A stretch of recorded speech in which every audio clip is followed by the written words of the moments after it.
Warning: Copyright disclaimer. Under Section 107 of the Copyright Act 1976, allowance is made for fair use for purposes such as criticism, comment, news reporting, teaching, scholarship, and research. Fair use is a use permitted by copyright statute that might otherwise be infringing. Nonprofit, educational, or personal use tips the balance in favor of fair use. So what I'm saying now is that you're going to have this massive influx of immigrants into the country that are better equipped. They don't have your legacies. They don't have your disadvantages. They're walking across the border. They're going to get a free lunch. They don't have to pay dues. But you got public policies in this country that are equating them to black folk. They're equating them to black, and what we've allowed them to do starting in 1970 is to wrap themselves in black folks' suffering and pretend somehow they suffered along with black folk.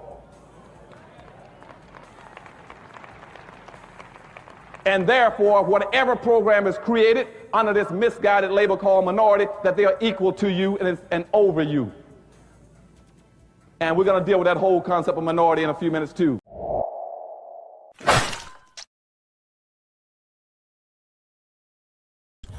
What it do, family and friends? Welcome back to the Church of Black Power. If you're not subscribed, go ahead and hit that subscribe button along with the notification bell so you can be notified whenever videos like this drop. Please make sure you're hitting that like, share, and hype button if you're catching this on the replay so we can beat up the algorithm. Make sure we get this message out to the ears that need to hear. And if you have not done so yet, please click the link in the description, go to change.org and put your signature on the petition for reparations, as well as clicking the other link in the description, joining the Telegram group to help circumvent some of the shadow banning that PukeTube has been doing as of late. With that being said, family, welcome back to another Sunday service. Welcome back to another Sunday service. It is beautiful to see you all in the building. I've been looking forward to it. There's some things that I do want to discuss here today. Namely, I want to discuss some of these folks who have been basically coming out and they've been given all the glory that's supposed to be going to foundational Black Americans. They've been given to the Nabisco. And I want to touch on some of those situations here today. I want to shut down this whole thing that foundational Black Americans are successful because we're in proximity with the Nabiscos. That's a complete farce. It's completely idiotic, and it's completely oxymoronic. But we're going to get there. There's a few things I want to bring to your attention before we touch on that. So just give me 1 second, family. I apologize. Once you hit start, for some reason, everything want to act up. Give me 1 second, family. Just one. Making sure.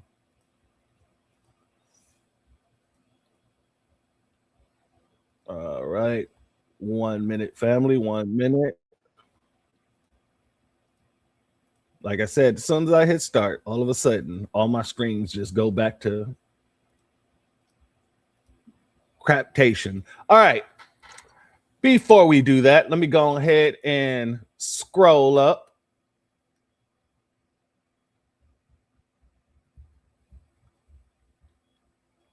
And give a B1 salute and shalom to our sister Andrea Jones in the building. Much love to you. Thank you for being here. Our sister Anita Harrell in the building. Much love to you, my sister Queen, and thank you for being here.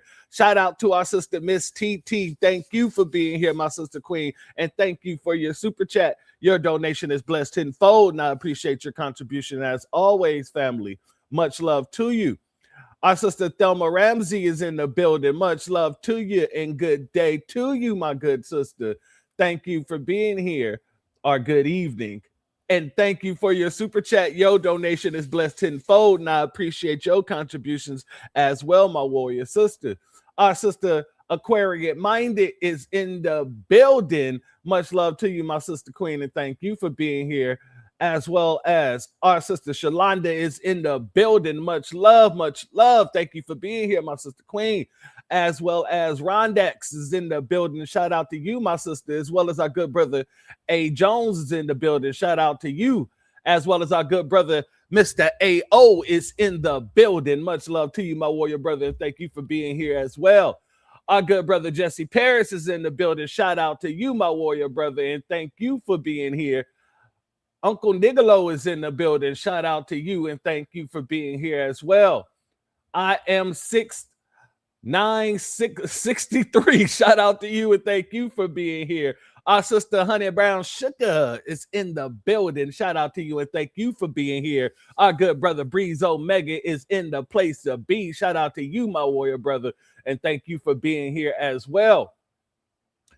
Our sister Angelic is in the building. Shout out to you, my sister, and thank you for being here as always, my sister Queen. Our sister Astarte Jones is in the building. Shout out to you, my warrior sister, and thank you for being here as well. Shalom, shalom. Our sister Southern Breeze is in the place to be. Shout out to you, and thank you for being here, our sister. Much love to you. Our sister Shelly is in the building, and much love to you. Thank you for being here, and thank you for your gifts. Your donations are blessed tenfold, and I appreciate your contribution as always, my warrior sister.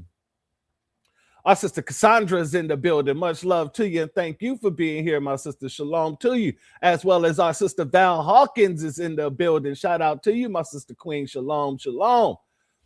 13 Mike Travels is in the building. What up with you, my warrior brother? Shout out to you, and thank you for being here, as well as our good brother Dale in the building. Shout out to you, and thank you for being here. Ruby Runner is in the building. Shout out to you, and thank you for being here. Our sister, some chick named Star, is in the building. Much love to you, and thank you for being here. And shout out to Miss TT once again for your gifts. Your donation is blessed tenfold, and I appreciate your contribution as always, my sister. Pink Blue is in the building. Much love to you, and thank you for being here, my sister. Our good brother Antithesis is in the building. Shout out to you, my brother, and thank you for being here as always. And thank you for your super chat, my brother. Your donation is blessed tenfold, and I appreciate your contribution as always, my warrior brother. Sean is in the building. Shout out to you, my brother, and thank you for being here. And shout out to our good brother Antithesis for gifting 5 Church of Black Power memberships. Much love to you all, and thank you, my warrior brother, once again for all that you do, and for all of those who just was gifted those memberships. Scroll through the post on the membership tab and the community membership tab, that is, and go ahead and grab that code for the Patreon, and that will give you access to the Patreon and the Saturday night groove that we're going to be getting into at the end of every month. So shout out to our warrior brother once again. Our sister Cultural Superpower is in the building. Much love to you, and thank you for being here, family. Our sister Priscilla Taylor is in the building. Shout out to you. Shalom, my sister, as well as our good brother Damon Reeves in the building. Shout out to you, my warrior brother. And shout out to everybody who is not in the chat. And shout out to everybody who's going to catch this on the replay gang. And once again, shout out to our sister Intrigue in the building. Came in with the buzzer beater. And let me also give a B1 salute and shalom to our good brother Wendell Withers, who shot a PayPal donation. Shout out to you, my warrior brother, and thank you for being here, and thank you for your contribution. Your donation is blessed tenfold, and I appreciate your contributions as always, as well as our good brother Black Truth United. You already know, my warrior brother, thank you for being here, and I always appreciate everything you do, my warrior brother. And a B1 salute to our good brother Drew Laston.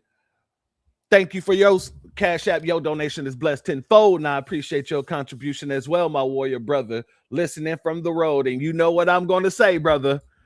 Make sure you got that power tool on you, my good brother. Be safe out there on those highways and flyways. Now, family, first and foremost, first thing I want to talk about here today, before we get into the meat of the conversation, there is a crazy wildfire going on out in Spokane, Washington. And it didn't burnt apparently since, what was it? I read earlier. I think it's from the middle of last year to now.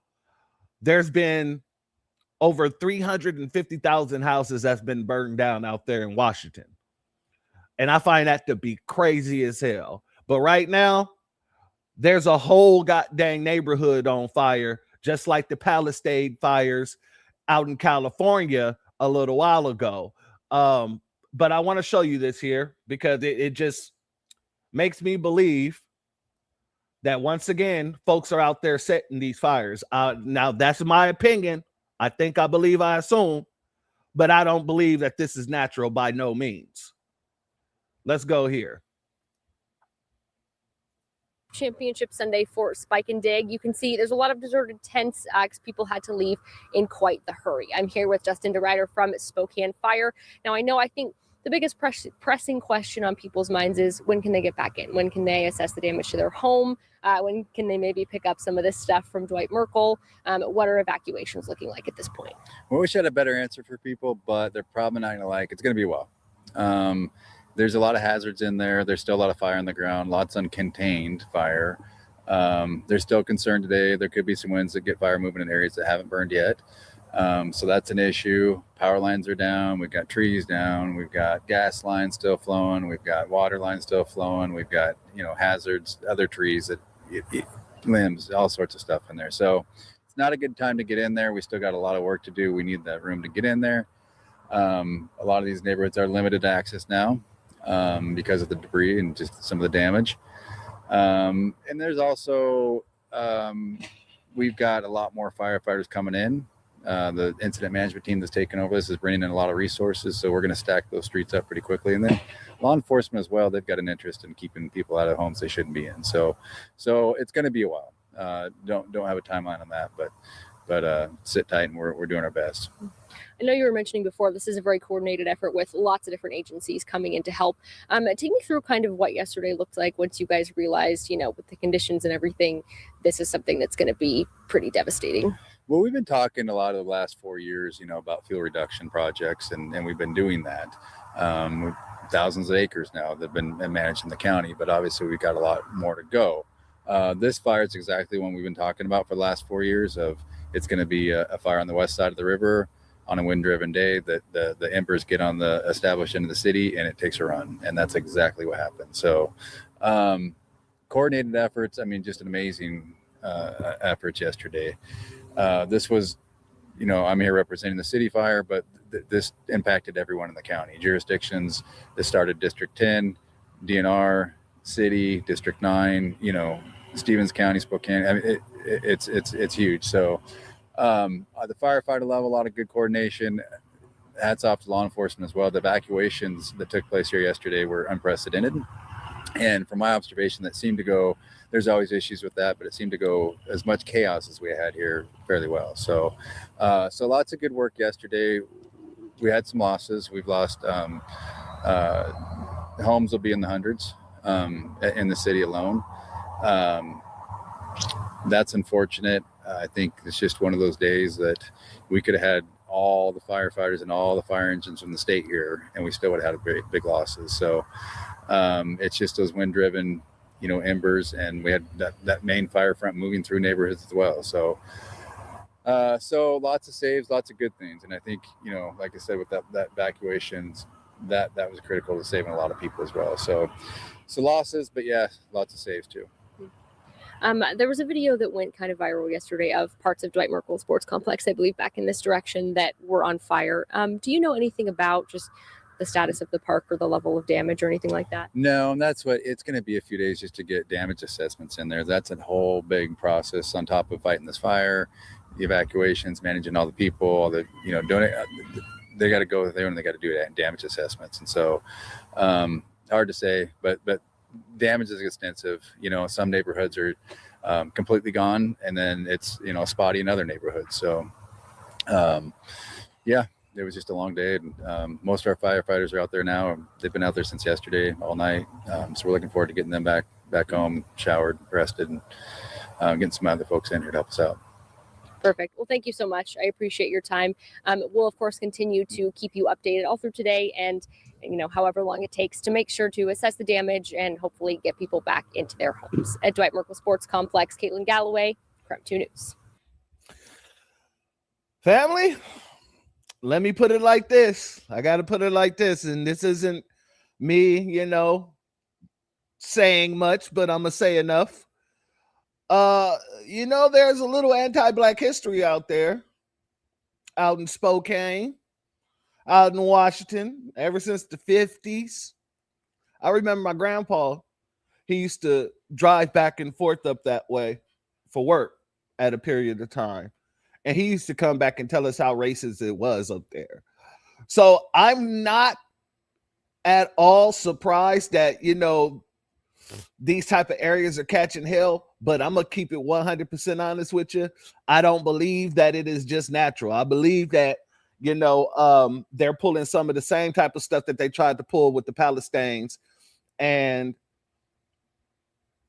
I believe that this is a situation where they're going to try to say, like they did with California, that a lot of those people aren't going to be covered under their insurance.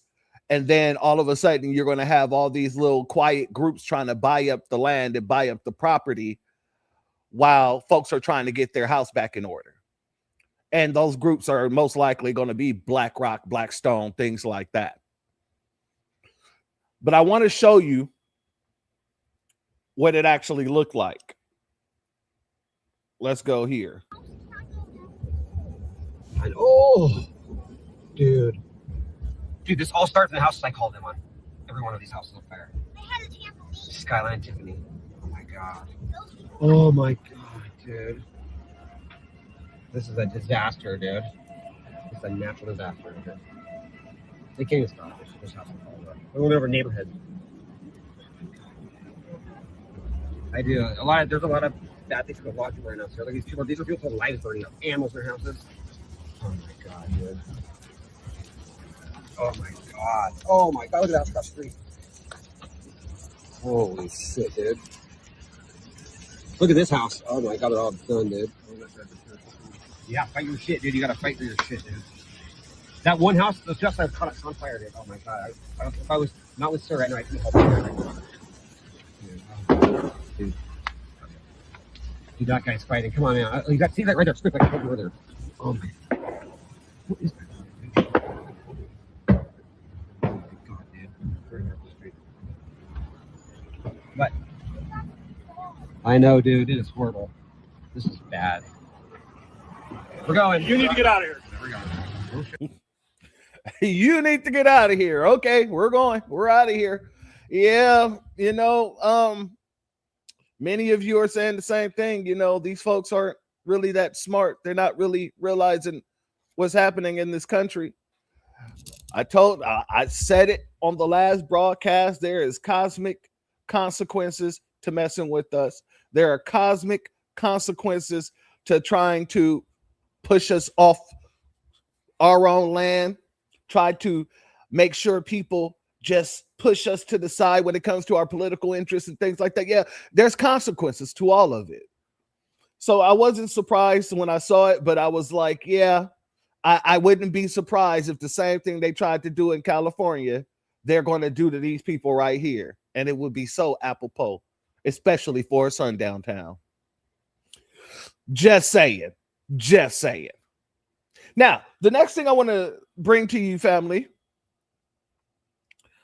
I want to show you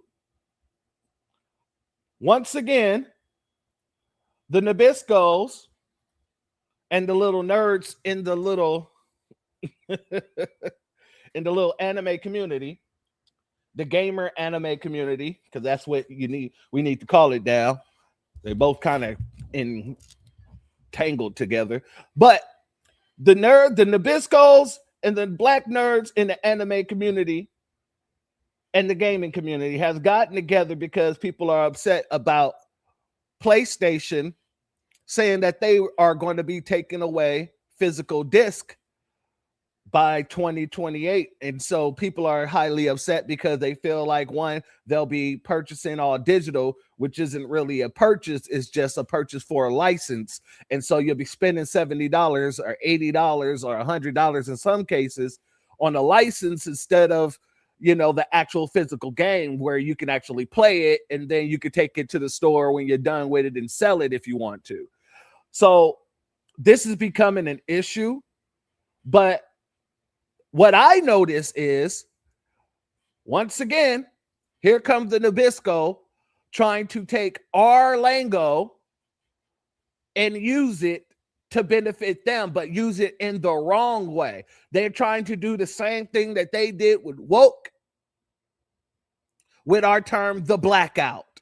Because these folks are talking about, we need to have a blackout from August 23rd to August 27th so that Sony knows how serious we are. In case you were wondering, family, yes, I already straightened these folks out and let them know that what you're talking about is not a blackout. It is a boycott because you all intend after the 27th to go right back to playing that PlayStation. I say you guys are stealing terms from foundational Black Americans who are boycotting in a way that has never been boycotted before, which makes what we're doing a blackout because we do not plan to ever go back. And hey, I read that in the paper yesterday. Sony ain't really giving two F's at all. They're like, hey, whatever they do, it ain't going to affect our bottom line whatsoever. And whether it does or it doesn't, you know, it's neither here nor there for me. I just want to call out these Nabiscos because, like I said, you see another example of foundational Black Americans being the culture while everybody else steals from the people who create the culture. Shout out to Kelly Goodman in the building. I hate when they use FBA lingo. I hate when they steal it too, my sister. You are absolutely correct. Let's go here. And my question to you is, are you guys going to do it? With great power comes great responsibility. And right now, PlayStation fans are asking Sony to remember that. One of the biggest voices in game preservation, Does It Play, has officially called for a 7-day PlayStation blackout. And the proposal is simple. Don't log into PlayStation Network, don't buy anything from the PlayStation Store, and spend that week sending Sony a message about the future of physical games. The most common response that I've seen online is that this isn't going to make a difference. And maybe they're right. We realistically are going to need a much larger number of people to influence a company as big as Sony. But here's the thing. If we decide that our voices don't matter before we even speak, then nothing changes by default. Keep talking about video game preservation. Support the companies that still actually care about ownership, because maybe this blackout changes everything, or maybe it changes nothing at all. But doing nothing completely guarantees that outcome. We're all big talk and big game about how we're not supporting Sony in this bullshit of digital only, but are y'all going to last a week without your games? Because there is going to be a blackout. And I'm not gonna lie, I have plenty of hobbies and other things that I can do for a week. I've gone a whole month without playing my game before because I just either am busy, but I have plenty of other hobbies that I do, like writing, reading. I'm into creating logos and different art. There's just so much we can do in a week, you know what I'm saying? So doing a little blackout against Sony, let's hurt their pockets a little bit. It's not gonna be that bad, just a week, guys. Then it ain't a blackout. It's a boycott. And if you want to boycott Sony, go ahead. Fine. That's not my business. It ain't my goddamn money. It ain't my goddamn company. But what I will say is, you're not using or taking our lingo and switching it up to mean something else anymore. Y'all did it with woke. We're not going to allow you to do it with the blackout. And for this young lady to be sitting there actually, you know, acting as if that is a blackout when I'm pretty sure she quite literally knows what the blackout is, because it is the largest thing happening on TikTok. It is the number one thing happening on Instagram. I don't know about Facebook because I ain't on it, but I can tell you for sure my timeline and feed is about quite literally black-owned businesses and how we ain't going back, about the black wealth transfer and how these folks are going to have to deal with it. So if this woman did not see it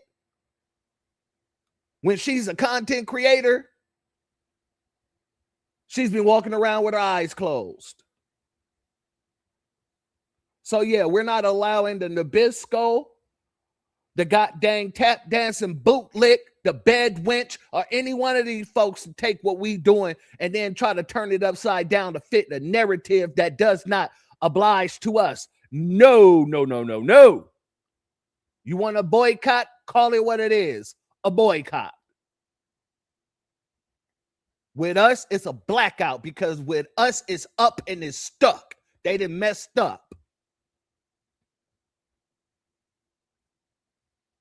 To be 100 with you. Spider-Man, yo, I'm telling you, I was going off in the chat like, why the hell is this man in this Spider-Man suit? Oh, man, he's about to go hit the block. That's how he makes his money, you know, hitting the corner, dancing with the children, taking pictures. I'm pretty sure. Now, just a couple more things here to my ladies out there.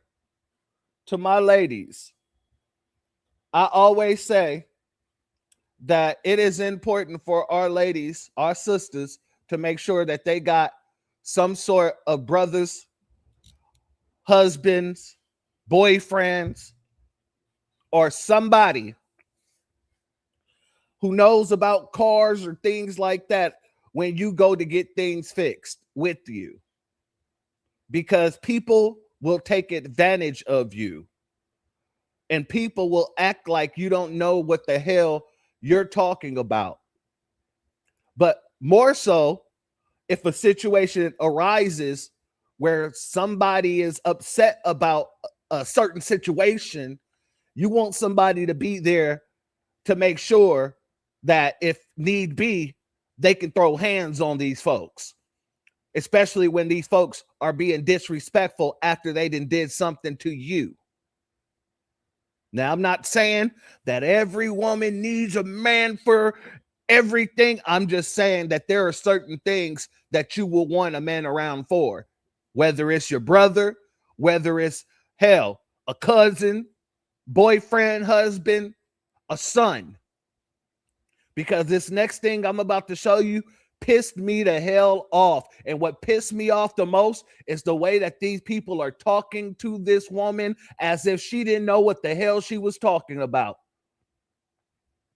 And if I was there, I probably would have had to slap somebody, especially by the way they was trying to calm her down, but not really calm her down in the way of like, calm down, ma'am, this, that, and the third. They like, oh, stop yelling at him and this. No.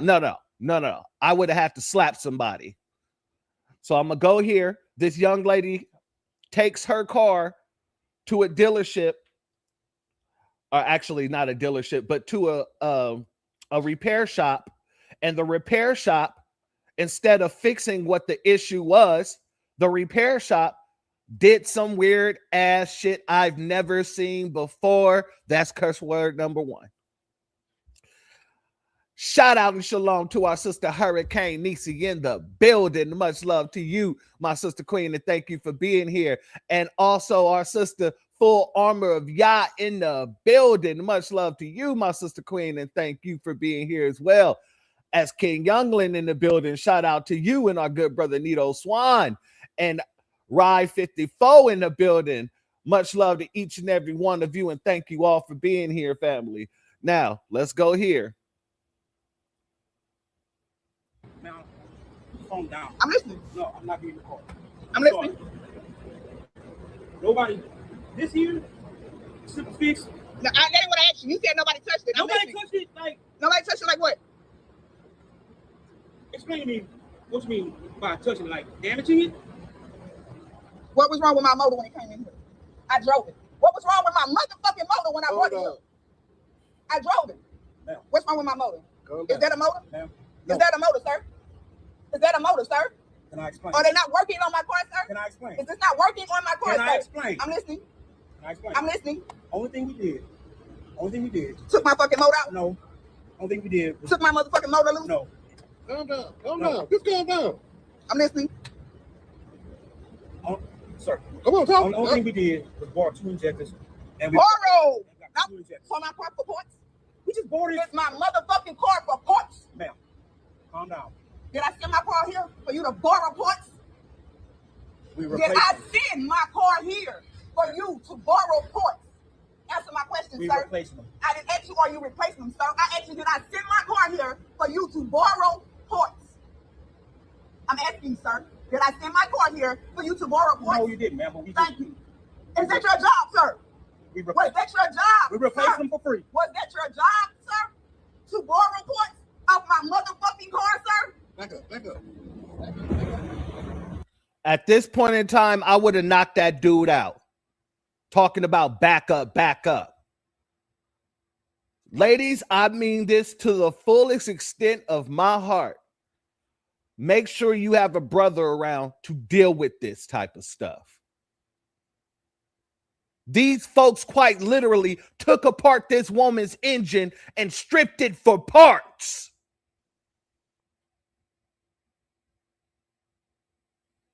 And then spoke to her like she's in the wrong for being upset about it. Talking about, we'll replace it for free. You damn right you'll replace it for free. Nobody told you to do the shit in the first place. That's number 2.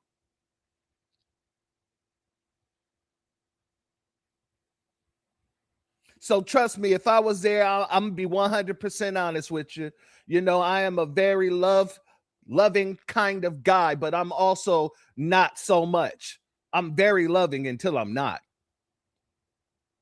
I'm very nice until I'm not.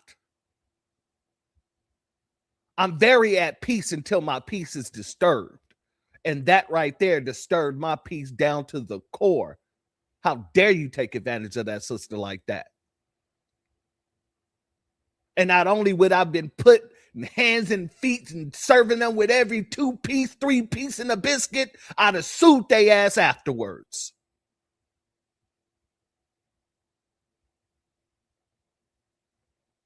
And they would have never done that to no damn man. None of them would have done that to no man.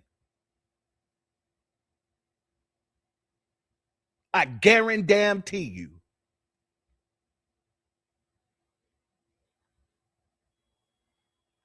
Shout out to AO. She'll be driving a Bentley after a lawsuit. Absolutely. Absolutely.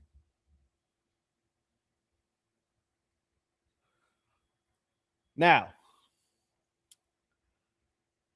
this last clip here is just a little short clip here I wanted to show. Like I said, I got a little riled up there, got a little razzle-dazzled. You know what I mean? I don't like when people take advantage of our people. I don't. Especially the women. I can't stand that. Doing something you would never do to a man, that's a bitch move to me.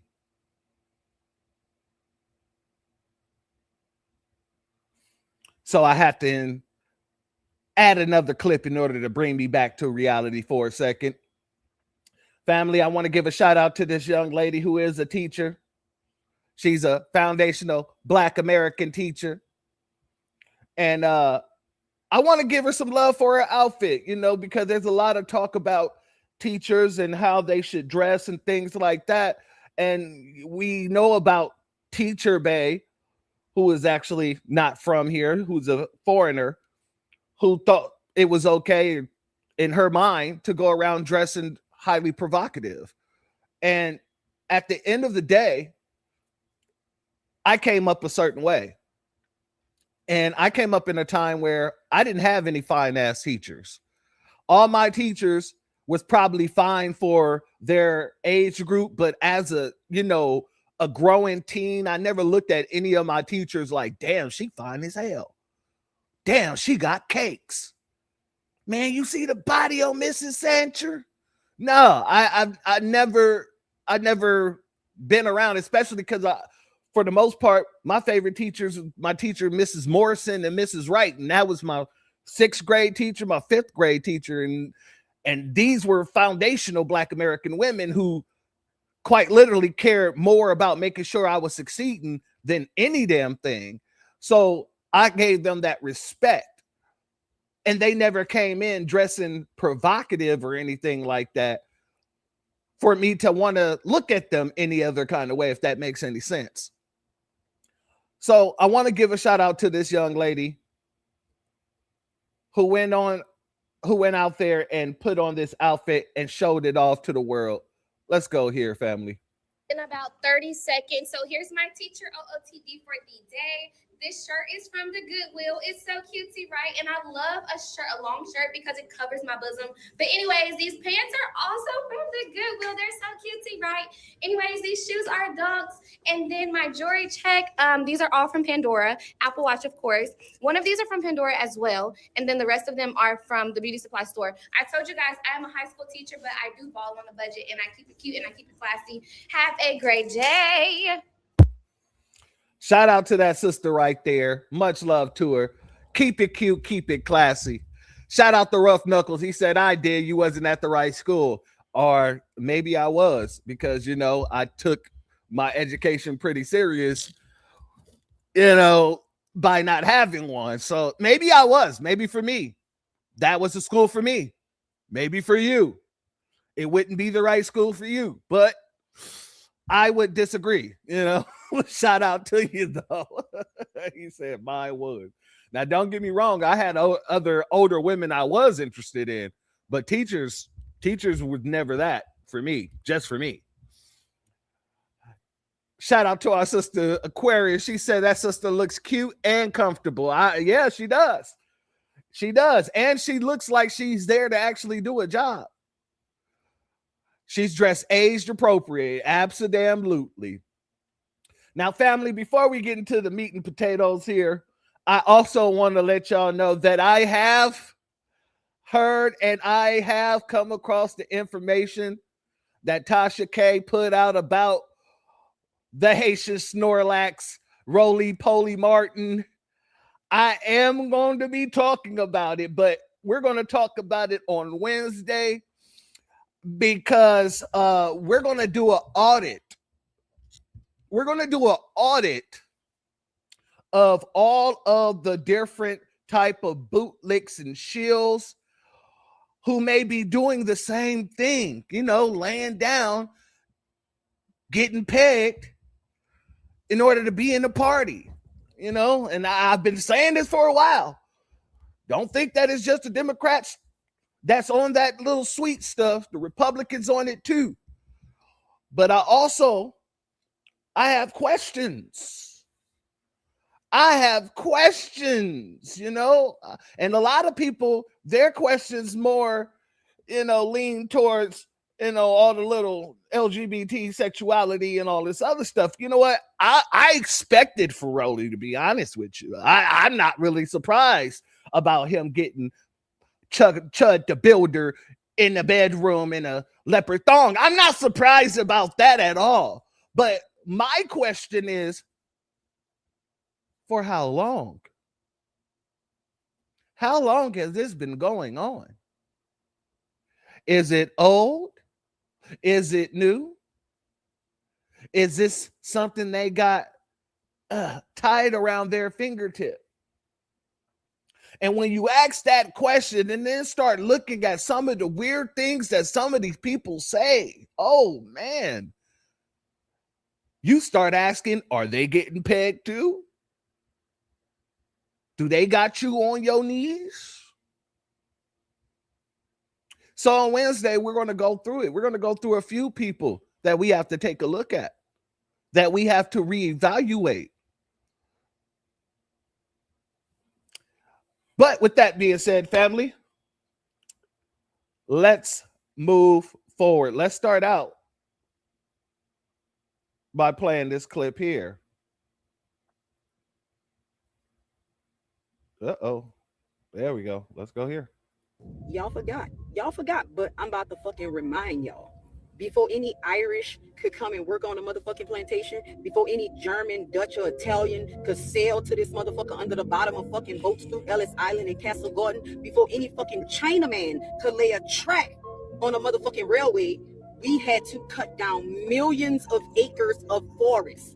The American South was a motherfucking wilderness, and the North wasn't too far behind. We had to redirect rivers. We had to drain fucking swamps. We had to fucking terraform this motherfucking continent. Before any of you motherfuckers could come here and enjoy any type of freedom, we had to terraform this motherfucking land. Before any rice, cotton, sugarcane could be planted, we had to tame the motherfucking ecosystem. We had to civilly engineer this motherfucking continent. Y'all think when they came here it was flat land and they just started building? Fuck no, we did that. That's why we say we built this motherfucking country. Y'all wasn't over here with hand axes chopping down fucking 1,000-year-old cypress trees and swamp water up to your motherfucking neck fighting yellow fever. That was my ancestors. That was before any of you motherfuckers could set foot on this land. We had to terraform this bitch. Stop telling us y'all built this country. Y'all ain't built shit. Y'all came to a motherfucking country that we terraformed, built, and worked on. Stop fucking playing with us. And that reparations tag need to be a little bit fucking higher because we civilly engineered this bitch.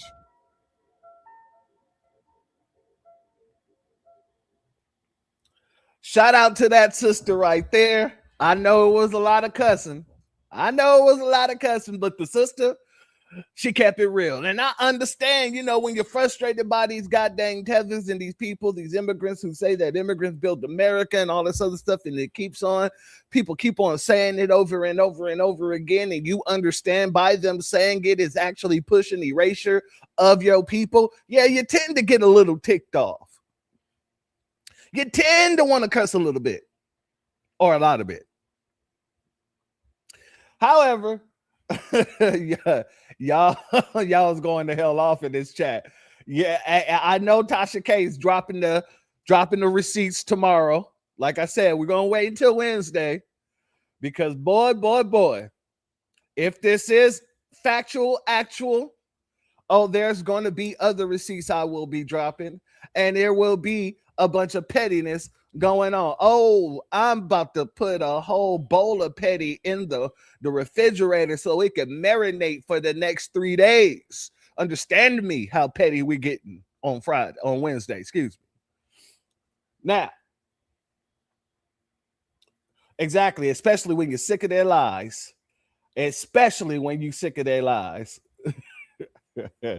Lunch Eyes, shout out to Lunch Eyes in the building. I didn't see no cussing. I didn't hear no cussing either. Okay, shout out to you, family. Shout out to you.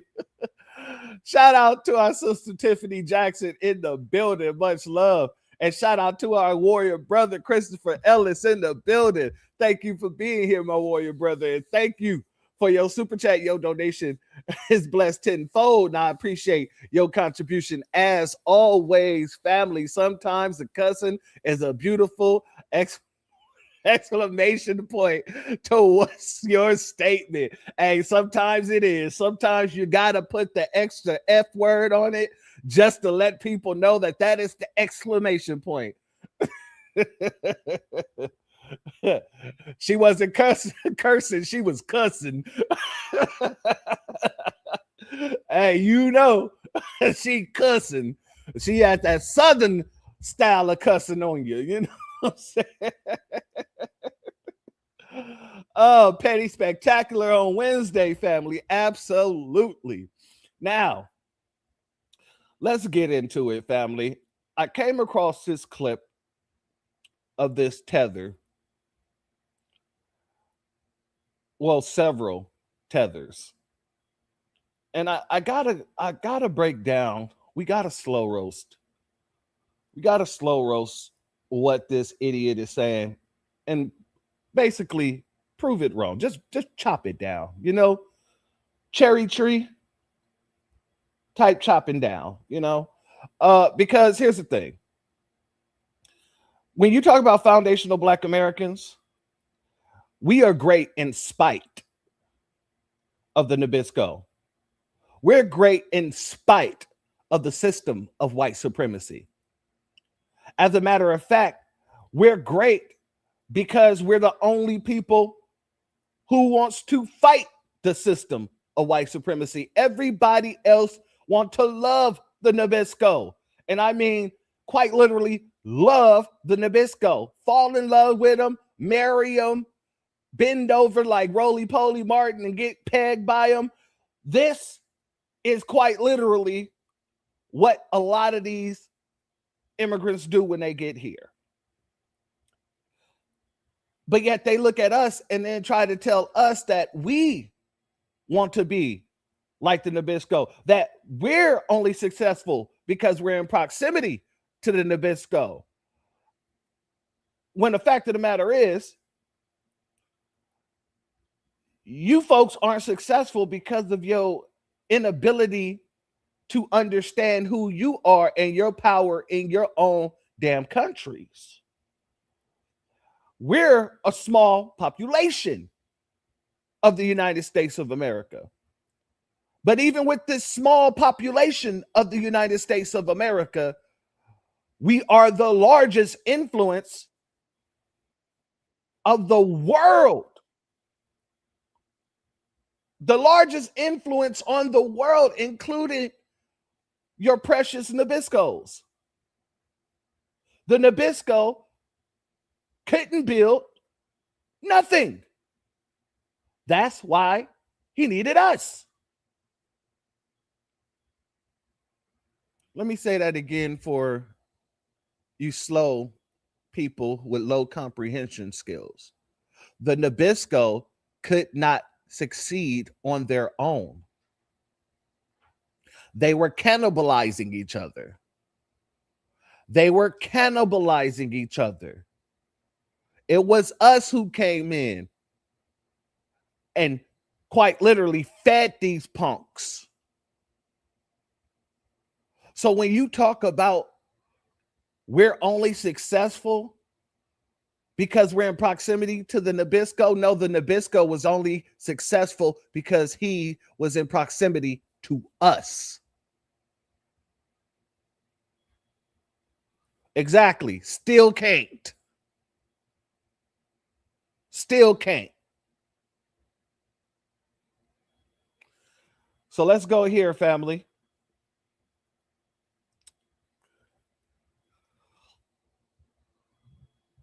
Hold your dinner. Why do black people tend to thrive under white leadership? No black people are more successful than black Americans, black British, black Canadians, black Germans, or black people with passports from North America and Europe. Why? Well, it is obvious. They are under the leadership of white structured countries. Disagree? Well, prove me wrong in the comment section. Of all black people in the world, none are more prosperous than black Americans. Still, when average poverty levels for the 10 selected white countries or Western Hemisphere countries are considered, poverty amongst black citizens is in the double digits. Black citizens remain the poorest or lowest earners. See the chart for the 10 selected African countries by their poverty levels. What this shows is that we have a high rate of poverty in our countries. There are under 50 million black Americans, yet they have 1.8 million millionaires in US dollars. Black Americans have contributed to endless list of American inventions, from Garrett Morgan to Lewis Latimer and many more. However, all of these inventions were done under the leadership of white people. The Nigerian athletic squad that represents the country at the Olympics and other competitions often consists of athletes who were either born, raised, or trained in the United States or other Western countries. Go ahead and check on Google. Black people often perform better under white leadership or in predominantly white countries. All right, family. I know that was tough to listen to, but we're going to roll that back. And I really want to we're going to really just break this down for a second here. Shout out to our good brother Iron Will in the building. Much love to you, my warrior brother. Let's continue here. Why do black people tend to thrive under white leadership? No black people are more successful than black Americans, black British, black Canadians, black Germans, or black people with passports from... First and foremost, notice he says, why do black people thrive under white leadership? all the people that he named, the only real successful people who got it out the mud on our own is us. The Black British isn't British. They're all people who migrated into Britain. Black Canadians are the same thing, unless you're talking about the ones who are actually up there after slavery, who went up to Nova Scotia. Black Germans is the same thing. People migrated into Germany. And then he adds Black people with passports from North America and Europe.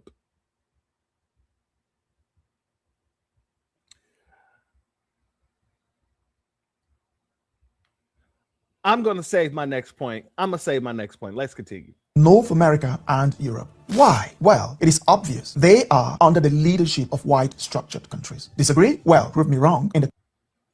I don't have to prove you wrong in the comments. I can prove you wrong right here. You know, that's what you wanted. You wanted the engagement. And instead of giving you the engagement, I gave you all the attention you wanted by bringing you to my broadcast. And we'll deal with it right here. Now, it's not because of the fact that we're in proximity to whiteness or that white supremacist system runs America like it runs the world. It's because of the fact we know that we love each other and we're fighting for each other. We don't have a tribal beef amongst ourselves when it comes to us here in America. We know what we're fighting for is going to benefit each and every other person with the same lineage. You folks don't have that self-love within you. So much so that you look at the Nabisco as a god. You think that it benefits you for the Nabisco to be in your country. Listen to what you're saying right here. Only a man who is infatuated, not infatuated, in love, because infatuation is a different thing. This man is in love with the system of white supremacy. Only a person who is in love with the system of white supremacy would allow that type of talking to come out of their mouths. Because basically what you're saying is, even if you had no white supremacy in your country, no corrupt leaders, you wouldn't be able to do nothing. Your people wouldn't be able to do anything. And if you look at our history versus yours, this is why Africa has been on the decline for a very long time. Because when we were bigging you up, talking about all the things that you did before colonization, talking about all the cities that you guys had, you know, structures that you built that are still standing to this day that are 10,000 years old, that's made out of mud, but they're still standing nonetheless. We saw value in everything that you guys were doing for yourselves before the Nabisco came in and intervened. We saw value in you as a human being. And while we were seeing value in you, you were devaluing us because of the thought process and the love that you have for the system of white supremacy. So, of course, you would not be able to see. Of course, you would not be able to see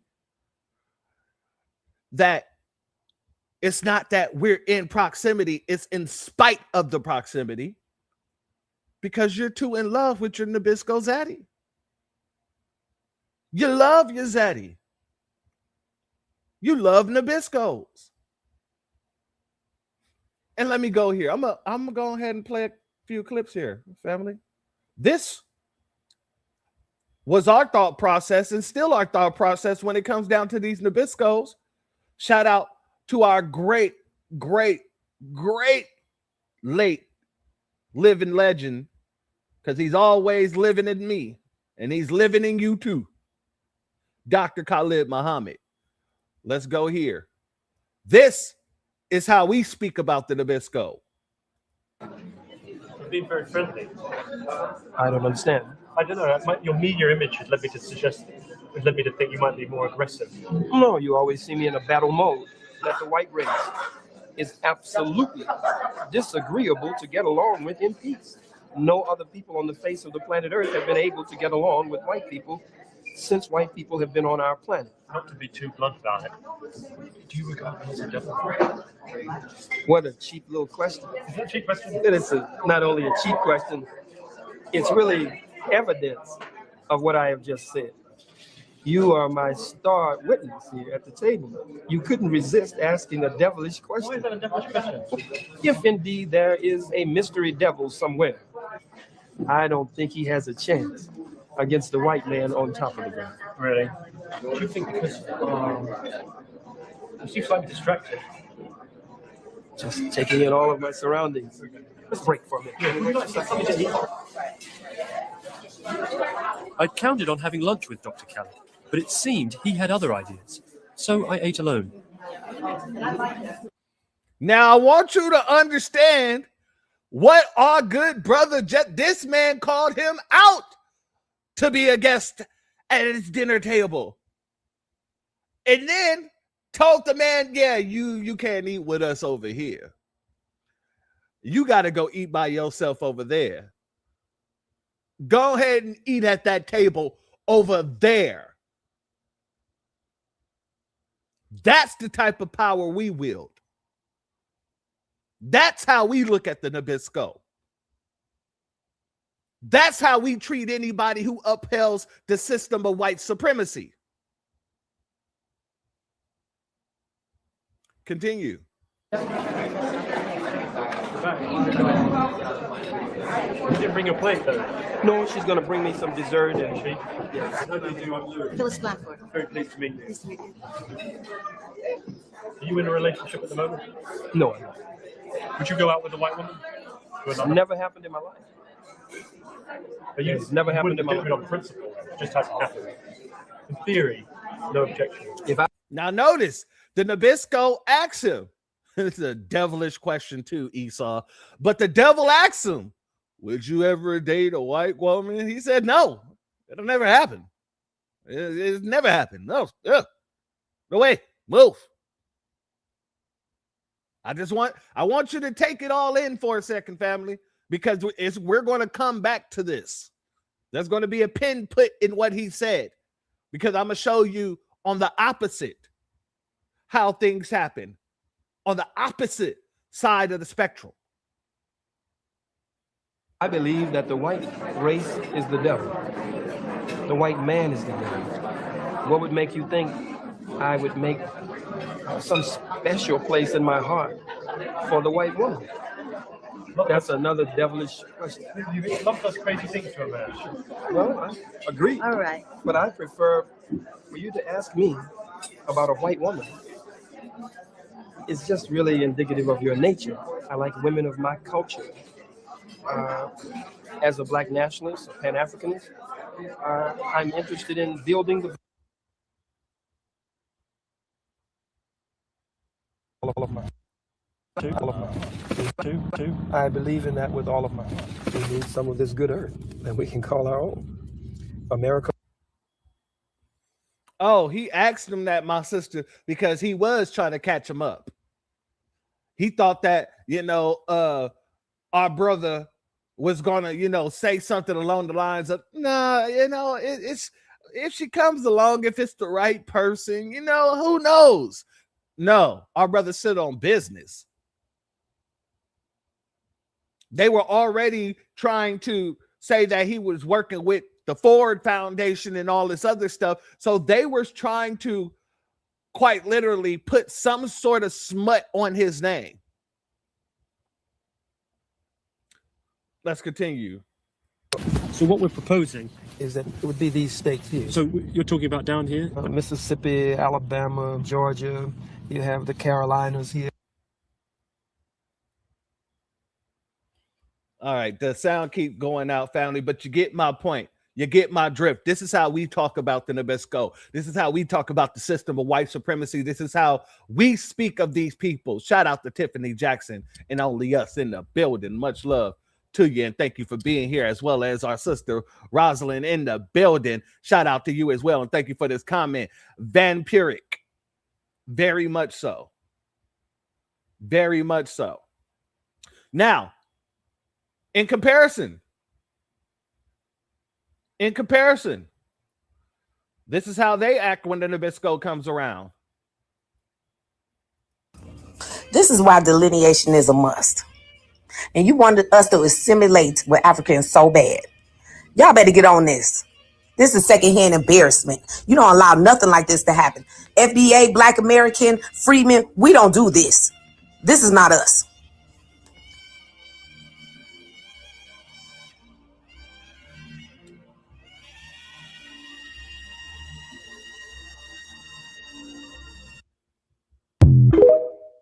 Oh, no. I'm going to run that back. Y'all got to hold this L. Y'all got to hold this L. I want y'all to know what the hell is real, what the reality is. Our reality is far different from yours. Hold this L. This is why delineation is a must. And you wanted us to assimilate with Africans so bad.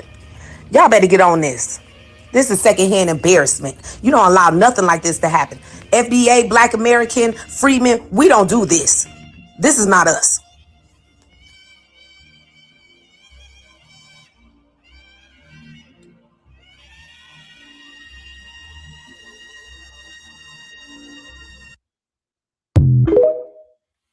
I agree with each and every one of you. This is why this is a disgrace.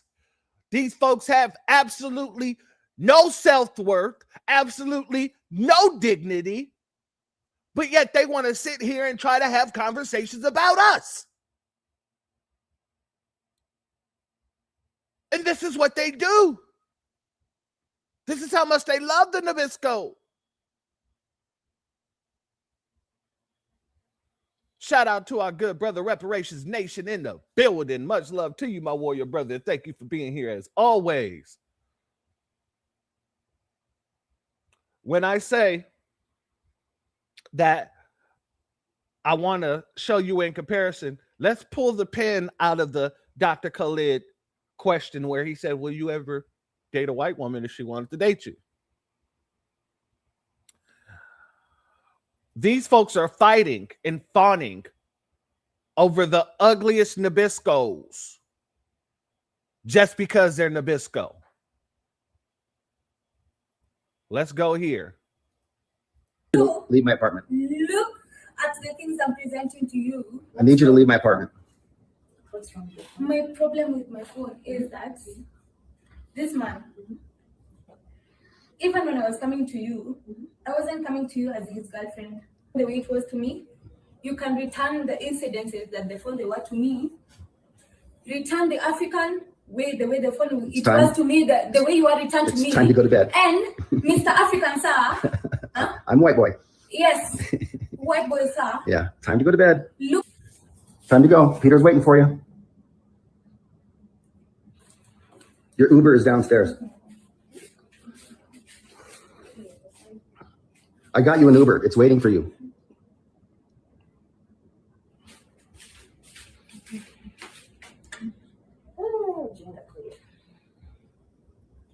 You feel manly.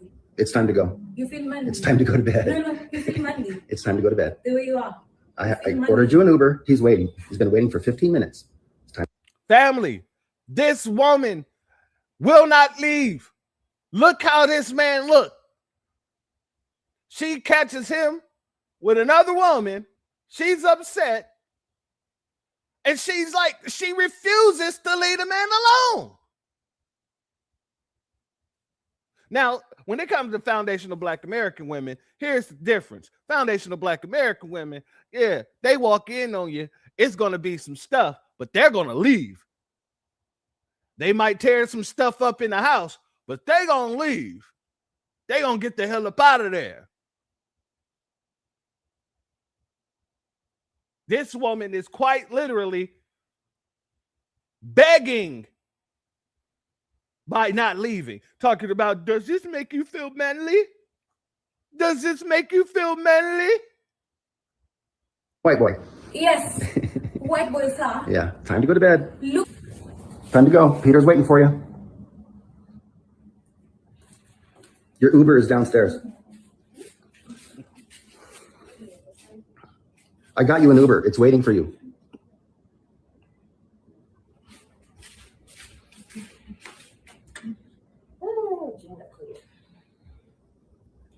You feel manly. It's time to go. You feel manly. It's time to go to bed. No, you feel manly. It's time to go to bed. The way you are. I ordered you an Uber. He's waiting. He's been waiting for 15 minutes. It's time to go bye-bye. Go to bed. Look. Miss Niecy said furniture moving in the crib for real, for real. I know me a man of fiery foundational. And I know for certain it took one time for her to even think she was married to my brother before he passed away. Me and my brother was in his house. They had separated, right?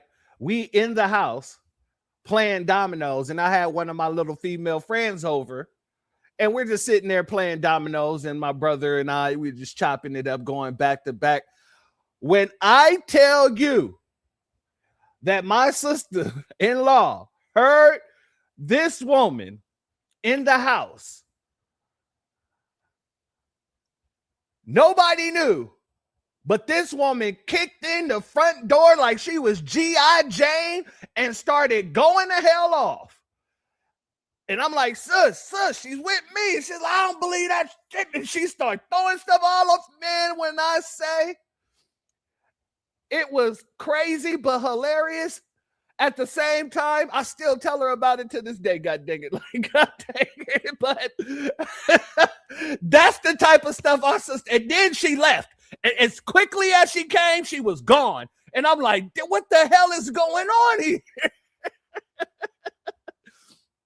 Like I said, she damn that. She ain't gonna sit there begging, talk about, do you just make you feel manly? No, she most likely she's gonna mess up the place and then get the hell up out of there. You know what I mean? Like, oh, shout out to Thelma Ramsey. These tethers deserve any and everything that comes their way. It's the ABK in full effect, and I'm with you 100% fold. Oh yeah, I was a first-hand witness, and I'm telling you, nobody heard a damn thing. This woman, she's been gone for days. She was at her mama's house, and I guess she decided to come home and try to work it out with her husband. We didn't know she was at the door, but she was listening, quite literally, because that door swung in. The hinges came off and everything swung right in. I'm like, damn it. And they lived in like this little mini mansion in Temecula, California. And so the little mini mansions have these heavy wooden doors. This woman kicked through those heavy wooden double doors and came in that bitch like G.I. Jane. And I was like, good Lord, what is going on? Oh, I learned that day not to bring any women into my brother's house unless she was there. That was my day that I learned. Anyway, I digress, you know. Hey, you ain't lying. You ain't lying. Y'all got supersonic hearing, especially my nana. Like my nana, you can never whisper nothing around my nana. She's going to hear it with the clear lips. What you say, boy? Come on over here. Come on over here. Say that to Nana's face. Oh yeah, yeah. G.I. Jane. Bull stuff you not. I never thought, and she's such a tiny woman. That tiny woman kicked through that door like it was Thor's will. I was like, good Lord. But I digress. I know foundational women will never get caught up like this. I know they will never let Nabisco treat them like this. That is wild. But this just goes back to show the love that the Nabisco gets from these people while they're trying to talk to us about proximity. They dream of this proximity and we fight against it. Let's go here, family. To say this. Say, I realized African girls that are mostly into white men, they would make it difficult for a black guy that want to play tough and have standards when it comes to a black man. When it comes to a white man, they will literally be open to a one-night stand in hopes that they will bag a white. Oh my God. I don't see them. I don't see them. That's actually no values, no standards. Where? That's a fact. Yeah. Yes, and African girls, I tell you, me, I saw these things in Kenya. Hey. But did you see them actually do that deed? But you live in Uganda as well. Yeah. What have you seen in Uganda? That's in Uganda, like, in Uganda, I saw these things even in a club. Okay, Yo, that's what you say in Uganda. A black man will come to the table. Yeah. They'll want him to buy a drink first, you know, and be cool and buy peace and everything. The moment a white man comes around, the skirts he will touch anywhere, like they actually don't care. So I realize African girls that like white men, they will make everything easy for a white man. Like the white man can get away with everything because they're so desperate for a white man. So this girl went to a whorish place. I'm sorry, but it's reality. It happens. It happens. Even if you find girls on a website, on a dating sites, if it's a black man they're talking to, they are most likely not to send their nude picture to a black guy. They are most likely going to send a nude to a white man. Is that lies? It's true. Family, y'all heard it yourself. This is the mindset that these people have. So in comparison to us, I don't think you really should be having this type of conversation. Quite literally. Antithesis, I'm with you there. I've been there too. My nana did not like my grandfather. We couldn't say what. Hell, for those who know, we couldn't even say lie. We couldn't call nobody a liar. You get popped in the mouth for calling somebody a liar. You got to say things like they're fibbing on us. They're telling stories. So I'm with you right there. I had that old school upbringing. Had that old school upbringing. God dang it. Oh, man. Miss Nixie says, first of all, speaking only for myself, our battery assist toys be forever being with a Nabisco. Hey. And that's just where you standing. I'm with you on that. Maybe not with the toy assistant because that's not, you know what I'm saying. But you know what I'm saying. I will go, you know what I'm saying. Find me an FBA queen. But that's why I'm celibate now. God dang it, because you know, when it's time, it's time. I want to make sure I got the right one. You know what I mean? But still, the right one will never be one of them. Letting you know.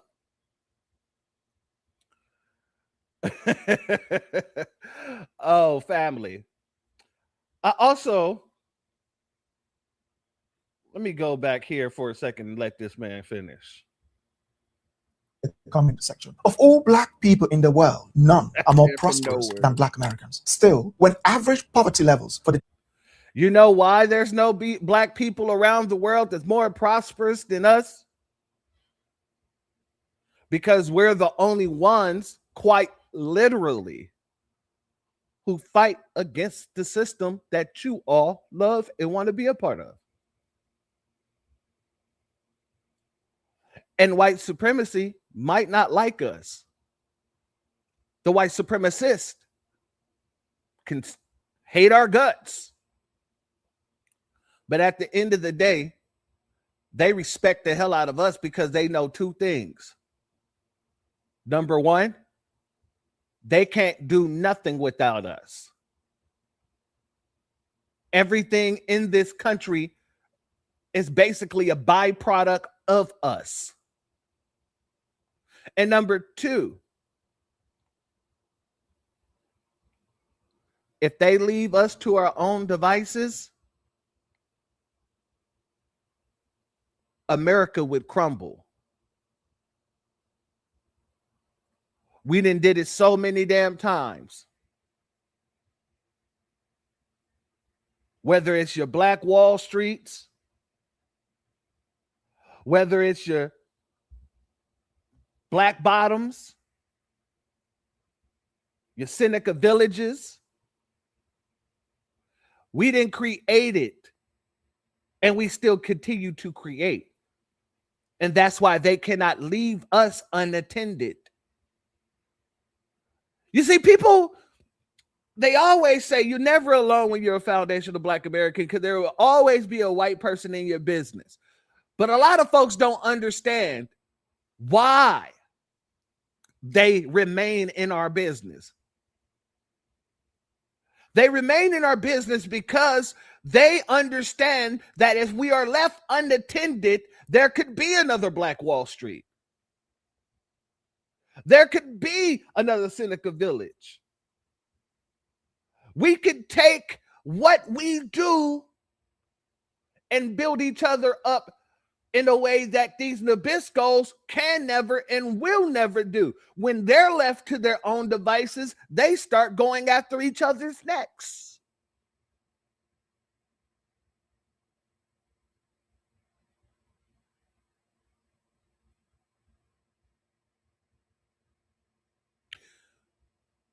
We don't do that.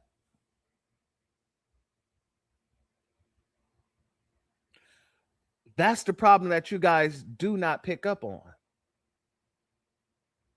We are under a microscope here in America. Why? Because every time they've taken the microscope off of us, we've thrived. And we've thrived more than any Nabisco could ever or would ever do. Shout out to our sister Brooke in the building. Much love to you, my warrior sister, and thank you for being here. As always, B1 salute. Please make sure you drop in your links. But this is why they put foundational Black Americans under that microscope. And what else happens when you put something under a microscope and it's sunny outside? It destroys it. So they mainly keep the microscope on our community to make sure the community remains destroyed. And if they remove the microscope,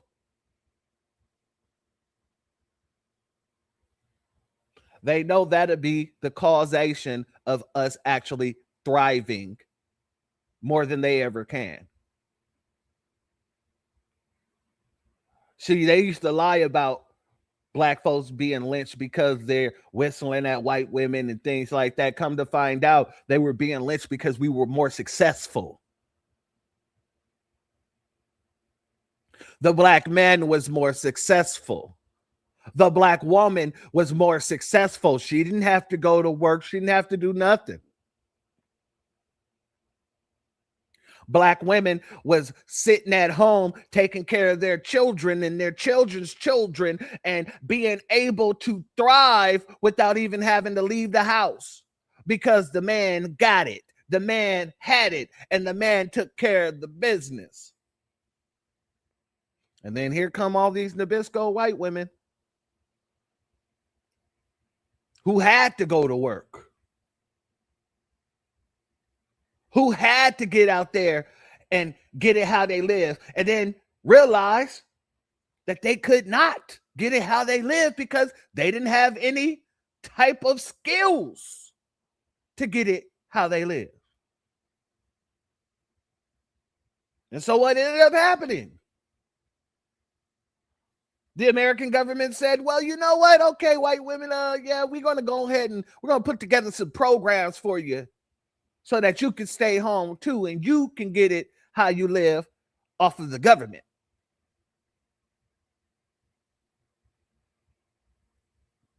And until this day, this very day, they're still getting it how they live by being the number one group on welfare.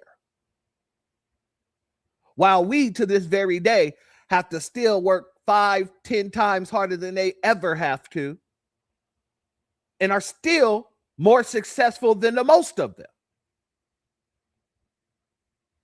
And that's what pisses them off. They signed a contract to keep us subjugated at the expense of their own upward mobility. And every time they see Black joy, every time they see Black girl magic, it reminds them of everything that they gave up to see us unhappy, to see us subjugated. And that's when they start talking that nonsense. Oh, look at these people all ghetto, blah, blah, blah.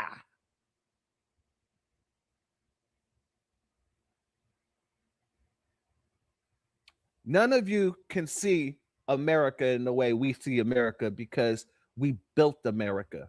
America is ours. Everything about it. All the good things about it, for the most part. Now, I'm not going to take on none of their little nothing, but everything that's good about America, foundational Black Americans put it together. So that's not thriving under subjugation because of the fact that the Nabisco was the person over us. No, that's thriving in spite of everything that they did. You know what? Let's go here. Let's detour for a second. I've mentioned this on my broadcast several times before about how America basically cost itself about $16 trillion due to its white supremacist system and its anti-Black nature. I read that article from Citigroup. Let me bring this here as well.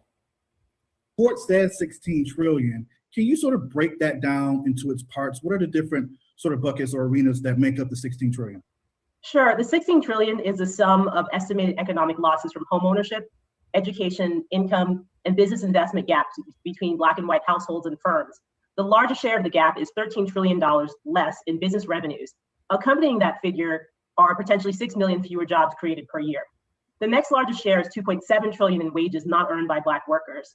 The remaining shares are from foregone income due to the education gap, plus equity not accrued and spending not affected from the homeownership gap. Again, folding in racial wealth gaps would produce an even more outsized figure than 16 trillion. So let's just take the 16 trillion that we have in front of us. How do we start to chip away at that? How do we get that number lower? Is there any plan for that under your thoughts? Well, sure. It's best to take a holistic approach as racial gaps appear to link to each other in a complex matrix. So housing segregation and homeownership gaps contribute to education gaps, which contribute to wage and income gaps, which contribute to wealth gaps, which affect homeownership and investment, which affect education gaps and back to wages, et cetera. As you can see, it becomes quite circular. So targeting each of these gaps from multiple fronts can erode racial economic inequality. Positive interventions along the continuum of lifetime activities from early education to higher education and training, to employment, to access to credit to purchase homes, to access to capital to start businesses, to build wealth. Let me pause for a second. I'll run it back a little bit. Shout out to Uncle Nigolo. Slaves in disguise. Not just that. And I want to thank you for putting this in the comment section. We're going to get into it just a little bit later. We're going to get into how they pay to be a slave in America. Because these folks be paying to come here to be a slave. Thank you for that, family. And a B1 salute to our sister Intrigue. Thank you for your super chat. Your donation is blessed tenfold, and I appreciate your contribution as always, my warrior sister. Blessings to the Black Church of Power. Much love to you, my sister Queen. And I appreciate your contributions as always. And a B1 salute to Thelma Ramsey for being a member of the church for a month strong. Shout out to you, my warrior sister queen. And I appreciate your contributions and all that you do as well. Now, let's get back over here. Positive interventions along the continuum of lifetime activities, from early education to higher education and training, to employment, to access to credit to purchase homes, to access to capital to start businesses, to build wealth for retirement, are all required to help close these racial economic gaps. When you all saw the 16 trillion, like, what was your reaction? Because my reaction, like, that's huge. What did you all think when you finally settled on that number? Well, the figure looked about right. Indeed, it may be a lower bound of estimates on economic loss, as we did not try to quantify the racial wealth gap. Adding on the opportunity loss and wealth would generate an even larger and more sobering figure. The figure is also consistent with prior work from other researchers on racial gaps, and is also comparable in terms of magnitude to figures computed from the existing research on closing gender labor force gaps. Thank you. So, family, all that is saying, and all that they just said here. I work from other researchers on racial gaps. 1 second. Thank you for having me. Want to keep them on the screen. All that they just said here, and I want people to understand exactly what this means, especially all these tethers who don't seem to understand. All they're saying is that we're successful and we've been doing our thing in spite.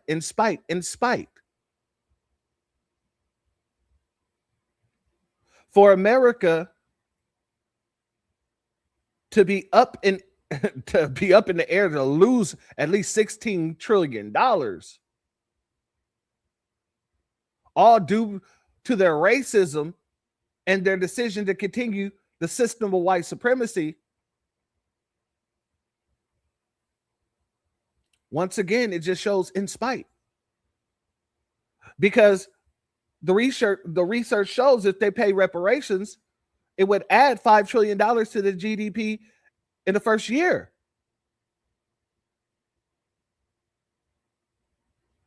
So everything that Nabisco do is to spite us. They cut off their nose to spite their face. So nothing we do is because of them. Everything we do is in spite.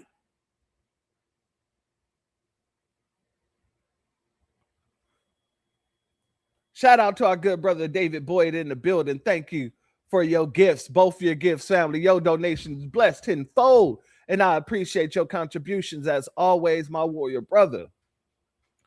I want to also go here because I want people to understand how this racial wealth gap works here. And I found a little something, since you Nabiscos and you got dang tethers, you are all for some reason slow in the head and you can't comprehend so well. So I found a video that explains it in a way that you'll understand it using cartoons. Let's go here. Picture this. It's 1950 and the Smiths, a white family from New York, want to buy a new home in the suburbs for what would be about $62,000 in today's money. Now, meet the Johnsons. They're a black family who also dreams of buying a new home in this neighborhood. The Smiths apply for a bank loan and are quickly approved. The loan was backed by the federal government to boot. The Johnsons apply for a similar loan, but are rejected because banks will only lend to white Americans. While the Smiths begin moving in, the Johnsons can't find a realtor who will show them homes in the Smiths neighborhood, even if they wanted to pay in cash. The Johnsons then try their luck in a predominantly black neighborhood. They're denied a loan again because the federal government refuses to back black buyers anywhere. Flash forward to the year 2000. The Smiths have paid off their home that's now appreciated in value up to $149,000. The Johnsons, on the other hand, had to rent for the past 2 generations. While the Smiths built wealth and passed it down to their grandkids, the Johnsons never saw a return on their rent. This is not an isolated incident. Scenarios like this have been plaguing Black Americans for generations, and it's only getting worse. Today, Black families have a median net worth of $17,150. Compare that to white families, who have a worth nearly 10 times as much at $171,000. On average, every additional dollar a white family earns grows to about $5.19 in wealth. Black families see a negative return of about 69 cents, which means they lose wealth over time. And the racial wealth gap is widening in the United States. That's not to say that other countries aren't dealing with their own version of a racial wealth gap. But American capitalism is built on a system that perpetuates the racial wealth gap, and it will keep doing just that until serious and systemic policy change happens. Here's the thing about wealth. You need to start out with some in order for it to grow. Secure banking and low-cost credit are two of the most basic means of building wealth. Here's how that works. Banks take in deposits. They keep that money safe and accessible to their depositors. Then they loan that money out and charge interest on it, therefore making a profit. People can make money by depositing money into a bank, getting a loan from the bank, using that loan to build equity through buying property or starting a business, and then building their wealth from those endeavors. But Black Americans have been denied fair access to banking to build wealth since emancipation in 1863. Near the end of the American Civil War, President Abraham Lincoln agreed to establish a settlement that would include 40 acres of land and a mule for each newly emancipated family. After Lincoln's assassination, President Andrew Johnson thought formerly enslaved people should work to buy their own land instead. Remember the thing about needing some wealth in order for it to grow? Well, President Johnson took all that away, denying them the capital they needed to start building wealth. So instead of 40 acres and a mule, the Freedmen's Savings Bank was established. Here's why that was a problem. A bank must secure deposits and offer loans to the depositor in order to build wealth, and the Freedmen Bank was explicitly not a lending bank. It was made to hold people's deposits and not multiply it through the yields of a loan. Still, the bank was so successful that in 10 years it handled $75 million. That's 1.5 billion in today's money. That much money proved too tempting for its white finance chairman, who secretly invested deposits in high-risk enterprises. The bank had been heavily advertised to be a low-risk savings bank, not an investment bank. This lie was the newest example of black capital being used to benefit white people. The risky loans eventually failed, and in 1874, the Freedmen's Bank closed its doors, wiping out $3 million of hard-earned black savings with it. W.E.B. Du Bois said at the time that another decade of slavery wouldn't have damaged black wealth as much as the Freedmen's Bank collapse did. For decades after the disaster, African Americans distrusted the banking system. The few banks that would take their deposits wouldn't loan money to them, effectively using African American money to build more white wealth. So, whilst white people bought homes and started businesses and watched their wealth grow, black people's capital was once again exploited and lay stagnant. But then, at the turn of the century, black Americans decided to build their own wealth, and this time, do it on their own terms by establishing black banks. From 1900 to 1930, about 130 black-owned banks were formed, but these banks could only succeed as much as segregation allowed them to. Black depositors generally had lower balances and withdrew money more frequently than their white counterparts. This meant that black banks had less capital on hand, which made it harder to lend. Without enough lending, economic mobility in black communities was stunted. Black banks were very separate, very unequal, and most didn't survive the Great Depression. Through the rest of the century, one of the most common ways Americans held and grew wealth was by owning property. As a result, it's no surprise homeowners' median net worth is now 80 times bigger than renters. Hefty government subsidies have played a huge part in creating a once strong middle class, but black Americans have largely been left out. One of the best examples of this comes from President Franklin Roosevelt's New Deal program designed to build back American wealth after the Great Depression. It was 1934, and the Federal Housing Administration had just been created to ensure home loans. With the FHA guarantee that mortgages would be covered even if homeowners couldn't pay, banks could make out loans without fear of losing money. This was one of the biggest wealth-building measures of the century. Historians have gone so far as to call it white affirmative action. Purposefully and critically, it left out black Americans. Let's pause there for a second.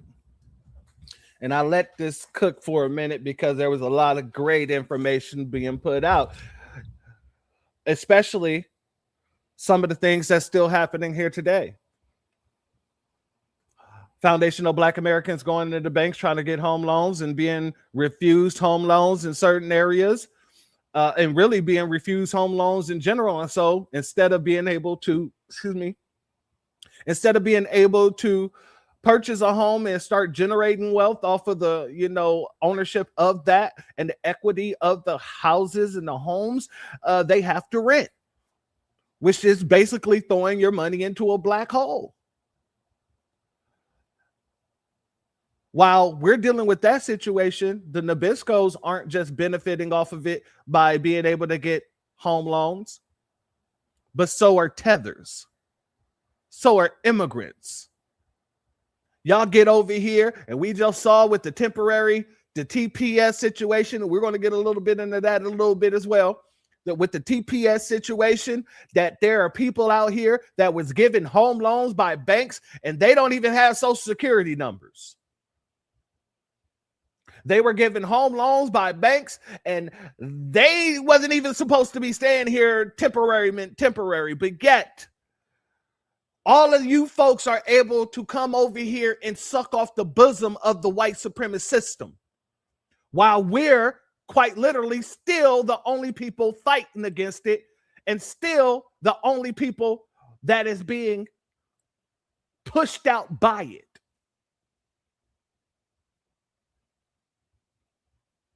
So all of our success, once again, is in spite of our proximity.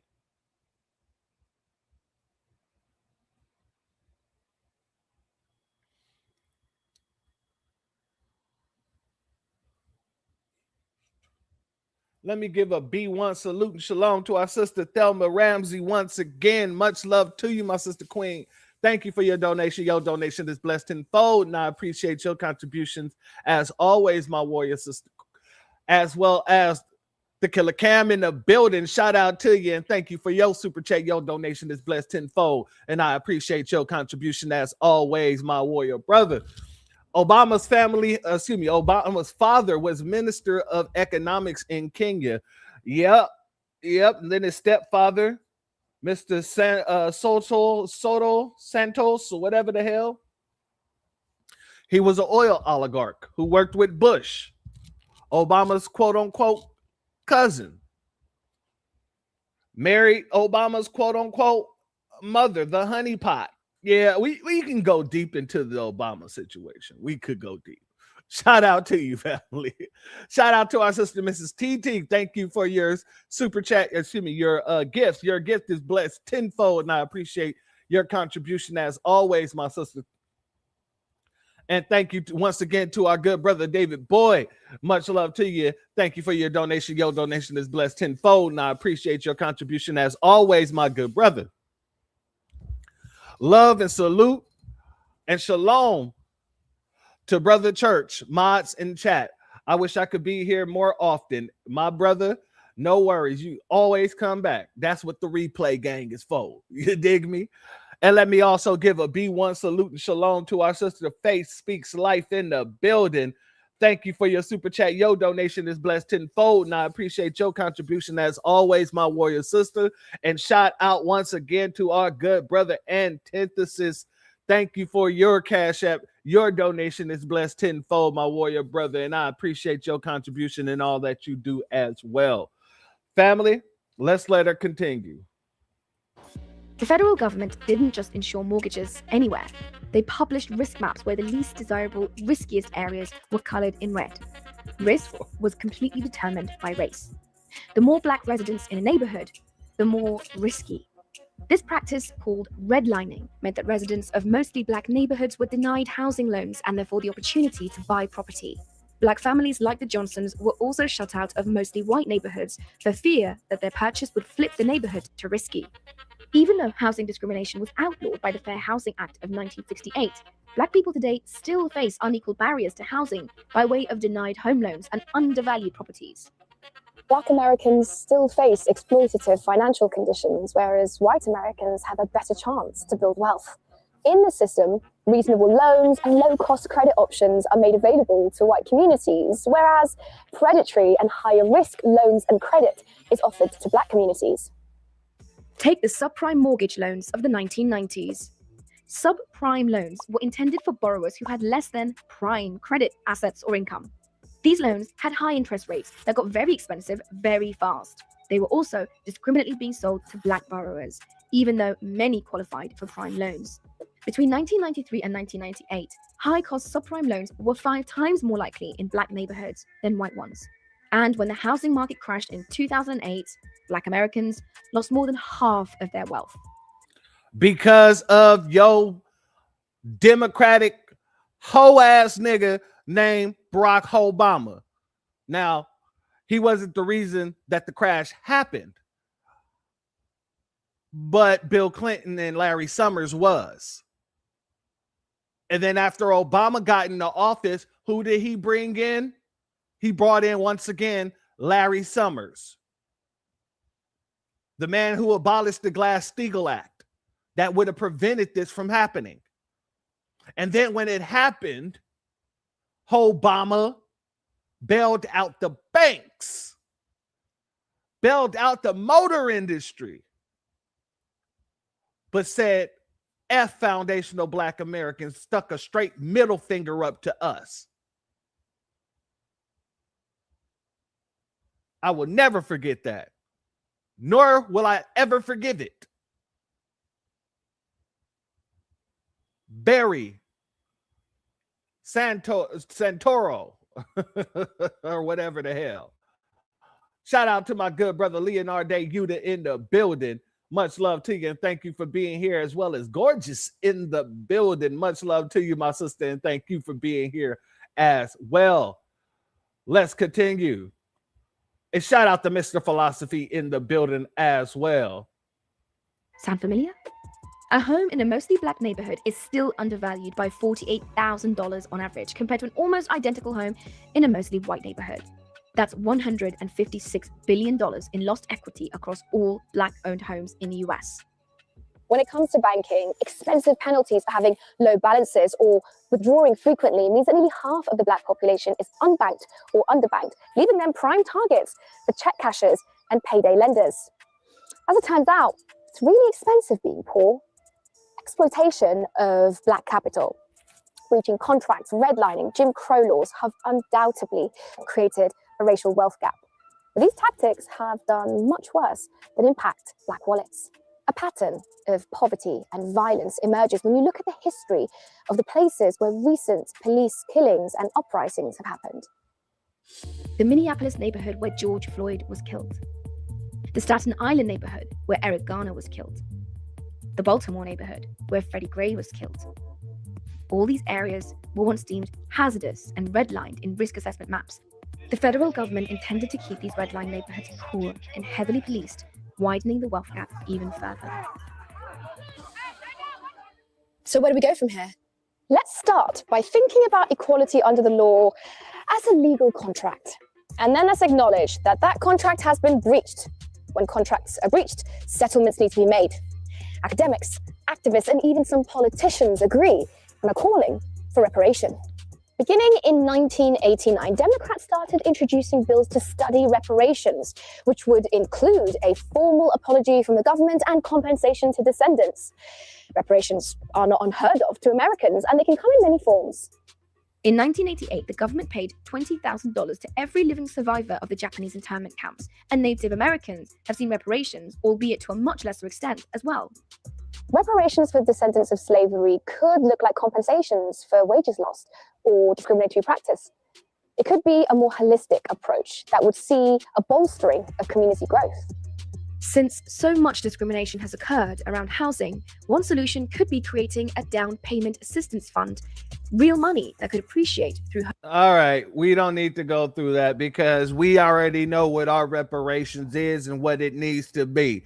You see, and that's why when our sister put it up in the chat earlier, where she said, I believe it, she said basically, while some of this information is true, it feels like propaganda. This is where the propaganda comes in, where they're trying to now, or I want to say now, because this is an older clip.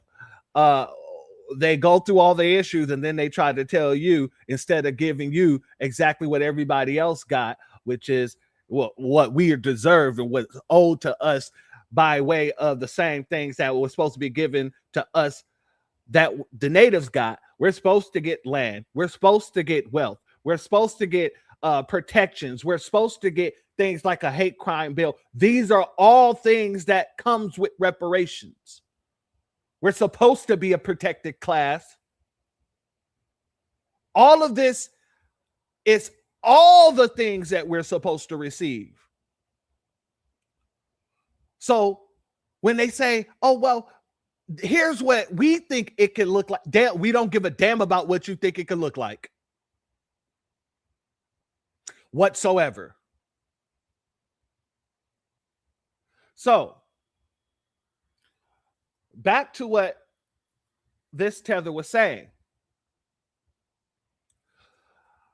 Everything that I just shown here has shown what this country has been doing to us while we try to become successful. While we try to maintain and grow in this country, we try to practice upward mobility. These are things that are done to us, while all of you get the leg up. So nothing that we do is because of the Nabisco. Nothing we do and become successful at is because of Esau. It is in spite of them. Because like the Most High said, for Jacob I love. And you're looking at the children of Jacob. So when you sit here and try to give the glory to the devil for the work of the Most High, you look like a fool. And another thing that these people love to run around and say, family, and I know y'all heard this a lot. These people love to run around talking about, well, you were forced to do these things. And all y'all did was pick cotton. These are people that do not understand whatsoever that everything in the America, the United States of America, it was due in some shape, form, or fashion to slavery. The economic building of this country, every aspect of it. But since y'all don't believe me, because I done said this several times over, and by y'all, I don't mean you, family, you already know. I'm talking about the tethers and the biscos. Since y'all don't like to hear when foundationals tell you, shout out to our sister Delady Brooks in the building. Much love to you, and thank you for being here, my sister Queen. Since y'all don't like to hear when the foundational tell you, I'll let the Nabisco tell you the same damn thing, since y'all so infatuated and so in love with the Nabisco. Let's go here.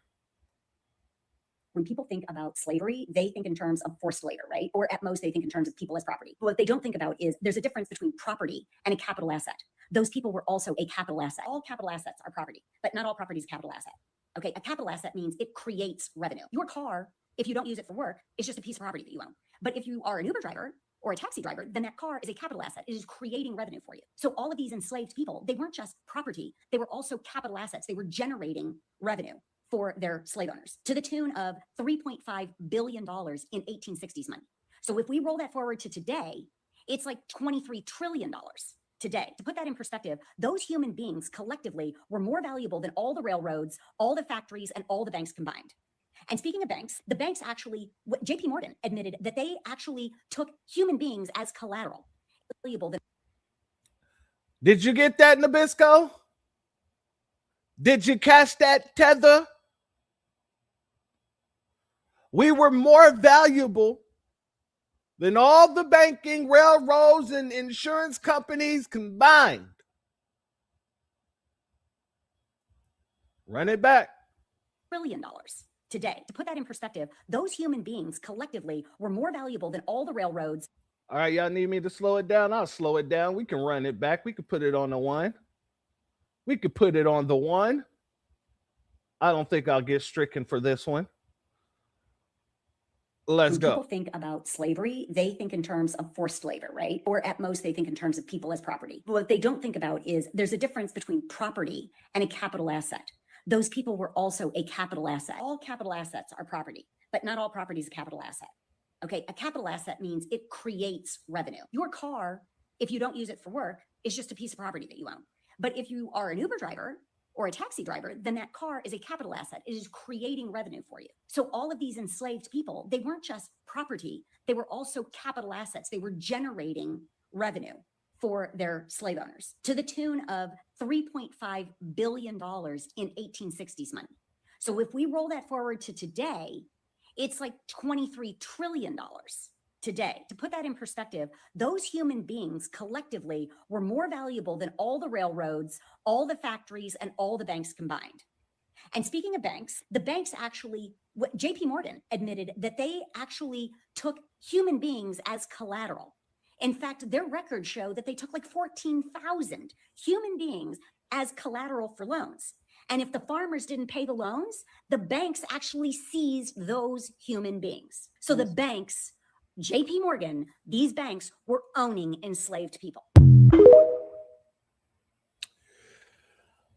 I know that had to really sting in some of these tethers' hides, you know. They, all you did was pick cotton. No.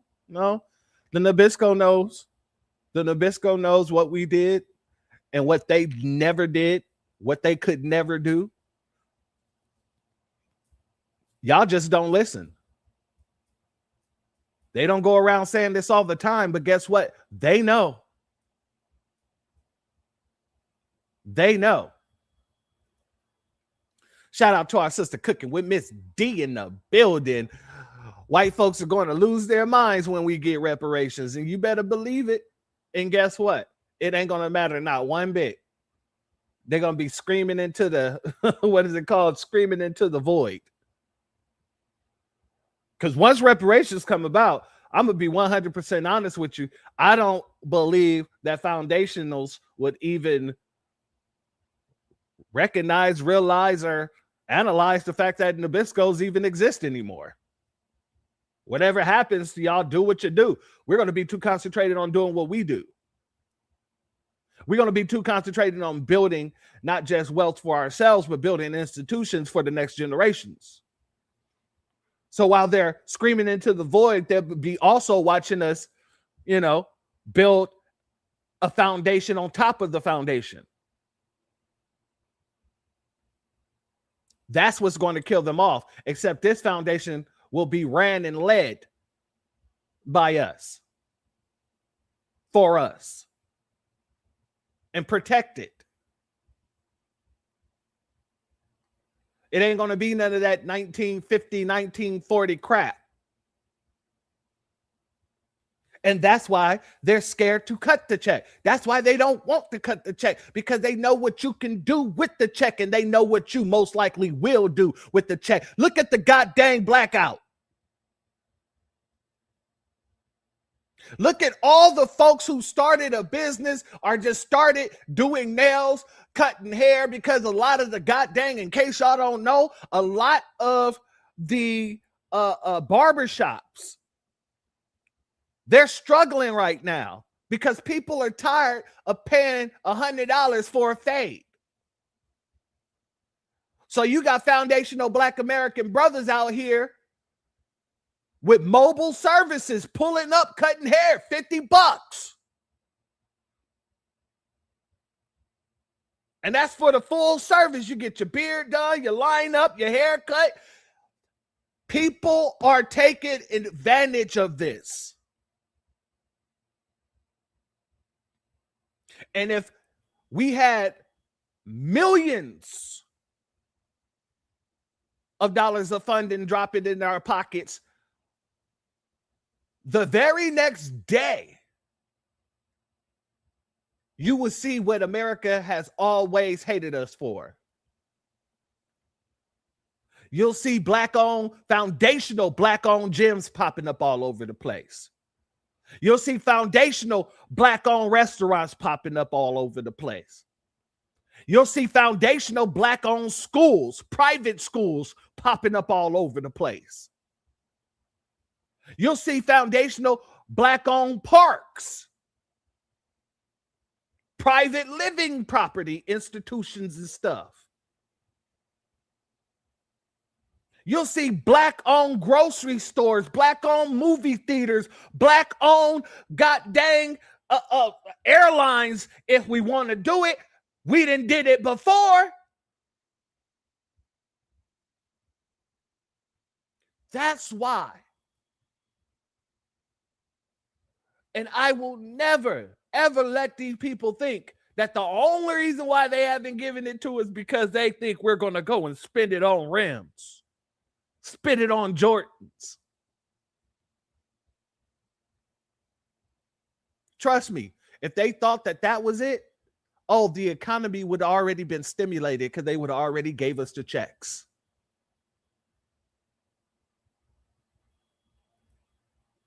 They hate it.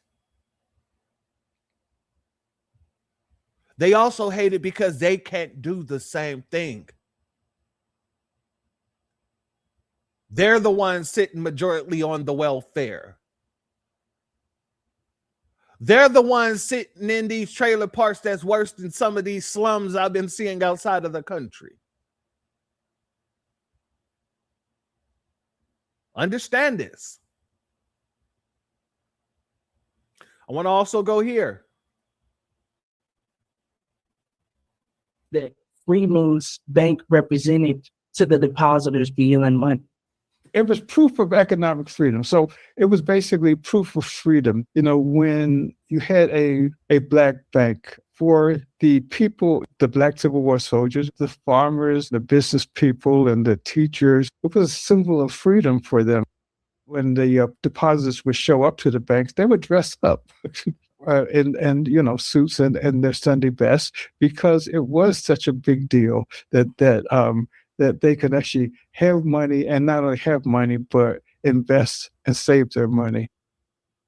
That's powerful, Rodney. It's like what I'm hearing is that it really wasn't just about the money; it was more about the opportunities for Black Americans to enter into citizenship and economic belonging. Can you speak to how many depositors, I guess, the bank had reached at its highest point? At the peak, it had 61,000 depositors across those states. And the depositors, I mean, it wasn't just the formerly enslaved. I mean, it attracted Black churches, Black social organizations. It was successful initially. It had Black businesses in New York and Washington, and like almost all of them thought it was backed by the federal government, and it wasn't. It was sort of a quasi-independent, and it was before actually banks were really regulated by the FDIC. What do you believe that? When we had it, they feared it. That's why they destroyed it. And they plundered it. We already know how powerful we are, family. And I refuse to let any god dang tether come over here talking about, oh, the only reason why you're successful is because you are next to the white man. No. The white man did everything in his power to make sure that at every turn, we're disfranchised. And we keep fighting. We keep fighting, we keep swinging, we keep kicking, we keep biting, we keep scratching until we take this monster down. And while we're doing all of that, while we're kicking, while we're fighting, we're punching, we're biting, we're scratching, we're still being successful in our own right by doing these things.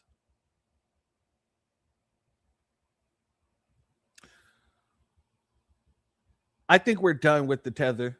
Well, that tether particularly. Now we got to touch on something this other tether had to say. The butter chicken tether. The butter chicken tether. Before we get there, a B1 salute and shalom to our sister Crystal Watson in the building. Much love to you, and thank you for being here. Your donation is blessed tenfold, and I appreciate your contribution as always, my sister queen. Cut the check.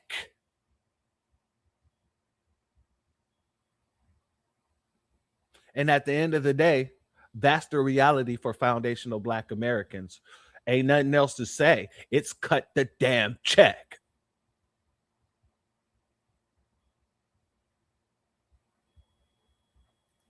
Shout out to Mrs. TT. Thank you for your gifts.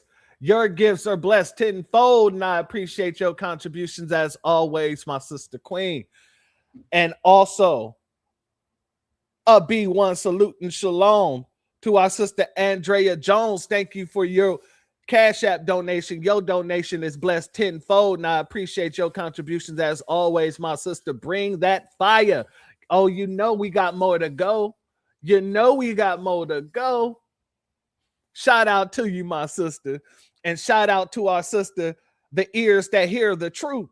Shout out to you, my sister Queen, and thank you for being here, and thank you for your Cash App donation. Your donation is blessed tenfold, and I appreciate your contribution as always. And I hope that you're feeling a lot better. I know that you've gotten over your surgery. Speaking of which, I got to call one of our sisters after this to check on her because she had some surgeries going on. So I want to make sure our sister's okay. Family, let's get to the butter chicken. The butter chicken tether. Let's go here. Now, family, I want you to see what's happening here. You got two butter chicken tethers. People who wash themselves in cow urine. People who bathe themselves in cow shit because they feel the cow is sacred. And whatever comes out of the anus of the cow is also sacred. So they wash themselves with cow poop. These two find time to sit here and have a conversation about us that they probably should never be having. But it's about us versus the tethers. And they're trying to give a little leeway to the tethers to say, well, this is why they don't really link up with foundational Black Americans.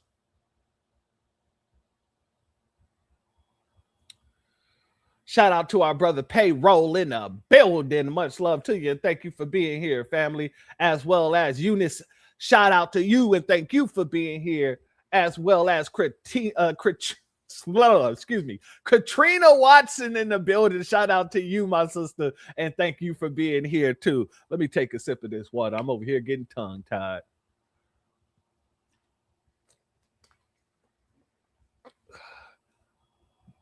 We don't even go to the same churches. You are absolutely correct. The audacity. Yeah. And watch what you hear. Listen to these folks clearly. I want you to hear exactly what they have to say. Let's go here. Now, there is this discourse about how the US-born Black Americans, they sort of perhaps view the Black African immigrants as quote-unquote the house Negro because they are less willing to sort of... First and foremost, I'm going to rewind it. Why are you having a conversation that doesn't concern you to begin with? You're Hindu. You're Indian.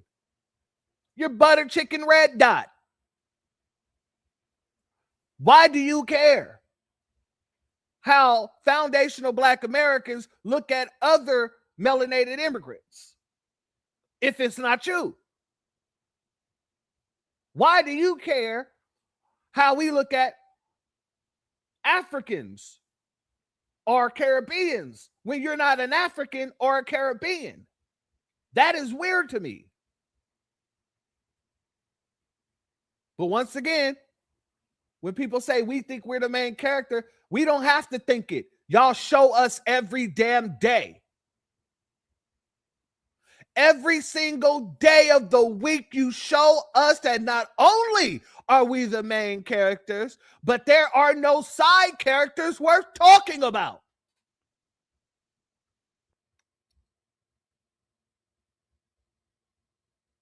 It's like being in a Bruce Lee movie without Bruce Lee. I can't name one side character in any of Bruce Lee's movies.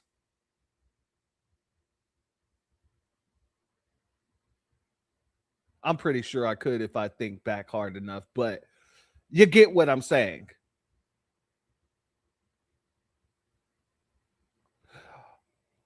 When you're the main character and the side characters suck so much, they try to get their spinoff and the spinoff fell.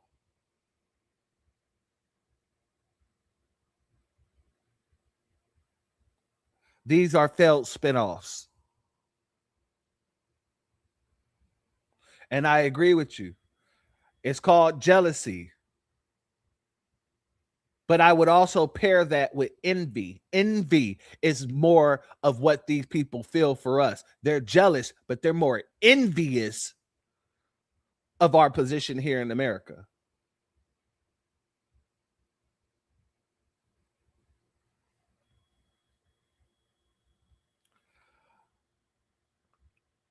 Shout out to our good brother Snatch Adams in the building, as well as Tethers Dookie outside in the building. Shout out to you. Oh, here goes some Tethers that take Dookie outside and rub it all over their bodies. Well, Cal Dookie, that is.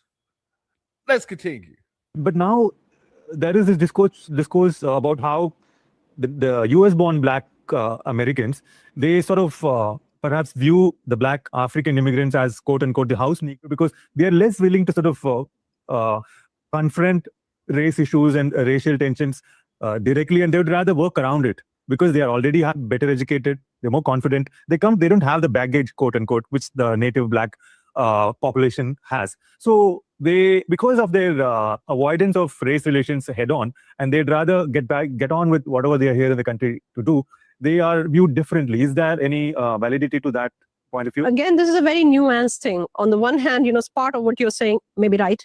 Part of it is that, for instance, the Black Lives Movement, it was equally joined by, they saw common cause, immigrants, their children, as well as black natives.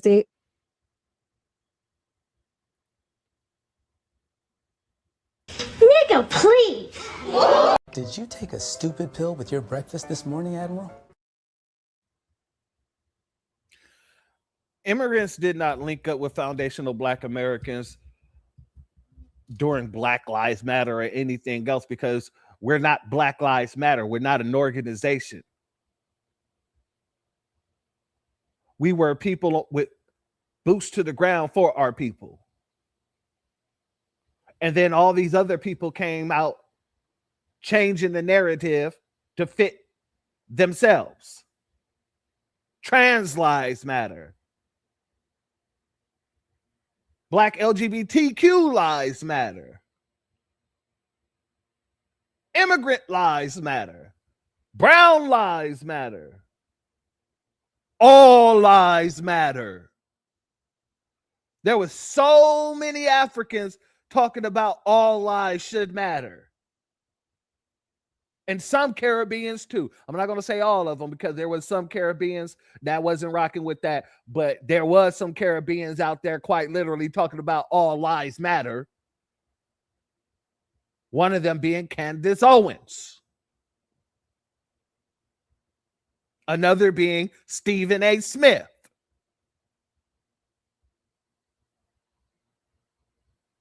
Continue, woman.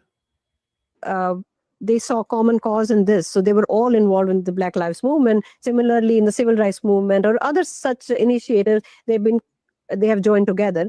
At the same time, you are right that Black immigrants, they look at racism from a very international perspective. So for them, they look at opportunities. They think, like some of the people that I quote here, they say that there's hardship everywhere in the world. There's racism everywhere in the world. One of the person I interview. And so the focus is on opportunity, which is like any immigrant. You first go there, they work more hours, because they want to be successful. So you see that there's this, all of it is a nuanced conversation, in the sense that there are some areas where they realize that they can work together, that there is the racism that they face can be fought together. And there are, I believe on social media, there is a lot of tension between the two groups. Shout out to our sister Sherelle Thomas in the building. The Biryani chicken audacity of them to sit here and have this conversation. This is what I was saying, family. This is what happens when you're the main character. We didn't ask to be. It's just bestowed upon us. And what can we do? I mean, hey, you know, greatness is greatness. I can't stop my greatness. I can't stop my shine. So go ahead, do what y'all do. But understand what this woman was just saying. She quite literally tried to make it seem like, yeah, they came together under Black Lives Matter, but we have to also look at how, you know, immigrants look at racism from a microscopic, from afar, from a microscopic scope. It's going to have to, they think about, you know, the opportunities. Yeah, there's racism everywhere. This, that, and the third. You're in India, surrounded by a bunch of Indians, red dot. You don't have racism, you have classism. Africans, they're surrounded by other Africans. They don't have racism, they have classisms and self-hate issues and a colonized mind. Caribbeans, they live around other Caribbeans. Brazilians live around other Brazilians. But the one thing about Brazil I can say, and maybe not to the full extent that we deal with, they actually, and the same thing I could say about South Africa, they actually live in these countries with the Nabisco. So they can see racism. They can see anti-blackness. What is everybody else's excuse? See, I'm not going to let you say that, because at the end of the day, it's not about that. It's about not wanting to be treated like we're treated. It's about being some of the people who are quite literally trying to get into the oppressor class rather than being oppressed, because y'all know the type of stuff that we go through. Let me be very clear about that. And I want to go here just to show you some of the things. Let me pull this down for a second. I want to show you some of the things that they see on the average and they do not want to have anything to do with. They don't want for any of this to come down on them. But see, we're strong. We're strong people. And no matter what they try to bring down on us, we're there to fight it. And we're there to win. They're not here to fight and win.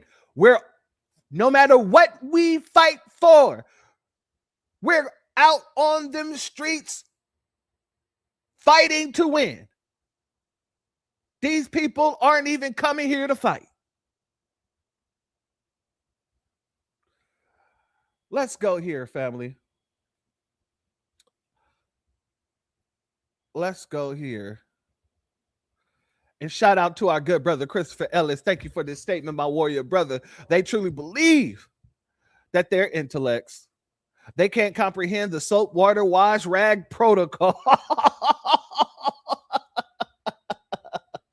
You an intellect, but you can't wash that ass. That is crazy. Shout out to Cat Williams in the building. Much love to you, and thank you for being here. Much love, not the curry bathtub greens. You just had to remind me, didn't you? You just had to remind me.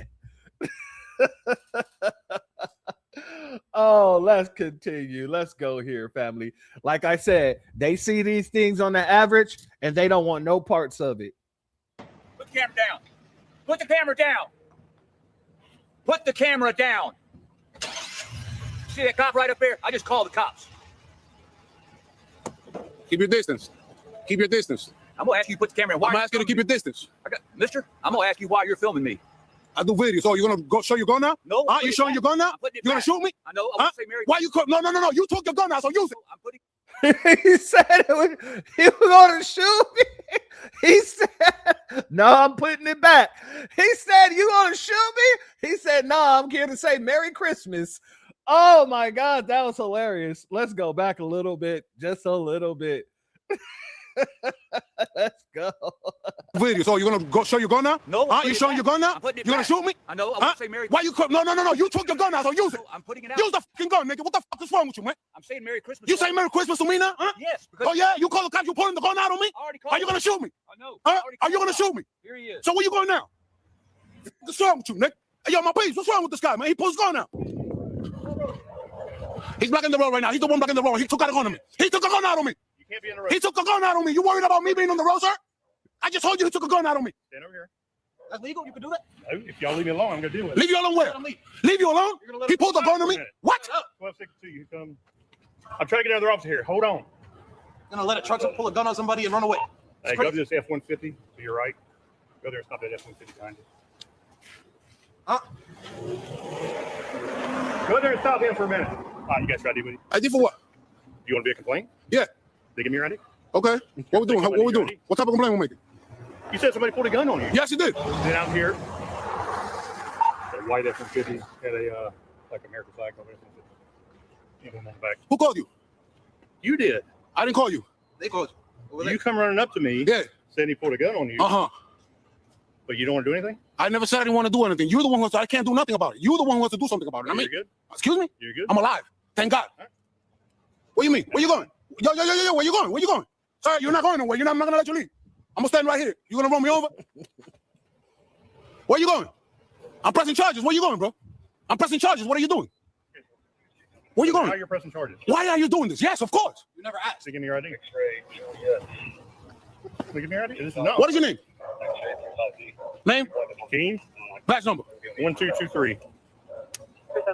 ID, please. What type of charges you pressing? I can't press any charges. Okay, what type of charges can I press? I don't know about the law. You teach me, you tell me. I don't know, you tell me. ID? Okay, you're just screaming for my ID, bro. Relax, man. I'm gonna give you my ID. 794036. Better yet, get me a sergeant. I need your sergeant. I'm gonna do it with your sergeant, sir. I don't trust you. I don't trust you. You're against me. Okay, get your sergeant. Get your sergeant. ASAP. Thank you. Thank you. Thank you. Stand by. Family. Oh, family. See, this is what they really don't want to be treated like. And yeah, I know. And shout out to our sister Makita in the building. Much love to you. I know that this is an immigrant. However, this is just showing you once they start getting this treatment, they don't know how to act. This isn't the treatment they're used to. This isn't the treatment that they want. So of course they come over here and they come and they put their heads on the lap of the freaking Nabisco. Excuse me. They put what Lloyd say? They be laying their head down on the Nabisco.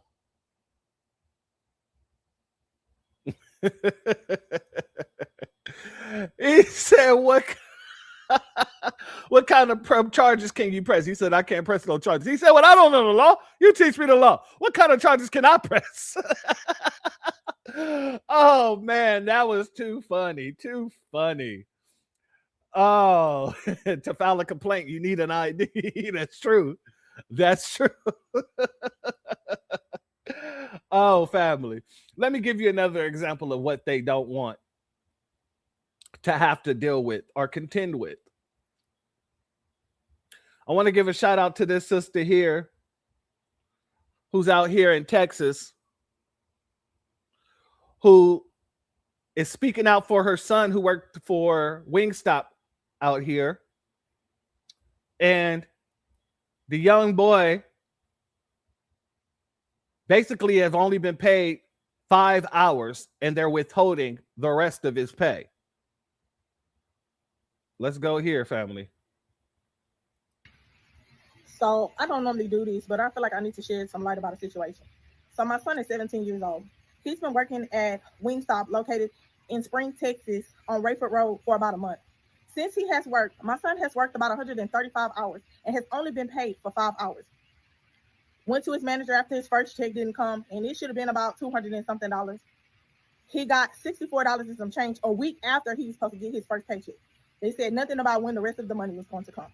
So Next check should be about 52 hours on this check. No check at all. He calls his manager that morning. She's too tired to get up and tells my 17-year-old son that she will see about it or check into it on Monday. But this is Friday. So I'm like, okay, she doesn't want to do her job. Cool. She has a boss. I reach out to her boss. At first, she seems like she wants to help, and her name is Claudia. She's the district manager for the Rayford Wingstop as well as the Sawdust location. She seems like she wants to help. I'm telling her, hey, it's payday again, no money. She calls me back trying to argue with me after she discloses while I'm standing up in Wingstop at 8 o'clock in the morning trying to figure out why my son doesn't have a paycheck for all these hours that he has worked. Oh, well, I remember him. I had to go in and fix his wages because they were in there wrong. So I'm like, oh, okay. Again, I'm thinking she wants to help. She calls me about an hour and a half later, not making sense. Can't tell me where any of the money he's owed is. And when I'm like, okay, you're acting like this the first time you're hearing about the situation, but this morning you told me that you remember my son because you had to go in and fix his wages. Oh, no, I would never give you misinformation. So my question is, why the hell is Wingstop playing with kids? These are children, and it's against the law for you to have a child to work and not pay them. This is Wednesday. He's been asking for his check since Friday and still going to work.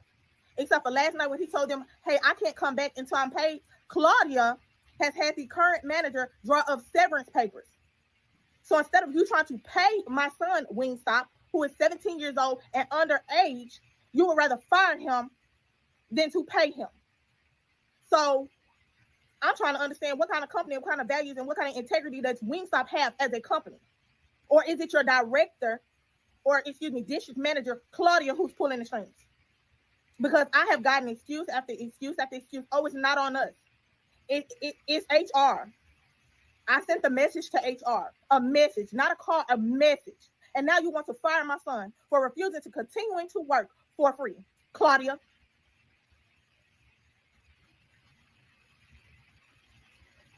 Matter of fact, I was going to say that you got the early donkey of the day, Claudia, but I'm giving you donkey of the effing year, Claudia. And Wingstop, if this is kind of district manager that you want working for you, I feel sorry for you because she doesn't represent anything positive or anything that even says that this is the value or integrity that we want as a company. And that's the values that you want to do. That's the values you want to have. Work children for free. Ain't that called like, what they call it when it's sweatshop work? So Wingstop, are we running a sweatshop by hiring these kids and not paying them? Is that what we're doing, Wingstop?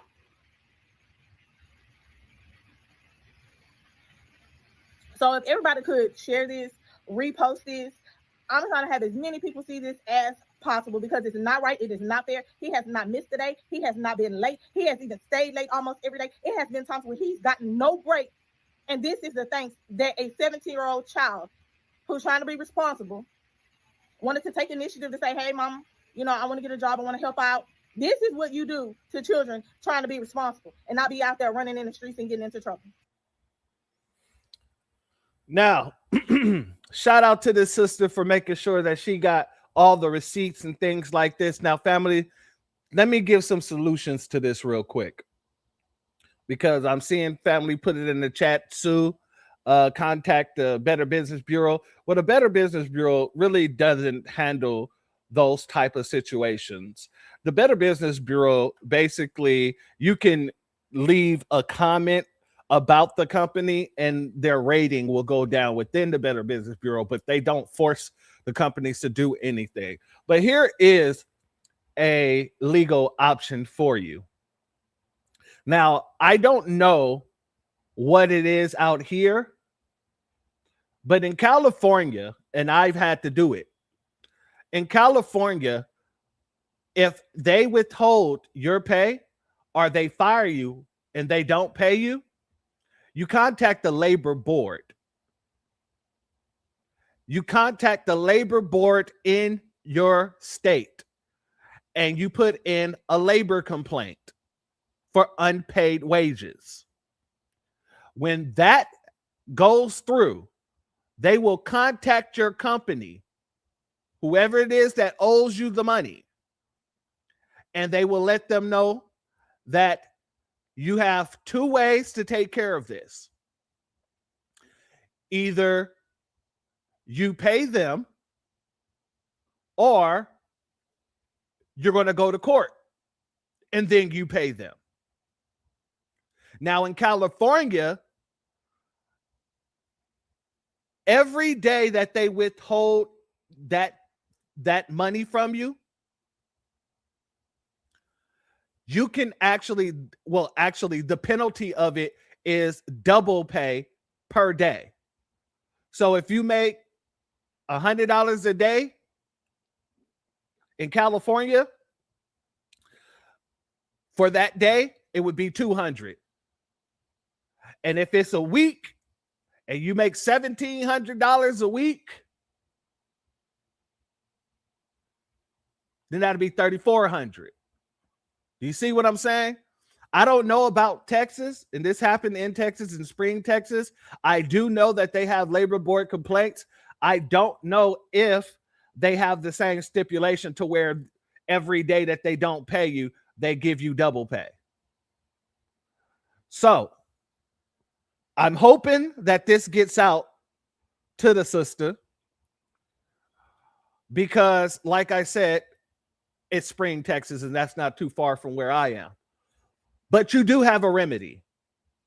You need to contact the Texas Labor Board, file a complaint for non-payment, unpaid wages, and then let them work for you. If you get a lawyer, the labor board can't do anything for you at that point in time. So you have to make a decision. And I only know this because it happened to me. Not only was I letting the labor board handle it, I was talking to a lawyer at the same time trying to see which would be the best option. But then when I heard about the labor board and the double pay, I was like, oh yeah, let the labor board handle it. Go ahead. I got a nice lump sum because I went like 2 weeks without pay. I got a nice chunk of change. So make sure that you're teaching your children this information as well, because they're going to have to be the ones who make that files the complaint because it's them, but you're also going to have to tag along with it because you're the parent. For the most part, you're the guardian. That's just in case anybody has these issues ever again. Exactly. Don't just contact Benjamin Crump, because then you won't be seeing that money for some years. And then if he wins the case, let's say you decide not to settle because he's going to be looking for a settlement. Let's say they're not looking to settle. They say, damn it, let's take it to court. If he wins, then the plaintiff in the case, or excuse me, the defendant in the case, he can actually appeal. It could take another year on top of that. So before you go to an attorney, make sure you exhaust all the agencies that are in, well, they're there for you, are there to help protect you. Now, let's continue, shall we, family? That's another thing, like I said, they do not want to have to deal with. But to be honest with you,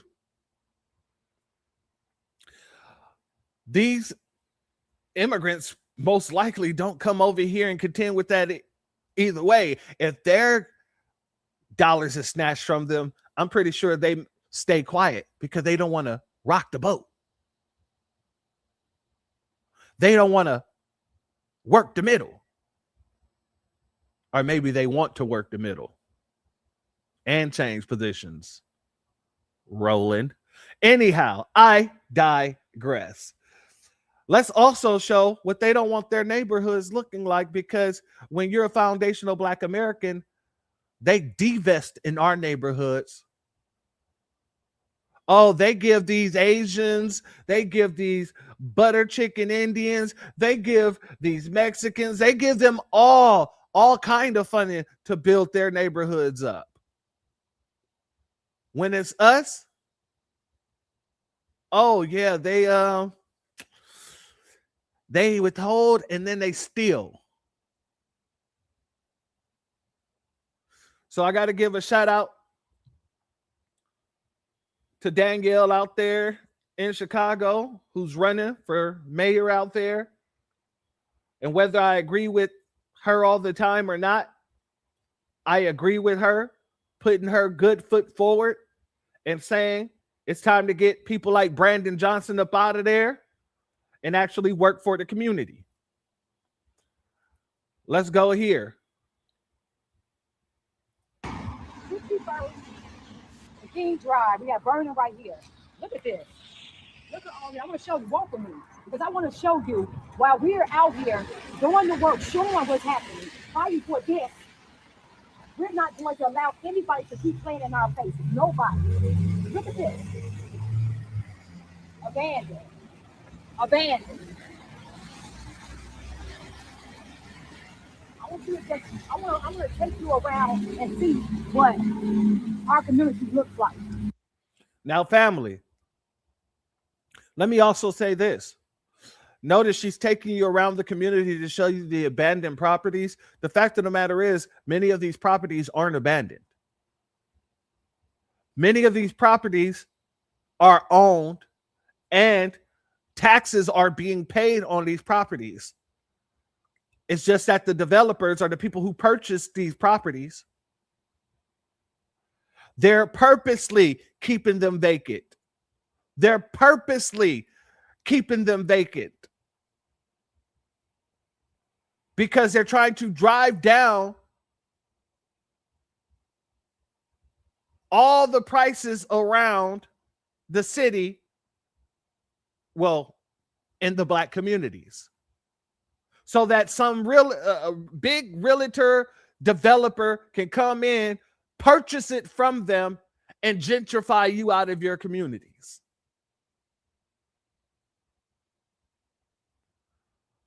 Exactly. Systematic racism. Where is the government to force these people to take care of these properties? They're not doing so because it benefits them in the long run. Like I said, everything we do, we get it out the mud. It's in spite of these Nabiscos. Excuse me. Let's continue. Yeah, her hair is laid. Yeah, that's the one thing you got to say about Danny. Every time she hit a camera, she is up to par. Got to give her that love. Let's continue. Nobody's addressing. Look at this. Abandoned. I just showed you both sides. Abandoned. No businesses at all. No economic development at all. You're right here on 61st and King Drive. In the rain.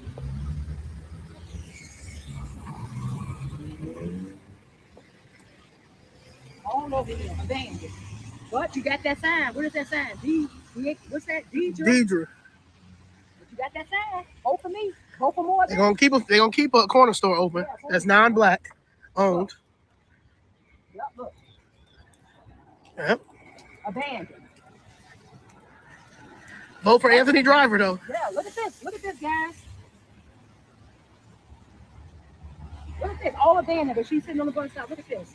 Not even safe. Not even safe. Look at that. We do got a Leering Center over there though. After the sign's gone. But look at what you see.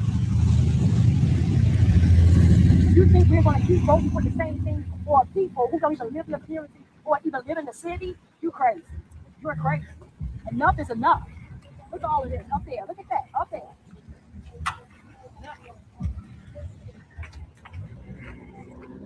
This is where we're at, guys. So from here on down, abandoned buildings on both sides. So when the kids go to the daycare center, look what they come out and see. But there's a Leering Center. But there's a Leering Center. Oh, man. Shout out to Rosalind.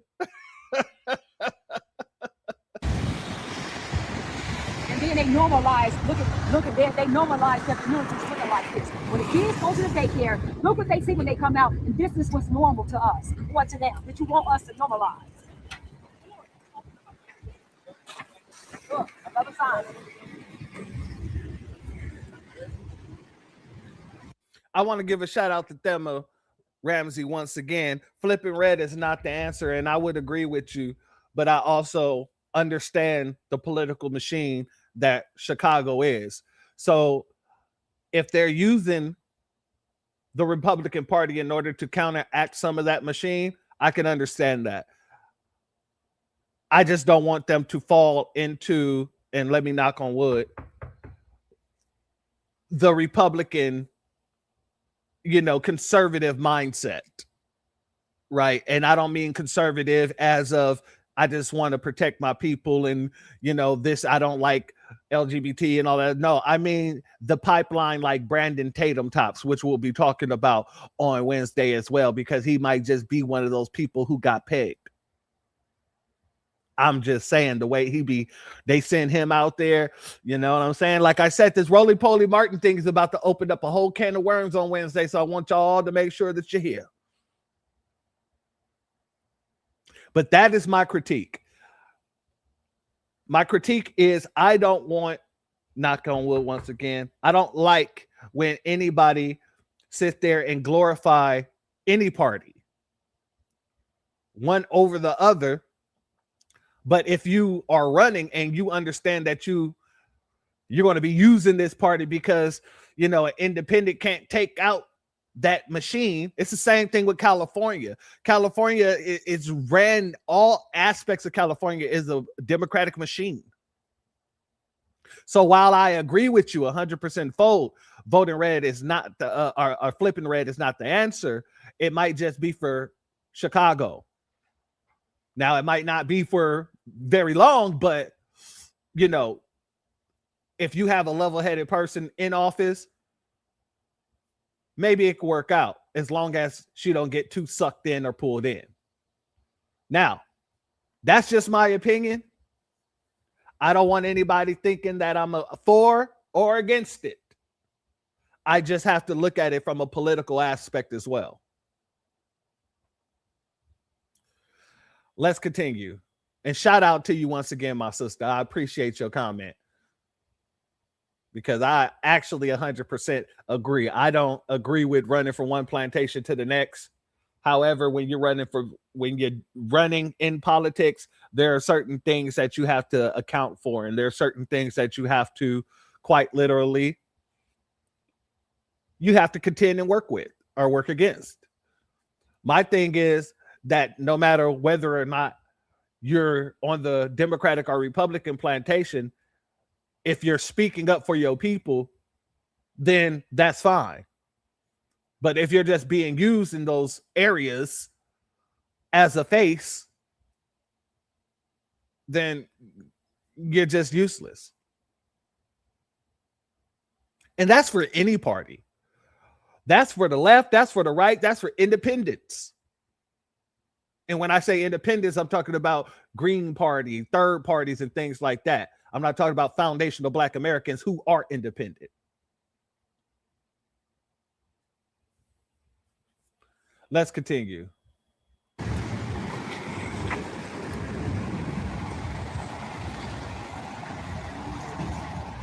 We have to actually vote for somebody who cares and who's out here doing the work and been doing the work. We're not playing any games no more. We're not cosplaying people to come here and pretend that they care about what's happening in our city, and especially in the blighted areas. We can't continue to. I like the way she threw that little dig at Brandon Johnson right now, where she said, we're not here to cosplay people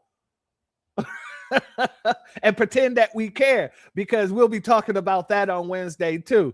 Brandon Johnson coming out with his little, I don't know if y'all saw his Oscar performance where he was pretending to cry for the Black community.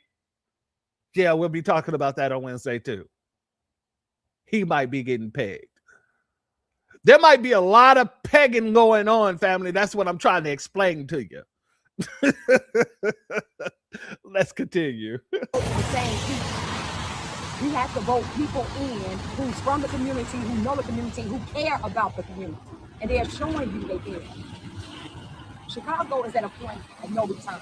We can't afford to allow anybody to be in those seats this election who don't care about Chicago.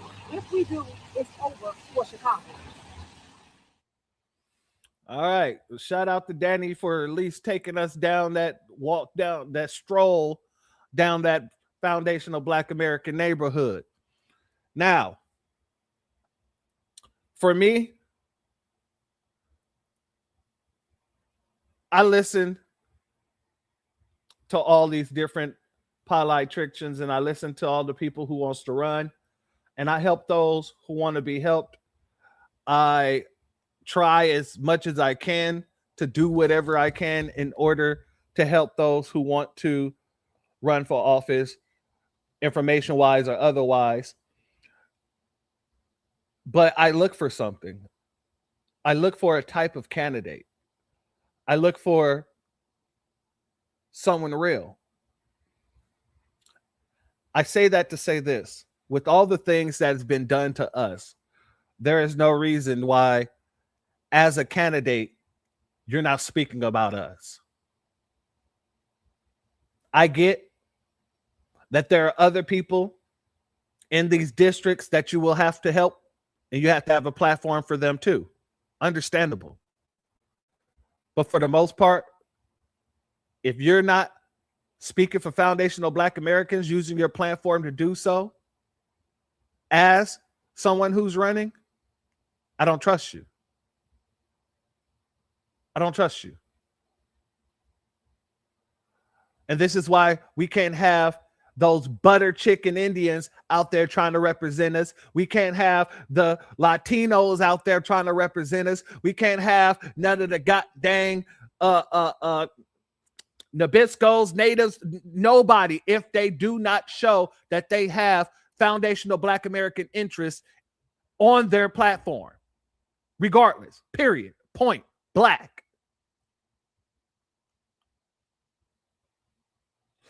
I got to say this as well. We're not allowing it either. You see, there's a lot of people coming out here with that AstroTurf energy. And they're mad because it's not really moving the needle. When I say I look for a certain type of candidate, let me show you exactly the type of candidate that I love, respect, and will fight and ride for. Everybody give a B1 salute to our good brother Marcel Dixon. Reparation is not based on race. It's based on status. A Black person who comes here from Nigeria or Jamaica or Brazil, they're not owed a penny from America. They chose to come here. We are talking about the people who are freedmen, the descendants of people emancipated by this country. We still know those people, because you are one of those people. I am one of those people. A lot of those people here in the audience, I just told you I could break down my genealogy. My dear Nana was 101 when she died. My great-grandfather just died 3 weeks ago. He was 100. He remembers fighting alongside white veterans in World War II. He remembers coming back and seeing his white veterans get homes and lands and pensions and the door being slammed in his face. And we are going to say that America that says liberty and justice for all, that's okay, get over it, keep it moving, while we have to hear never forget for everyone else's tragedy. And as far as from where reparations will come, I need people to stop thinking it's going to come from their tax dollars. Look at all the trillions that America spends right now. We talk about inflation, the invisible tax. We have something called the PPP loans. Do we remember the PPP loans?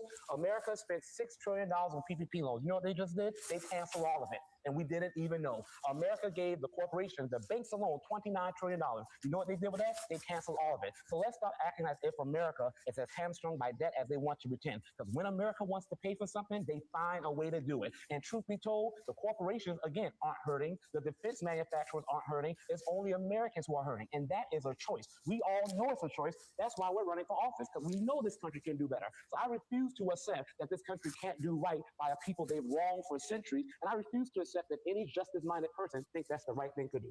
But I'll say that that's the best explanation that I've heard of that. So thank you.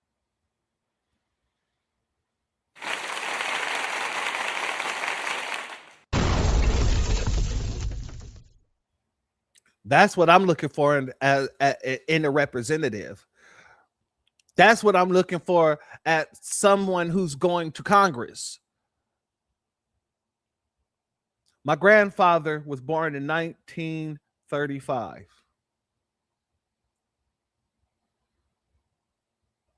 He's 91.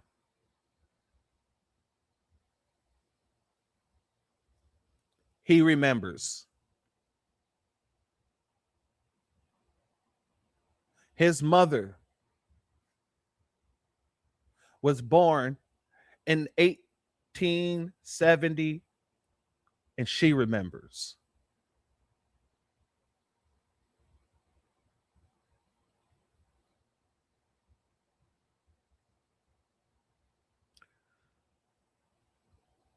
I'm not interested in anybody who don't understand our history here trying to get up and speak about our history here. I'm not interested in any tether trying to give all our hard work away to the Nabisco just because they have a love infatuation with them.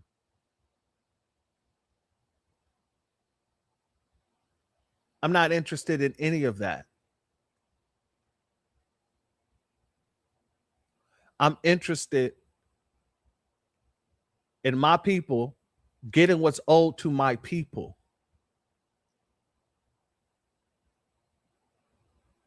That's it. So everybody else, with us knowing what we went through,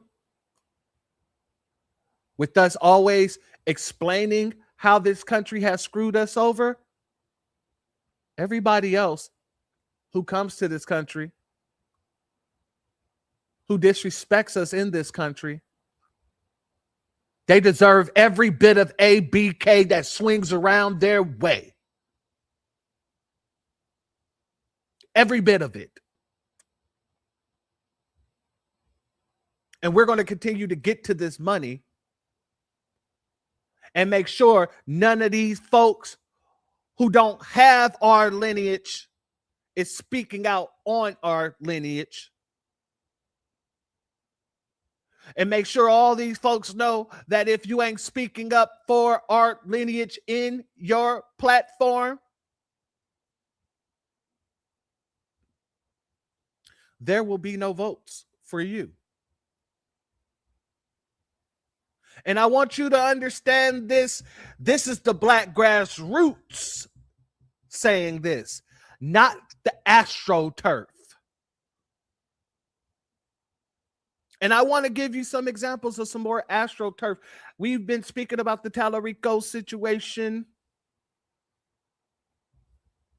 And you've been seeing a bunch of clips get thrown out there of Black women screaming at Tallarico because they're unhappy with how he became, I guess, got the votes. Or they're unhappy that Jasmine Crockett isn't there. However, I had to bring you this here today because it was very egregious and I wanted people to understand why it's egregious. Let's go here. Let me pull this down for a hot one. Highly egregious. See, people who I'm about to play, when foundationals hear people like this talk, I know most of us automatically can hear and think to ourselves, oh, AstroTurf. AstroTurf. Because they never say what's needed to be said. They always dance around it. Let me show you the dancing. Let's go here. Hello. Hi. I'm Amanda Meredith. I'm a veteran of the U.S. Navy. Hey, Thank you. I'm from South Eau Claire. My question is, since I've been back since 2017, I have noticed the over-policing in our neighborhoods, especially during Juneteenth. I myself was attending an event in Lancaster, and our event was closed down 2 hours prior to it actually ending. We were doing nothing. We were just having a very joyous occasion, and yet we were told to leave without even giving a proper explanation. Ever since that Trump had ended the investigations into civil rights investigations, police investigations. Notice exactly anytime someone picks up a mic and immediately goes to all the things that Trump is doing without mentioning all the things that the Democrats have already done, AstroTurf. AstroTurf. I need you to understand this. Because while she's going to call out Donald Trump and all the things that's happening under him, I want you to hear what she does not say. The craziness in this country has gotten worse. Our people have getting killed left and right. Carmelo Anthony's case is just a tragedy. Excuse my language. Notice she brings up Carmelo. Because the Democrats are now wanting to speak about Carmelo. Nobody was talking about Carmelo unless it was the black grassroots. So now he's behind bars unjustly. Carmelo this, Carmelo that.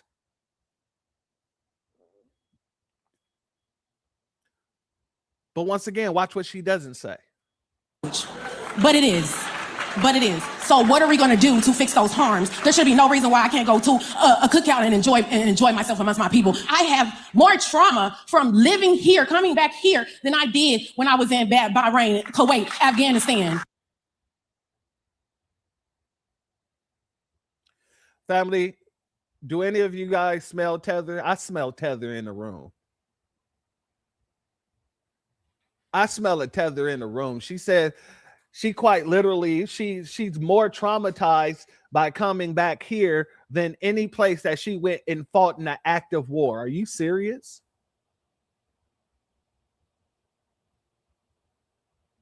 Okay, if that is the case, then why don't you just move somewhere over there where you feel safer? Because foundational Black Americans have always been under attack. She just named off a bunch of things that we had to deal with under Joe Biden as well. Daniel Penny.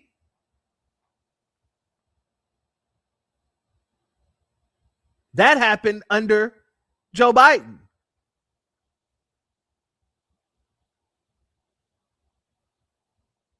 In a Democratic state, nonetheless, with a Democratic judge and a Democratic DA.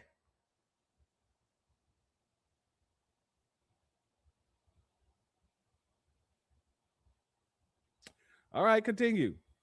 And that's the anxiety. That's what I was most worried about. I came back here because my family's here for my son so he can get to know them. But that was what it's going to be like now when I'm driving around. Am I going to get harassed by the police and state troopers? And it has got to stop. Thank you. Thank you for your question, and thank you for your service. I'm not even going to let Tallarico answer because we know it's full of shit. That's number 3. I'm done for that.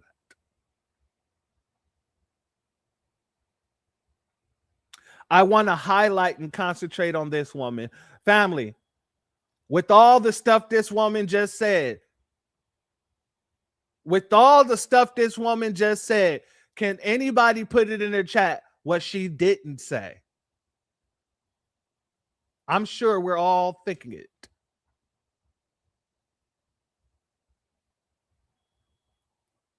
I want someone to put it in the chat.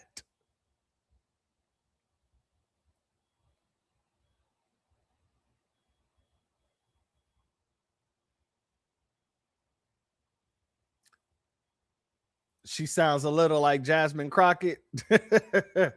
I'm not surprised. This is what they sound like.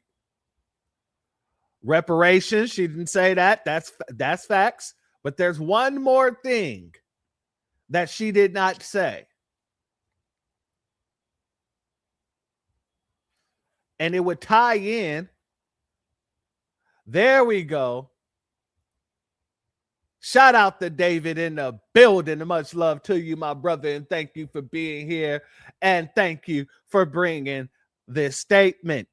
She made all this hoopla about how scared she is and how tripped out she is to be home and all this other stuff, but not one mention of a foundational Black American hate crime bill.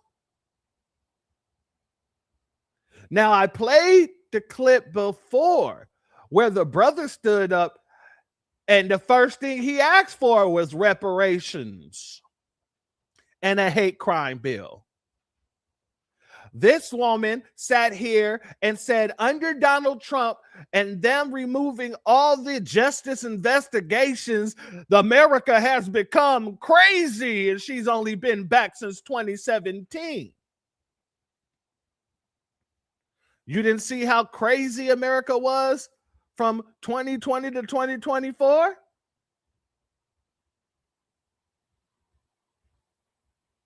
And if it's that crazy, why aren't you telling Tallarico that Black folk need a hate crime bill?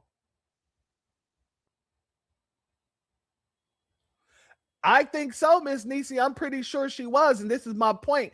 This is AstroTurf, not Black grassroots, because they will spew out a bunch of issues that we're dealing with, but the solution will never be spewed out. They will tap dance around the solution while blaming Trump, while blaming the police, while all these things can be blamed. If you're not bringing forth the solution that we're in the Black grassroots stopping for right here, right now, you're AstroTurf. Somebody put you there to do so. To sound like you're close to being Black grassroots, but just not. That's grassroots light. Grassroots zero. It's a diet grassroots.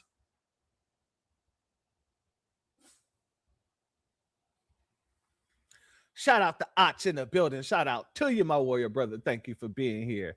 Yep, Democrat shield, in my opinion, as well. Exactly. Fake Black Panther energy. And there's another, I'll probably do this on Wednesday, but there's another guy who did the same thing, but just a lot more crazy, like at a police, what is it called? Damn it, I'm having an old brain fart. The police officer, when he brought out the news, because I'm over here spacing on it, my brain is hurting trying to think about it right now. A police officer brought out the news in order to make announcements. Damn, I'm spacing on what it's called. But somebody walks in, cuts off the police officer, and starts screaming at everybody in the damn room. So we're going to talk about that on Wednesday as well. These folks are not Black grassroots. These people are AstroTurf.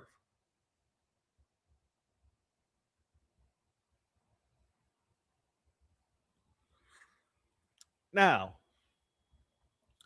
I want to go here. Seeing a lot more of this coming around. Everybody keep asking, oh, why Democrats don't invest in a Southern strategy, especially considering that 56% of all Black people live in the South. And okay, I got to pause there because the question on its face is upside down. Democrats don't have to invest in the Southern strategy because they're practicing it. The very same way that the Republicans are practicing the Southern strategy. They're just doing it in two different ways. The Democrats do it using benign and neglect and using your story to uplift everybody else.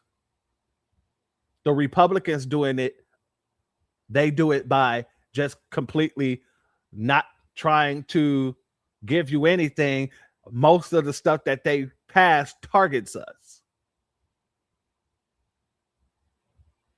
So when she said, why don't the Democrats invest in the Southern strategy? They already participate in it. I don't know. You know what, Miss Nisi? It could be trans Tifa.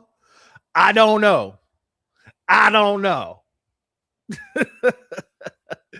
Shout out, excuse me, shout out to Hawthorne, my aunt in the building. Much love to you. Thank you for being here, family. Let's let her continue, or him, or whatever.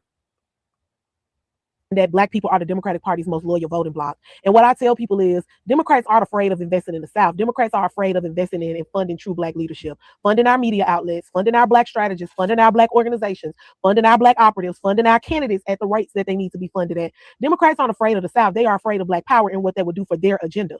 Make no mistake about it. White people gonna white people, even if they don't want to. Even the most well-to-do white people sometimes can consider themselves to be a class above Black people, especially as it relates to political strategy. They feel like they built this system and they feel like nobody knows it like them. And as a Black Southern organizer, as a Black Southern leader, one of the things that I can tell you is it is a full-time job to humanize Black people in this work, to make sure that we're not just a number on the door sheet, to make sure that our culture is steeped in the organizing that happens here, to make sure that we're able to center joy in the outreach that we're doing, to make sure that we're not just being funded to be a conduit of the party and go knock on doors when elections come, but that we're able to make sure people get fed and that their needs are met so that when election does come around, they know us and they trust us. Invest in Black leadership if you want to win. We've seen what happens when you invest in Black leadership. Are you ready to do it, or are you still afraid of what you might have to lose if you uplift Black leaders? Everybody keep. Family, that's the damn Democrat shield.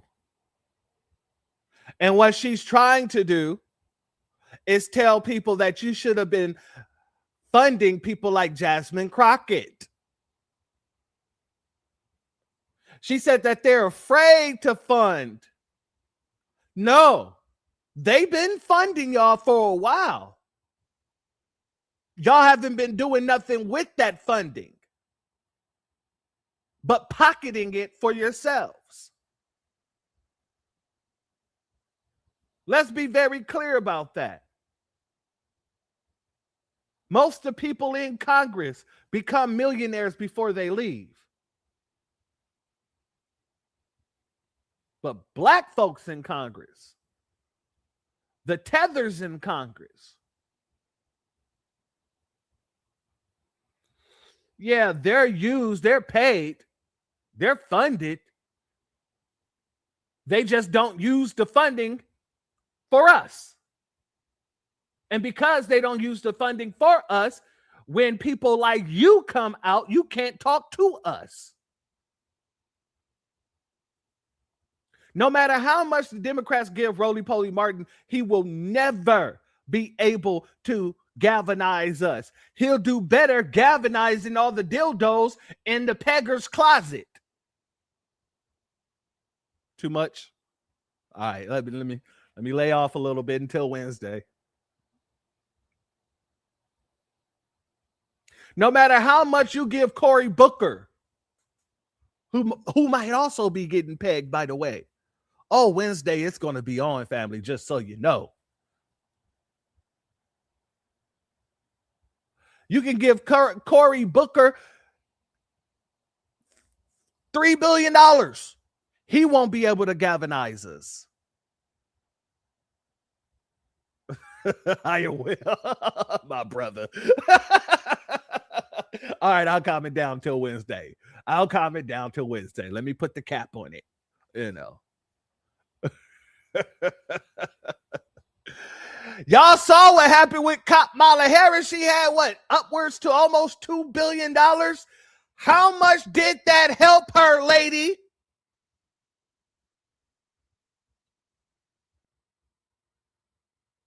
One can say it didn't. One can deduce it never did. You see, we might not have the funding, but we have all the motion. And you can have all the funding and not get one bit of our motion. Ask Kamala.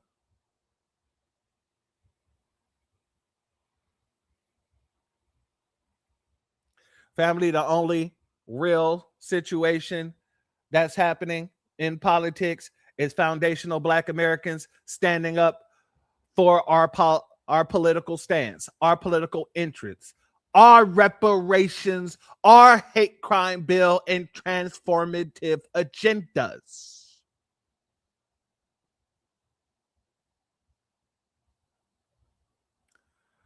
And every time they see a situation like this, let me pull this down for a hot second.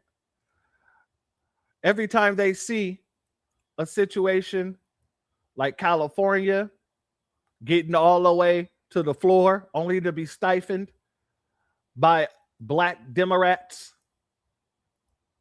whenever they see situations like out there in Illinois where they're giving house loans or whatever the hell it is and calling it reparations, every time they see Brother President Divine, Sister Brooke, or Sister Keisha up there in New York at them panels telling them what it is and what it's going to be,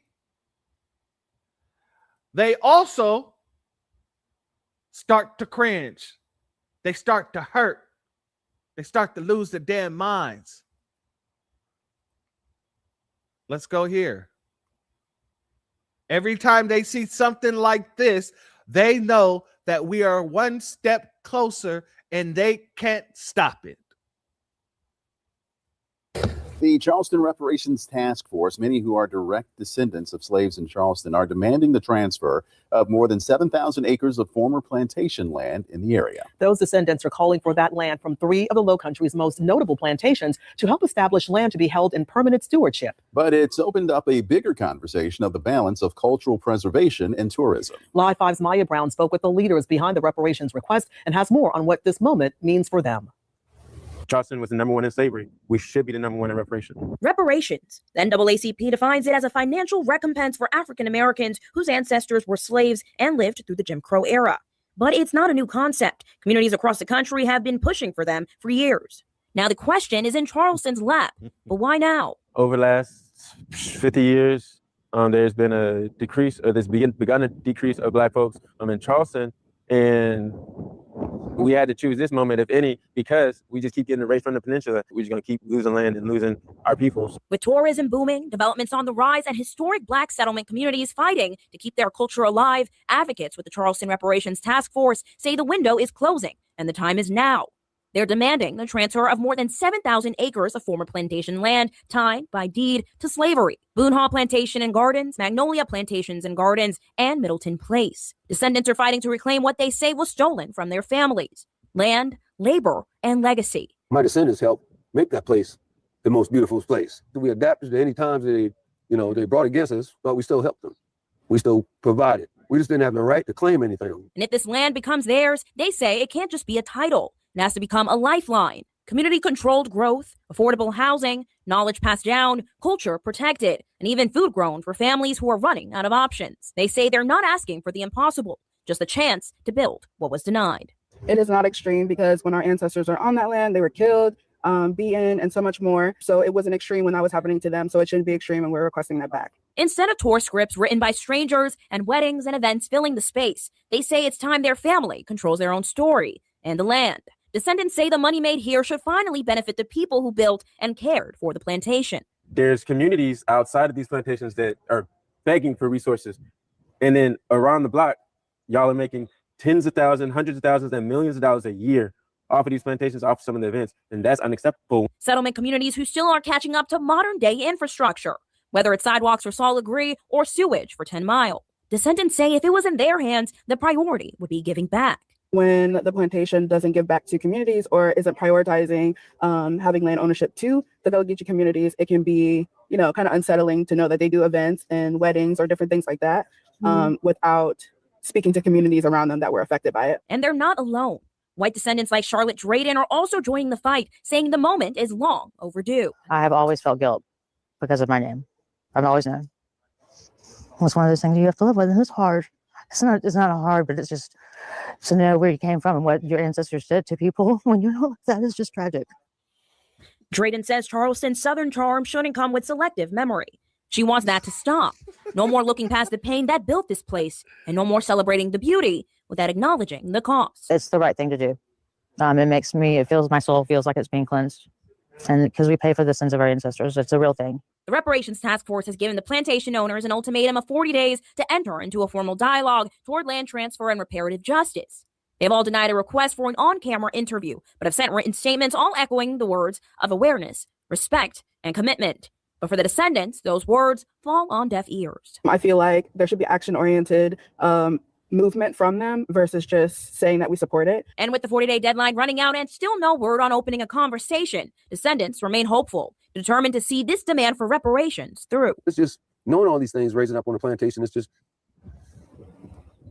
gives you power, but it also gives you fear. And when it comes to fear, you fight back.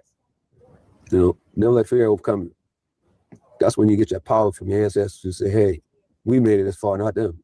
Across the country, more than 225 communities are already taking steps to make amends for slavery. Now the Charleston Reparations Task Force says this city has a choice: stay behind the moment or step into it. If you'd like to read those full statements from the plantations, you can visit our website at live5news.com. Just look for this story. Reporting in the newsroom, I'm Maya Brown, Live 5 News. Y'all is going off. Shout out, family, and shout out to our good brother Crew Reality in the building, as well as our sister Tia. To you, much love, my sister. Thank you for being here, family. And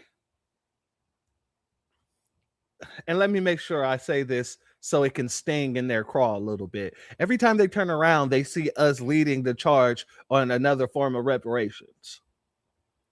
Now, the plantation situation, I brought on a couple of good brothers and sisters who created an organization. It's a brother and his wife. And you guys can go back and look through the channel, but I interviewed a brother who started an organization. Well, his wife started an organization called Plantations for Reparations. And of course, this wasn't a situation where they're like, well, just give us a plantation and that could be the full of our reparations. They were including the plantations as another form of our reparations, including cash payments and things like that. But their idea was, if we can get these plantations to be turned over to us, then multiple different foundational Black American families can move to those plantations, work the land, and really make that money off of, and pull it back into our communities as well as using the plantations to rent out things like that. Very similar to what the Nabiscos are still using the plantations for today. So you're seeing more and more different forms of reparations being brought to the forefront, and it's being brought to the forefront by people who are foundational. So every time they hear something new about reparations, they're looking at foundationals and saying, ugh, I got to find a way to block it. I got to find a way to make sure that they don't get it. And if they do that, I get to get some of it. Shout out to Full Armor of Yah. She says, I only accept apologies in cash. Anything else is just manipulation.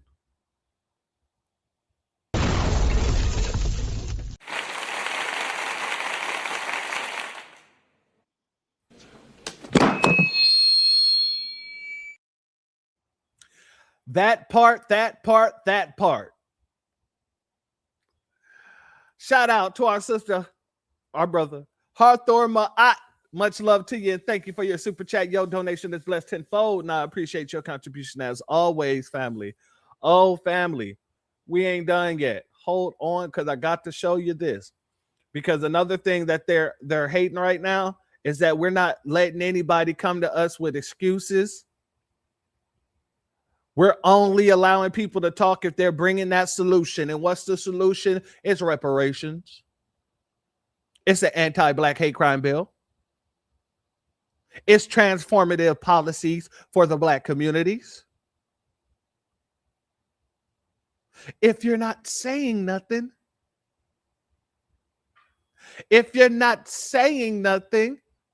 of the sort, then guess what? It's falling on deaf ears. So now the Democrats are all coming out because they know reparations is very serious. And I know you probably saw this before, but they're trying to protect Obama, talking about the reasons why Obama couldn't do reparations. And it's the same old talking points, family. Let's go here. You gonna side with your own, right? So all the thought process is here. So you think they didn't already? You already got these people thinking. What's going on with the sound? Hold on, family. Let me see something.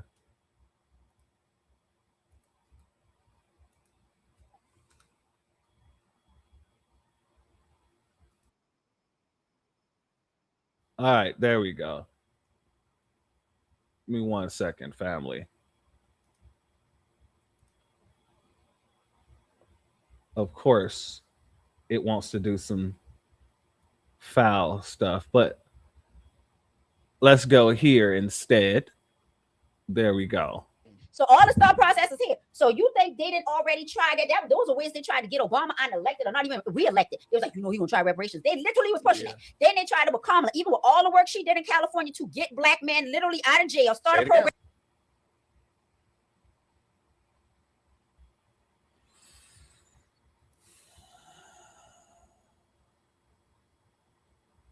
Nigga, please. Fuck him, goddammit, and fuck anybody with his ass. Yeah. Kamala didn't do a lot of work to get Black people out of jail. That's the lie that they kept peddling, and they continue to peddle it. Kamala did more work trying to keep Black men in jail. What the hell are you talking about? All to fight her damn California fires at a cheap cost of $1 a day. What in the hell are you talking about? She kept people locked up. When the courts was ordering her to get them released, she was arguing against the courts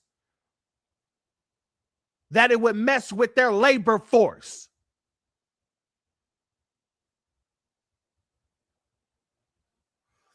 This is why all these people are falling on deaf ears. They're saying these type of things as if it's not easily Googleable.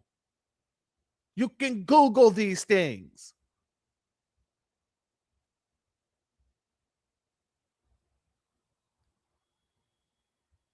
Everything else, they still said they literally call her a social worker because of what she was doing for Black men. They didn't say, oh, she ain't doing that for Black people. No, they are smart enough to know if I start talking reparations, this is dead in the water before I even start. Yep. I was like, and that's what some of the Democrat people too.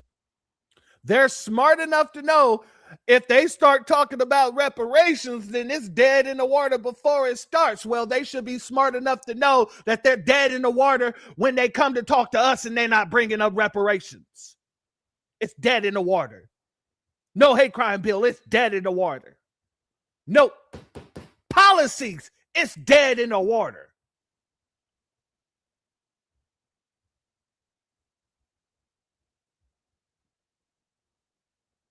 A B1 salute to our sister only Pamela's way in the building. Shout out to you and thank you for being here, my sister Queen. I'm not even just blaming Republicans. Some of Yeah. them Democratic jokers too. I said because they imply every time we have this conversation that I'm gonna pull money out your pocket to do it. I'm gonna get money out of your pocket. They never try to have a plan. So you have to go in there with plans, and these people have to hold their senators, whatever, to the fire. Meaning, where Smoke went in there, let me clear all these people out who got charged with marijuana charges. You have to make reparations in a whole nother place. When Obama did that whole $280 million My Brother's Keepers program, he had to fight them for that. And that was the My Brother's Keepers program that was open to anybody, and it was just a mentoring program? You're saying that like he did something. That program wasn't worth nothing. He could have kept that damn program.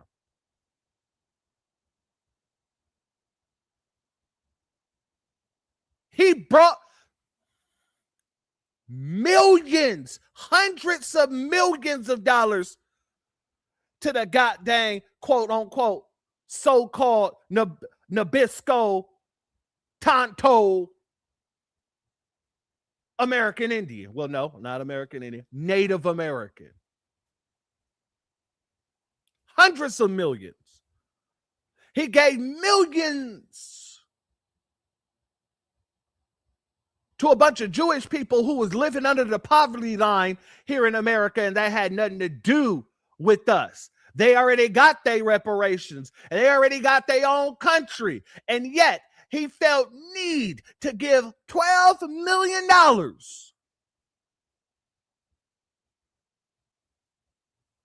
to Jewish people living under the poverty line.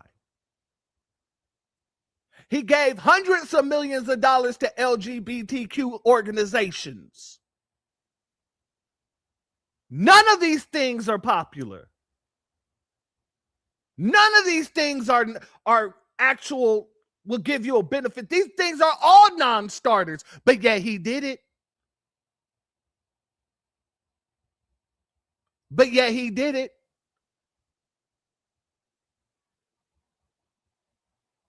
These people think that just because they get behind a podcast mic that the black grassroots is going to listen to them.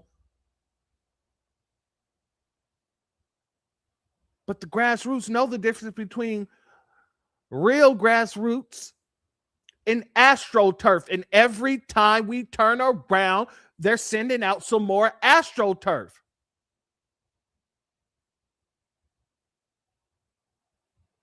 Oh, yeah, can't forget about that. Thank you, Thelma. Yeah, can't forget about the light bulb heads. And the fact that he was the one that brought over the Haitians.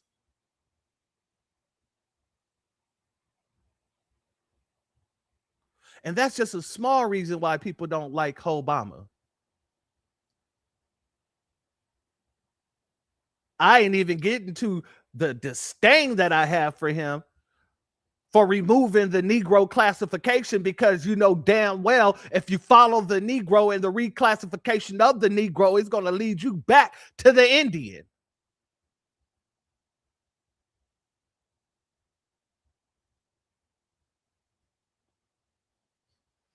I digress. Let's continue.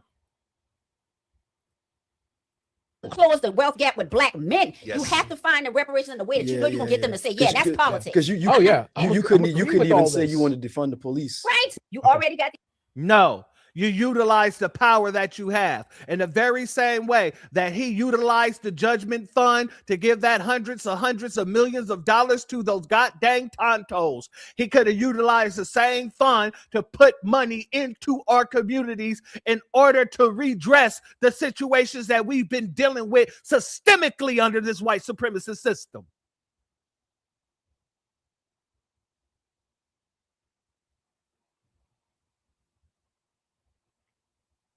So family, a lot of our people are starting to hear the differences, and they're loving the differences, because when you're hearing people talk such as this, you already know where they stand. Let's also go here. This built empires off black bodies. We've heard people saying the UN resolution is a joke, or that Africans aren't owed anything, or that was a different time. People sometimes try to put a disclaimer on slavery by insisting that you cannot use the social norms of today to judge the actions and events that took place in the past. Well, such people are loud and wrong. The transatlantic slave trade didn't just exploit people, it built economies. So let's talk about the money. Here are the receipts. In the Caribbean, Jamaica, Cuba, Saint-Domingue, 5 to 15 trillion in today's value. While plantations made 20-30% profit margins. In Brazil, the largest importer of enslaved Africans, sugar, coffee, gold that flowed straight into Portugal built Europe's wealth. 10 to 25 trillion in today's dollars. And the United States, cotton was over half the economy. That's another 5 to 10 trillion in today's dollars. When it comes to the contributions that Africa has. Now notice what she just did there, family. Notice what she just did there. She started out with the premise that people are talking about slavery and how Ghana isn't old anything and it is too long ago. Notice she threw Ghana in there, but then she talked about the wealth and where it was accumulated and where it was built. And everywhere she mentioned is in the Americas. She didn't mention how much money Ghana made off the slave trade. That's one.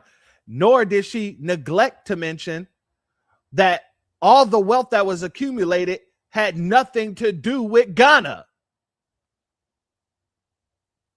But yet they're like, well, they say Ghana isn't old. They're not. Even in your own goddamn video clip, you're sitting there speaking about where it was accumulated. Ghana has nothing to do with that. Continue. Made to enriching Europe and building the so-called New World, the silence is deafening. We have paved roads through mountains, we've put down railroad tracks, we've constructed buildings, laying brick after brick. We have cut sugar, cane, we've picked cocoa and cotton.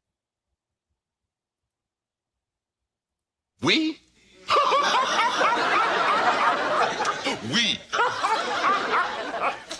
In order for there to be a we, there has to be a me. And you will notice we is just me flipped upside down. So the next time you decide to make a we statement, make sure it includes me. What the hell is this man talking about? We laid the roads, we picked the cotton, we cut the sugar cane.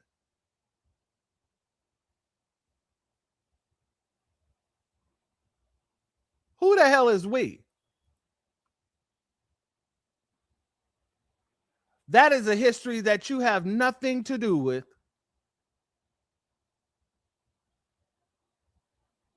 And it's something you was already paid for. You remember those mirrors, your little trinkets? Or as our sister Brooke just said, cowrie shells, liquor.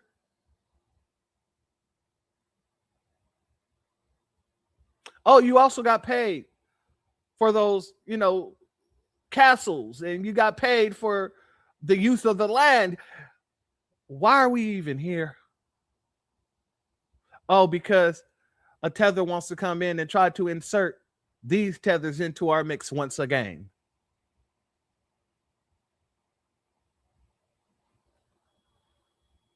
We've descended into mines to unearth precious metals and stones, and we have wet-nest babies. This system generated 30 to 70 trillion. But even that number is incomplete because the real cost was human. You can't put a price on that. We've paid the price of admission with the blood of our ancestors, and still what greets us? The blood of whose ancestors?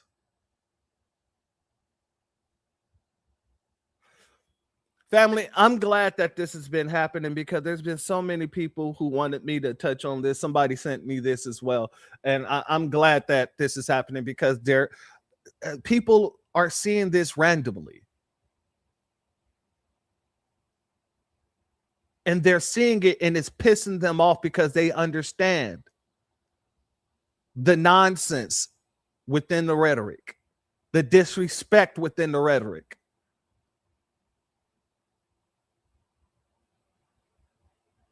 Your blood had nothing to do with the blood and soil that built this land. And that's why you guys are flooding. You're dealing with storms and all kind of stuff. Fires.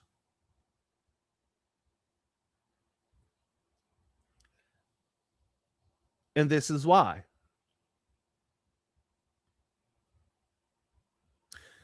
So in between the Obama couldn't do nothing people and the Africa deserves reparations to people and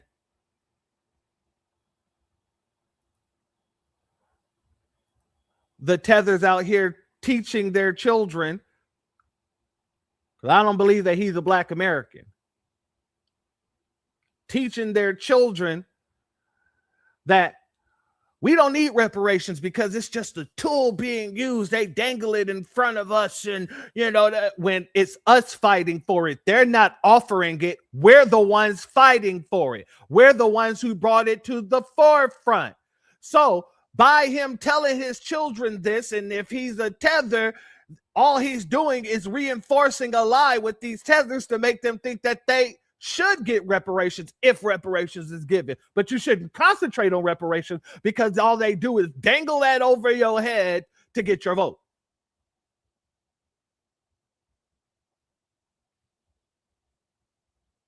But right here, down here at the bottom, it says, none of you were slaves. None of you deserve reparations. Shut up and get off mama's couch and get a job.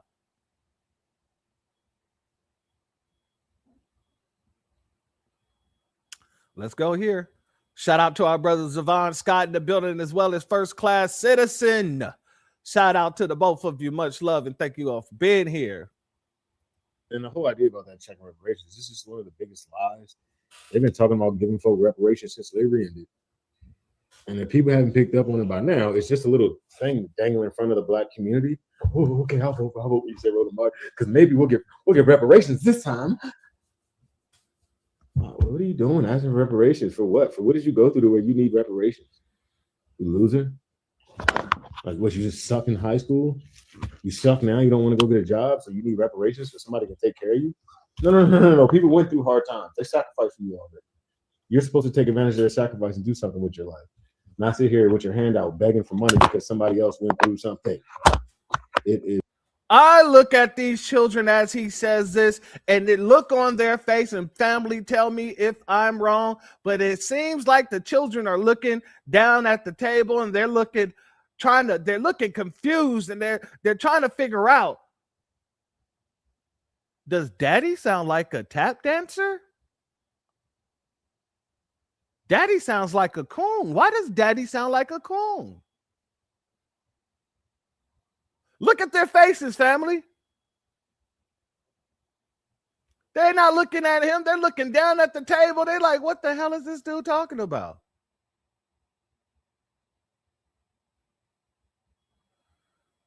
It's literally insane. And yeah, you guys are bored by what he said because all he did was explain how government works. Don't you guys know you need 60 votes to bust the filibuster? And just like you said, and then the president still got to sign off on whatever goes through. Yeah, well, no, and the whole idea about that. Family, do you think his children came to him and said, Daddy, let's have a conversation about reparations? Or do you think that he set up this camera and he did this video clip to get some sort of brownie points from the freaking Nabisco because he's out there telling his children this?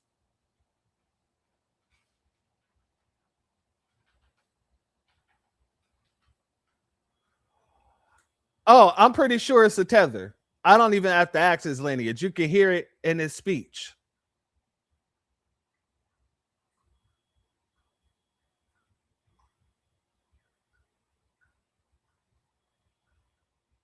Shout out to Ishmael Bull in the building. Much love to you, my brother, and thank you for being here. Much love to you, family. I'm an old black man. You call me pertaining to boycotts, yet your people are doing just that, boycotting others. And I am absolutely in agreement with you, family. I am absolutely agreeing with you. They're like their daddy just tell us to join the satanic order for money. Did daddy just tell me to join the satanic order for money? Oh, family, the things we contend with. Like I said, all of this is astroturf. Let's go here because now these folks want you to be okay with getting reparations, just not from America. This woman is about to say, hey, I heard an idea that if Russia really wants to get Black Americans on board with messing up this country, they should pay us reparations.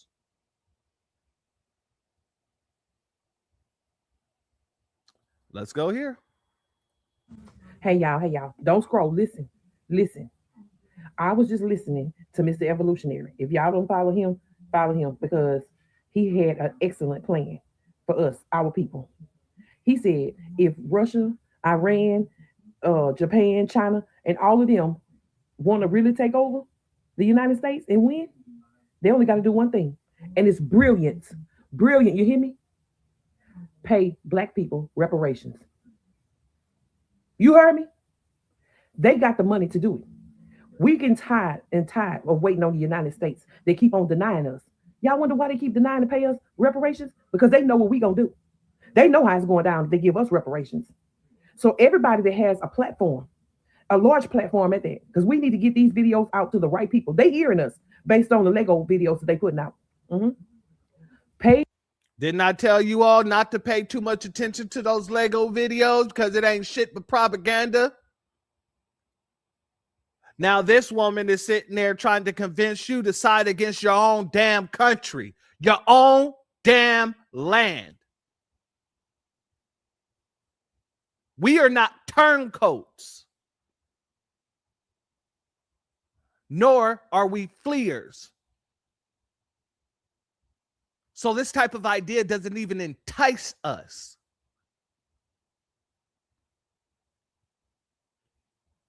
Run from one white supremacist to the next because the next white supremacist is going to give us reparations? What about my land? What about the blood, sweat, and tears my ancestors put into building this country?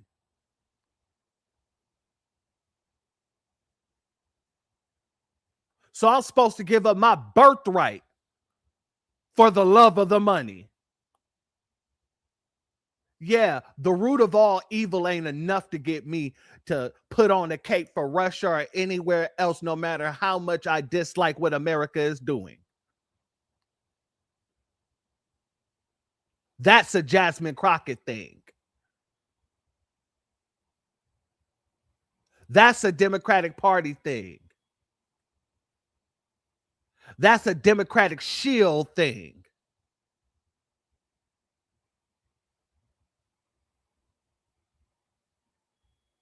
Black people reparations and watch what happens. That's the best plan I ever heard. So again, if you have a platform and a large platform and you are of color, post a video. Notice she said of color. Not a foundational Black American, not a descendant of a slave. She's telling all Black people to go to Russia to get reparations. Because they're listening, according to these Lego videos.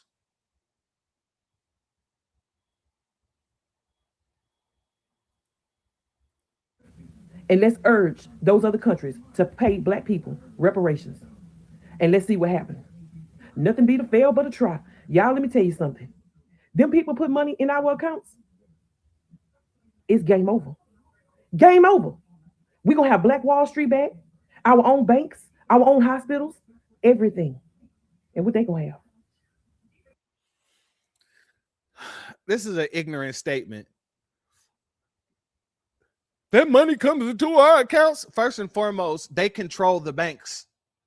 They can block the transfer in the very same way that they blocked the transfer when Gaddafi was going to give the Nation of Islam $1 billion for Black Americans. What happened then? America blocked it, didn't they? Like, these people talk as if it's just so simplistic when we didn't had situations after situation after situation. See, that's how you know you're not a foundational Black American.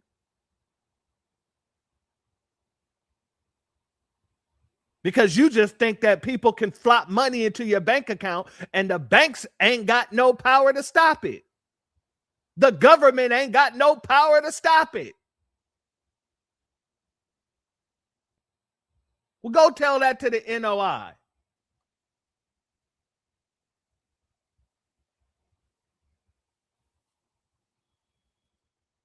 The black dollar is a powerful thing, y'all. We just shut down many companies by not going to their businesses because they played with us.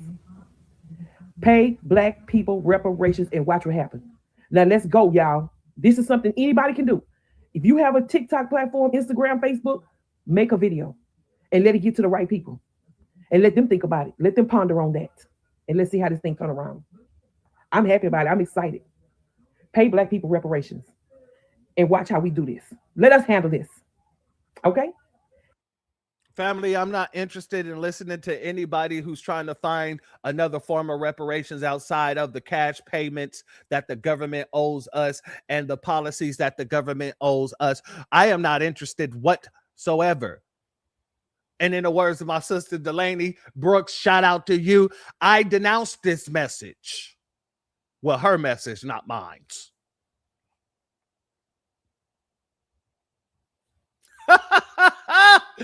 Mike, you crazy. He said female Roland Martin. Roland Martin is the female Roland Martin. This is his sister.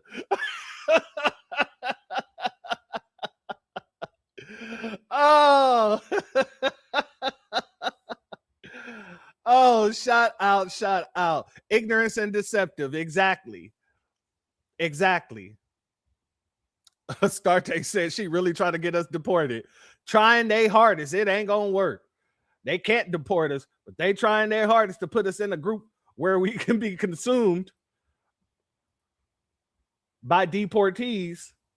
Family, I'm not interested in listening to anybody who's trying to change what reparations should be or anybody who says this is our reparations. I was listening to Tariq earlier today, and somebody called in, one of the young ladies with the land patents, and I saw a couple of you talking about it in the chat, where the young lady was talking about everybody needs to make sure they do their genealogy and get those land patents back because the courts tried to hold her in contempt of court because she wouldn't sign over the land patent.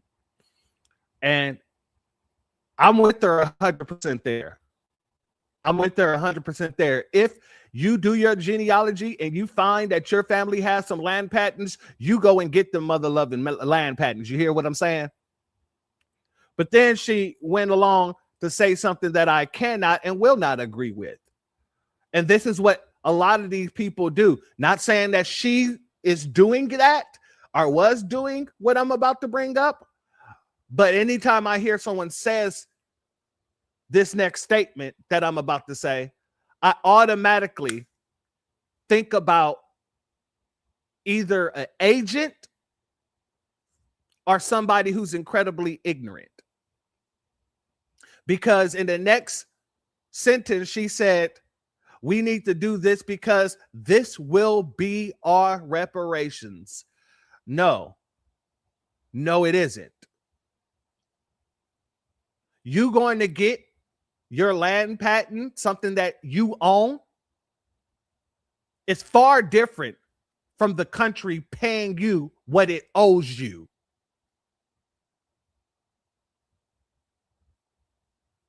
That's where I get highly irritated, is with that ignorant statement. Well, we're transferring the wealth to Black Americans and, we're using our own wealth to build each other up. That's our reparations. No. That is us practicing group economics like everybody else. That is so far gone from the government giving us what they owe us. I need people to insert this into their mind and sear it into your brain. Nothing else is reparations but reparations. I don't care how good you're doing. I don't care what you went back and got that they stole from you. Nothing else is reparations if it is not reparations. Cash payments, land allotments, protected class status. You have to understand that anytime someone makes that sentence, anytime someone says that sentence, they use that They're trying to move you away from what the government actually don't want to give you, which is your reparations. You're just helping these people at that point.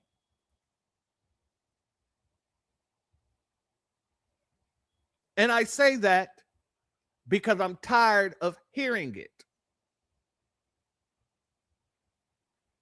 And that's another talking point coming from the tethers as well.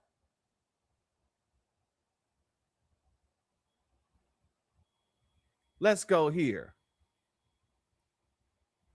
Overseas as a Black American woman. And here's why. I don't think a lot of I've started multiple businesses overseas as a Black American woman. And here's why. I don't think a lot of Black business owners talk about this, but many Black business owners lack capital, small business loan. And yes, this is still an ongoing thing, even in 2026. It took me traveling abroad to realize that I have this sense of leverage. I call it my form of reparations. As Black Americans, we need to leverage the resources that we have, such as the US dollar and the US passport, to our advantage. It is more simpler for a Black American to start a business overseas than it is in their own country. And I was able to utilize the US dollar and the money that I earned as capital for the businesses that I started overseas. If you've been thinking about starting a business and have run into a multitude of hurdles when it comes to opening one in the US, you may need to start looking outside or looking internationally.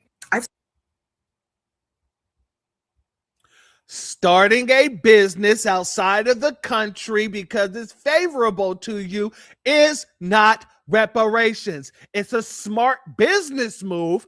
It is not reparations.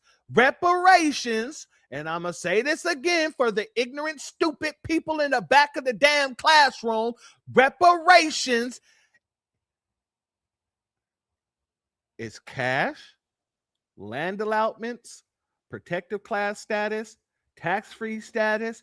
It is programs from the government that owes you.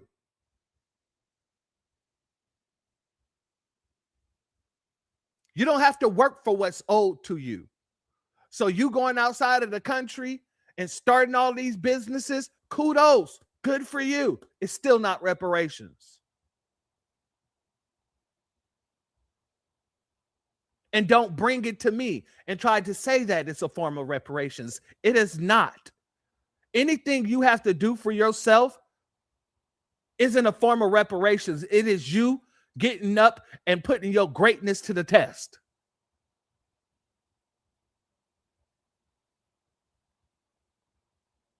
So if you had to put your greatness to the test by doing your genealogy and seeing, oh, snaps, we got land patents. Oh, let me get that about you. That's you testing your greatness. You leaving this country and going to different countries that are more favorable to you because of your blue passport and starting a business. That's all fine and dandy. That's you testing your greatness. That has nothing to do with reparations. Reparations is what's due. Reparations is what's owed. And the government of America owes reparations to foundational Black Americans. No other government owes what America owes. Now, they might owe us something, but no other government owes what America owes us. So doing everything outside of making America pay is not reparations.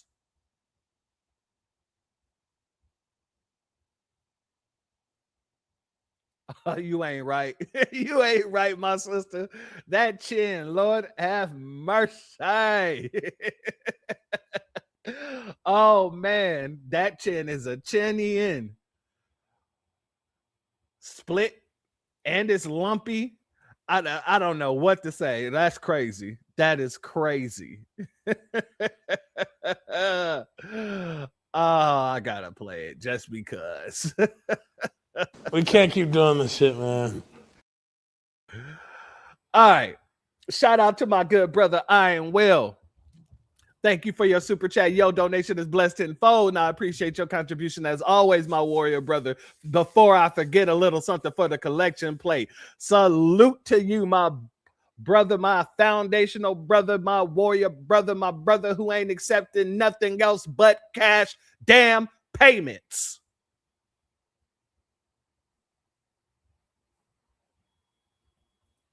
She said that's a Legos hairline. Shout out to our brother Leonardo Una. She looks like she got her sew-in ripped out of the parking lot brawl. Damn it. Just the top part of the sew-in. Oh, damn. You foul for that. Oh, man. And for all the people who are out there who don't like the reparations talk, whatsoever,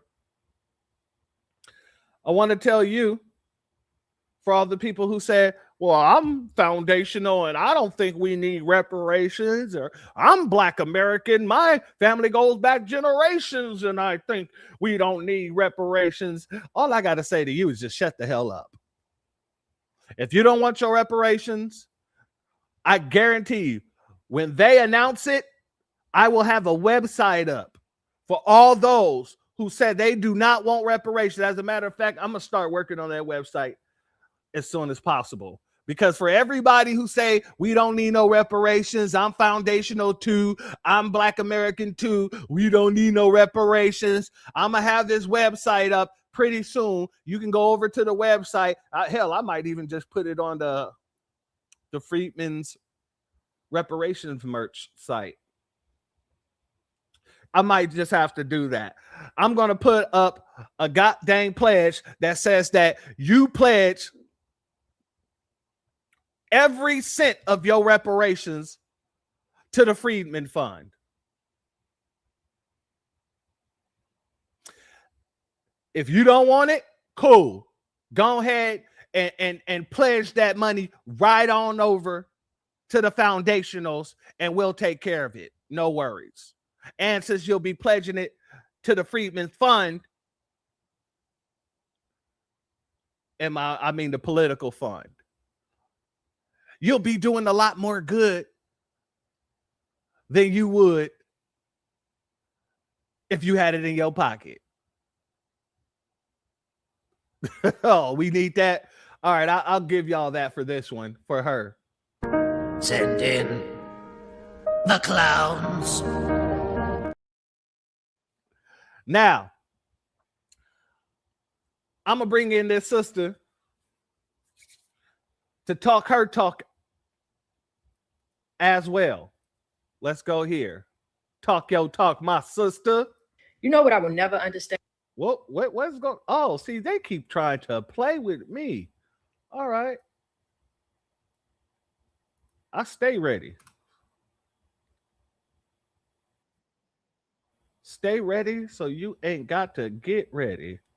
You stay ready. You ain't got to get the ready. Let's go here. You know what I will never understand about delineation reparations are FBA individuals who come against the movement. That'll never, ever make sense to me. Number one, if you don't have the faith in reparations, move to the side. Don't tear down the people who do.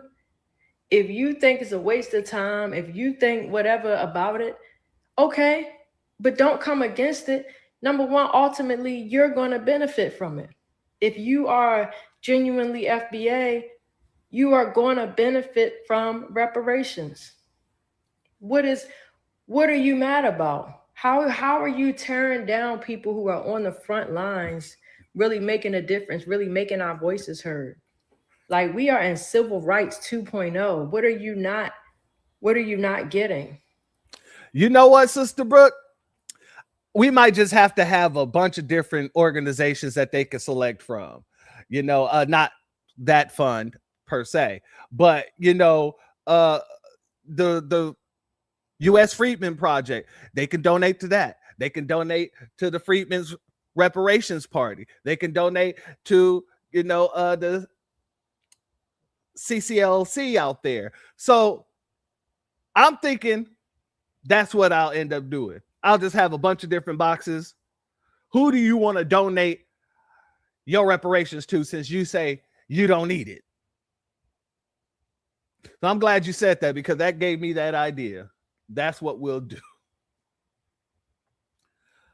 And a B1 salute to first class citizen. Much love to you. Thank you for being here. And thank you for your super chat. Your donation is blessed tenfold. I appreciate your contribution as always, family. I don't want to hear no more of their tetherology. Trust me, I got tether fatigue as well. Let's let this sister finish talking. Judah roars. Judah roars. What are you not getting? You have eyes and don't see, ears but don't hear. Where are you? Where are you? Delineation is not about hate. Dog, we don't hate nobody. We are the most hated and the least hateful. We are the most hated and the least hateful. This has nothing to do with nobody else. Focusing on you does not mean you dislike other people. Prioritizing yourself does not mean you dislike others. Why is that so hard to understand? Like, how are you tearing down something that's just fighting for more rights, more freedom, more not retribution? I think it is retribution, but really just our just due. Why? How are you, as an individual with lineage back to prior to the founding of this country, how are you upset about reparations movement? How are you upset about delineation? You're upset about delineation because you lack understanding. That's one. That's you lack understanding. I don't know what to tell you. Like, you either get it or you don't. But don't tear down the ones who are responding to something. I'm telling you, there's something happening. And your lack of awareness is fine. But when it turns into trying to come against the movement, man, I wouldn't do that if I were you. I wouldn't do that if I were you. Y'all, I don't even know what to say. I don't know how to wrap this up. Just come on. What are you doing? Shout out to that sister. Shout out to that sister. Like I said, it don't make no sense. Those folks who say that they're against reparations, but they're qualified to get it. It's okay. So that's the case. We'll make sure that it goes to great use. We'll make sure it goes to great use. But I want to touch on something else the sister said, where she said, just because we're standing for ourselves don't mean that we're against everybody else. Just because we're concentrating on ourselves does not mean that we hate everybody else. But let those tethers tell it, that is not the case. And I want to pull the pen out because I put a pen in something earlier today, and we're going to pull the pen out right here, right now. These tethers are making it known that they not only come over here to be taken advantage of, but they're not doing it for free. They're paying to come over here and be taken advantage of. Whether it's TPS or anything else, they have to pay to recertify for TPS.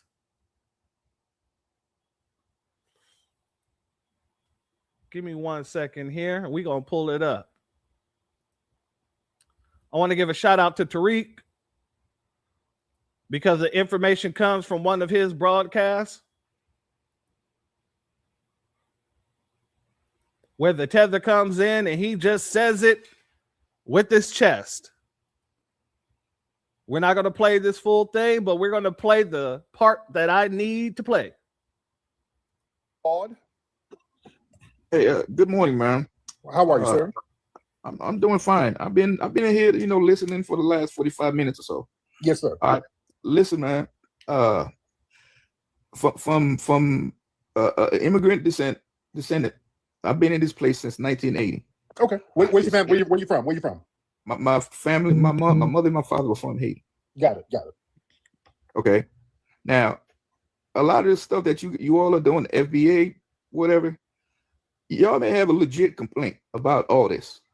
But the thing that a lot of people cannot take, man, it's the disrespect. If somebody come to your panel, want to express themselves, all of a sudden you guys want to call them musky this, ugly this, dirty foot this and that. None of that stuff is uncalled for, man. All right. Because the thing is, the minute somebody start pushing back and say something, then a lot of people start, then we got to start playing the victim. Oh, he had no business being in this country. Now he's disrespecting me, this, and that. But y'all don't understand. Some of y'all are dishing that stuff out now. See, just like somebody said, you in my house. What was that supposed to mean? Y'all had like a lot of like majority. That means you're in my house. You're not at home. You're not in Haiti. We're not in Haiti disrespecting you all in Haiti. But you all are over here in our house disrespecting us. That's what it means. What you mean this is your house? You didn't build this, mother lover. That's what we mean. You are a guest here.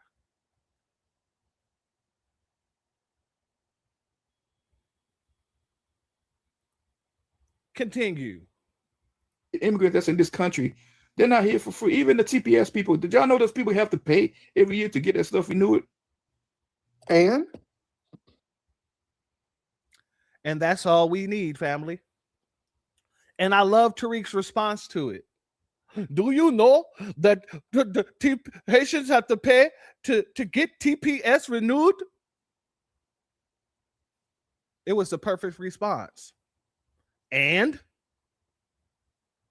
what the hell does that have to do with me? What the hell does that have to do with the price of tea in China? Not a damn thing. The price is still going to go high when it goes high, and it's still going to go low when it goes low. So what the hell does that matter? And why does that affect me at all? It doesn't. So move along. This is how these people move. They act as if we're supposed to care that they're paying to be subjugated, to be used as slave labor. We're supposed to care that they're paying to undermine us.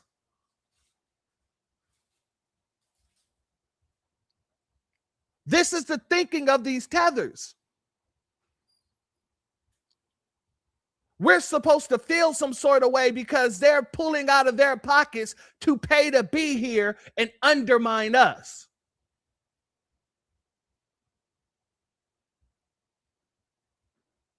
Make it make sense.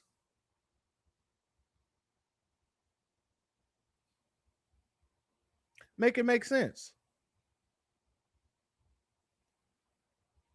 And we talk about all the things that happen in Haiti and all this other stuff. And we talk about how Haitians love to talk about 1804, but they don't want to talk about after 1804, all the things, all the people, the goddamn white internalization of all their leaders, the self-hate of all these people. And they never want to bring up anything after. And when they do, they say things like, well, hey, the French forced us to pay reparations to them. I'm going to send it over to my sister, that FBA lady from NYC. Shout out to her. Let's go here.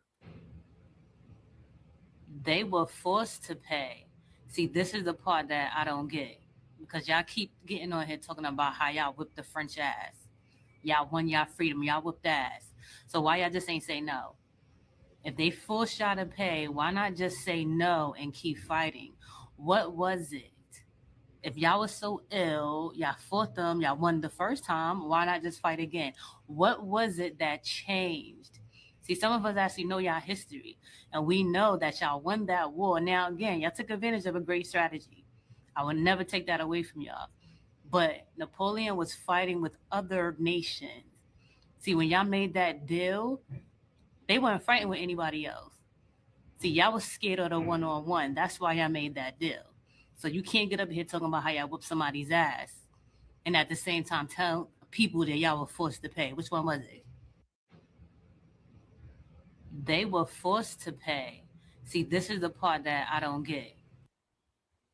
Shout out to that FBA lady from NYC. Yeah, I don't agree with anybody, you know what I'm saying, coming to me trying to tell me a farce. I can't agree with you because I don't agree with liars.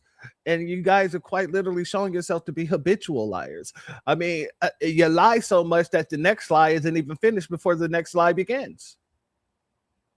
The first lie isn't finished before the next lie even begins, I mean.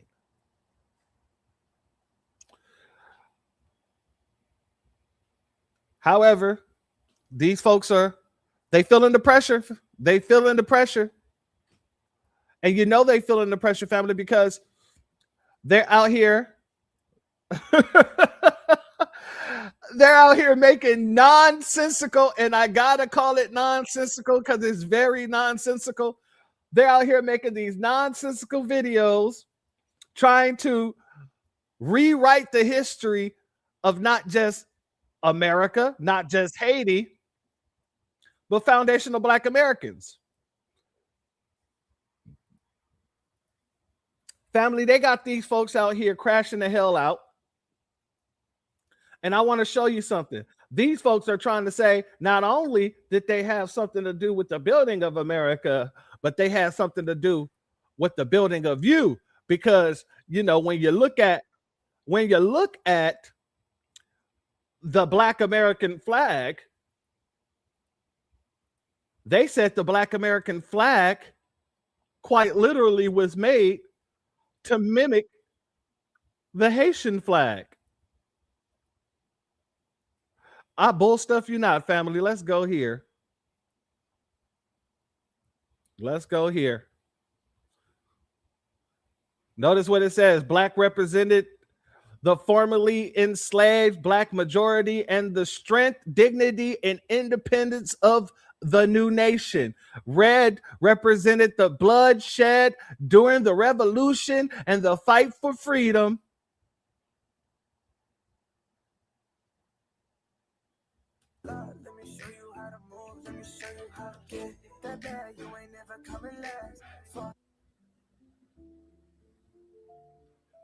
You're not getting away that easy.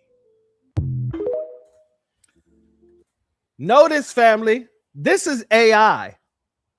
So nobody had the balls to come out and make this assumption themselves. They didn't have the balls to come out and actually say it with their chest. They put it behind AI because they're cowards. Shout out to our sister Brooke. They told me the Juneteenth flag on the shirts that I make, on the shirts I make was a Haitian flag. Man, if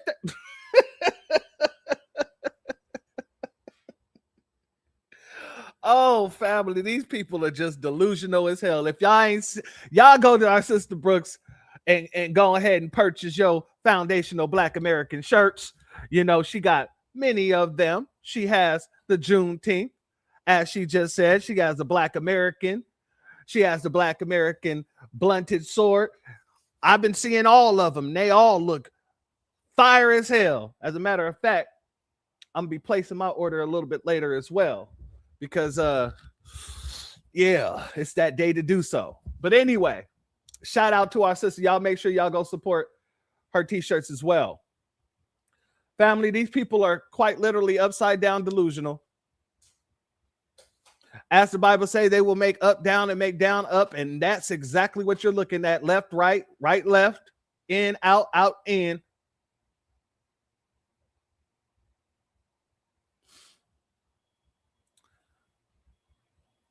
Let me also go here. Shout out to our sister Candace. If you kick every Latino out of this country, then who's going to be cleaning your toilet?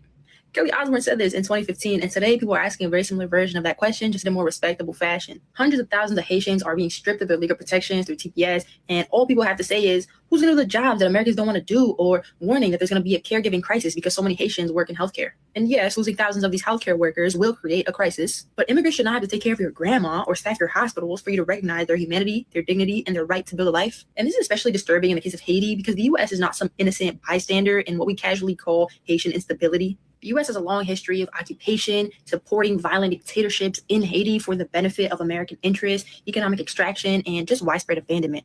Meaning that family, who is this woman? And why does it matter to her so much? This is what I can never seem to grasp when I'm looking at people who are trying to defend Haitians and they're not Haitians, or people trying to defend Mexicans and they're not Mexicans. But yet, when we're talking about defending ourselves, none of these people are nowhere to be found. When we're talking and making sure people understand that they're going to get that straightening if they come over here with that nonsense and disrespect, these folks aren't nowhere to be found until after we hurt somebody's feelings, and now it's all, oh, y'all didn't have to do that, don't you know? Who's going to clean the toilets? These people are trying to convince us to care about people by saying the same things that the Democratic Party was saying back in the day when they were releasing the slaves. Who's going to pick the cotton?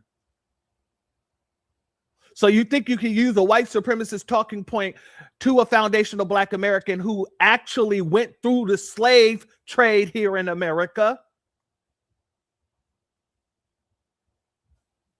You think that you can use a white supremacist talking points on the people who already quite literally turned our backs on these talking points? You think that's going to pull us in?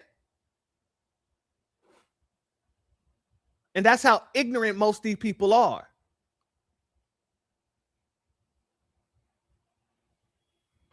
NDTPS is not America refusing to deal with a crisis that it had nothing to do with.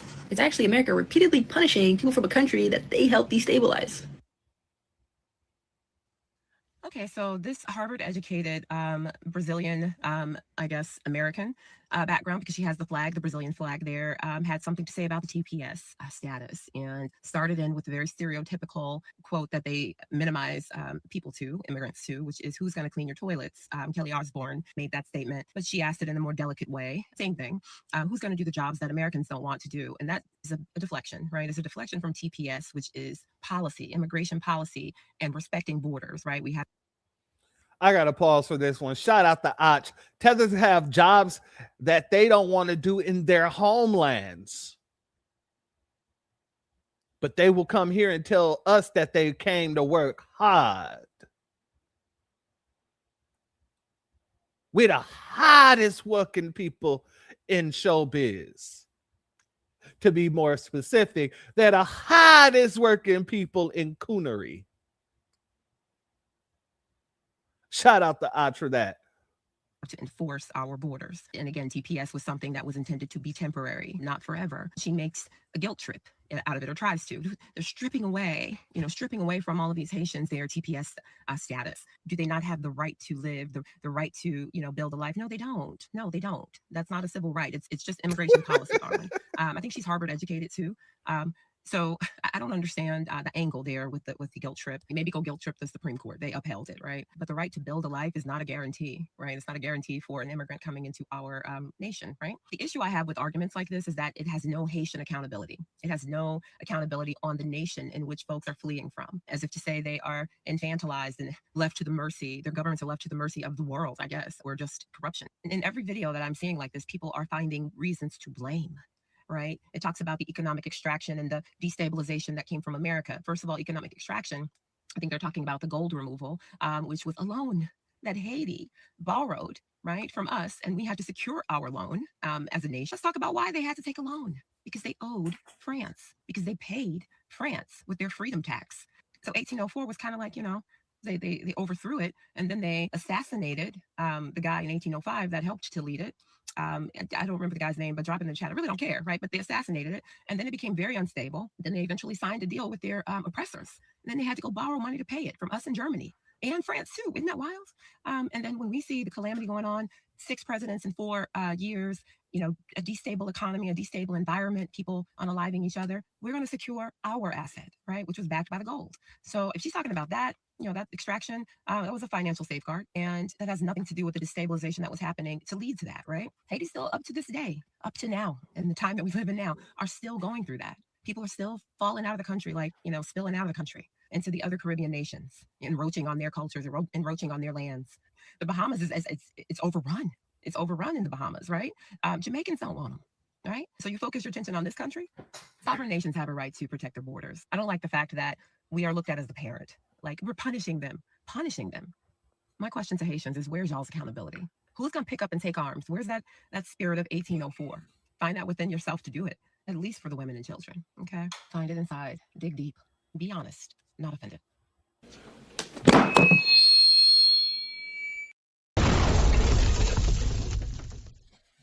It's just business. And last time I said that, I put that in the chat with in Afro Elite's chat, right? It was a comment section after one of his videos was over last week or something like that, and I put it in the chat because Alpha Elite he said something along the lines like, you know, we're just handling our candle, we just doing what we need to do. And so I put in the comment section, it's not personal, it's just business. And boy, when I say the family dragged me for a second, they was like, nah, it's personal too. Shout out to all the family. It's personal and it's business. And to be honest with you, personally, I'm loving the business that we're actually handling. Yes. Yeah, she did say encroaching. Oh, family, I love it. But you know, they gotta hate it. So you know, I gotta get a little petty with it. Let's go here. What's so funny to me? When did everybody start hating us Haitians? Word to me, gang. Y'all was just on our dick. Just and now y'all all on the same train of, oh, y'all gotta go back home. Nigga, please. Did you take a stupid pill with your breakfast this morning, Admiral? Family, these people be coming up with such freaking psychosis. I don't know who's inventing these worlds that these people live in. This woman just said everybody loved Haitians. Everybody was on they nuts. Nigga, what? Better yet, I got to do this in a Jason Black situation because I ain't got one queued up. Let me just say, oh, please. The hell are you talking about? I've never seen not one mother lover run around the United States of America pretending to be a Haitian. I don't see people running to get Haitian food. I don't see people running to date Haitians. I'm just going to be honest with you.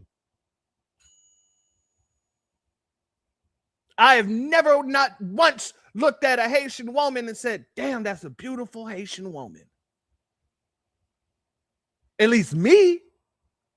At least I never done that. Not saying that they don't exist, but I'm just saying there is no reason for anybody to want to be on your D.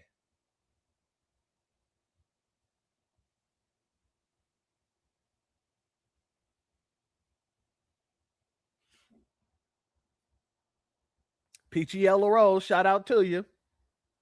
I'm not even trying to be funny. I'm trying to be serious as hell right now. I ain't never seen a foundational Black American say, hey, you know what? I'm going to run down to that Haitian spot so I can get, you know, a couple of bags of them dirt cookies. I heard they were delicious.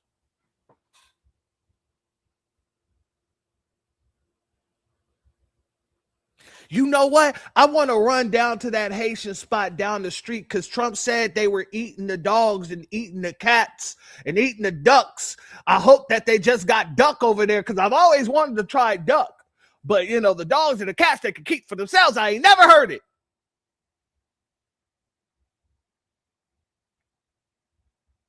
But we be on their dicks.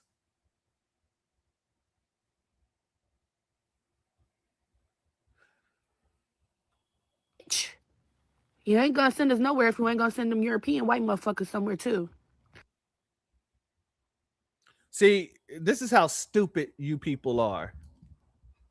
And when I say you people, I'm talking about the tethers. I'm not talking about the on code Haitians, the on code Jamaicans, the on code immigrants. I'm not talking about you. I'm not generalizing. I'm generalizing for these tethers. This is how freaking stupid they are. Because we don't have to kick you and them out. They're kicking you out, dummy.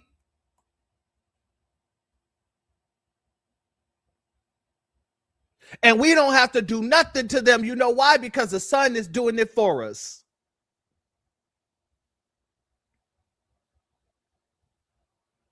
So while you're getting kicked out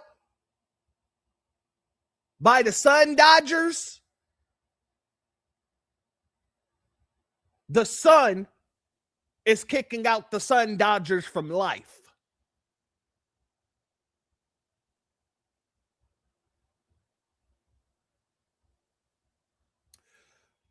Continue. And if we really want to talk millennia, whatever the fuck Trump's wife's name, her parents, get the boot, bitch. Dos. It's just crazy to me how many Spanish, Jamaican, black people, all of you dick rotten ass motherfuckers got something to say. Excuse me? Number one, I want you to tell me, and I need any Haitian, if there's a Haitian in the chat, if there is a Haitian in the chat, I'm going to need you to explain to me exactly what we're dick riding about when it comes to Haitians. There's never been not one time foundational Black Americans ever turn to a Haitian and say, what should we do? I've never seen it. We've never ran to Korean John Pierre and asked her, well, why aren't you talking about foundational Black American issues? No, we just said this chick is a tether and this chick needs to go. When something happens to foundational Black Americans, we don't say, oh my God, where are the Haitians at? Somebody please go get the Haitians. You ain't never seen it. I ain't never seen it. Because we've been the only damn fighters here.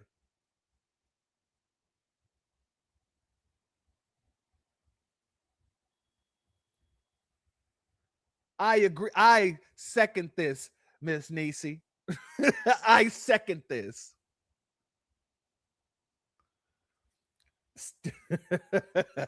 Shout out to our brother Still Kevin Trees. Haitian heels crust, Haitian ashy elbows.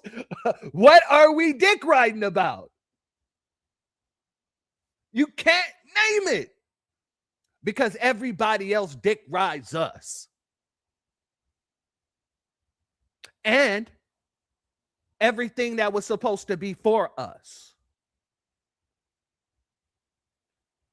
The same things that you guys ain't got in your country, you guys come here to dick ride off of what we done built and what we done fought for and what we done bled and died for here in this country.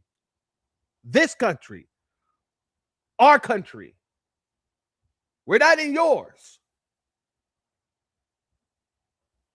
So by definition, the only dick rider is the woman in the mirror. And the lineage in which she stems from that come here. Since you want to talk about riding D. Now, don't get me wrong. Don't get me wrong. Foundational Black Americans, we got D to ride, but I don't think that we're gonna let no musty, crusty, always untrustworthy tether ride it. Nah. That's why y'all getting checked now. Because y'all been riding it for too long. I understand that it's too long, but you've been on it for too long. You got to go.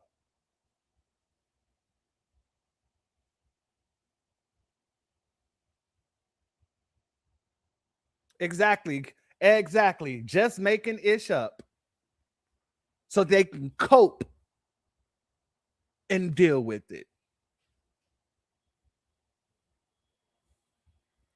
But when it was y'all wanted everybody to come help me. I need help. When? Where? Name a time, name a date, name a place. You can't do it because it doesn't exist. At least not for us. I know all of y'all came looking for us. Soon as it hit the fan, where are foundationals? Where are the Black Americans? We're all black. Oh, you're going to be next. They're coming for you after us. That's y'all. That's y'all.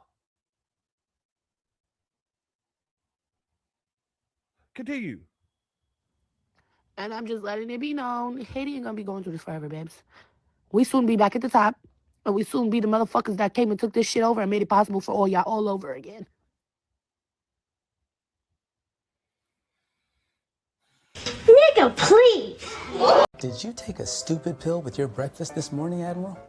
We can't keep doing this shit, man.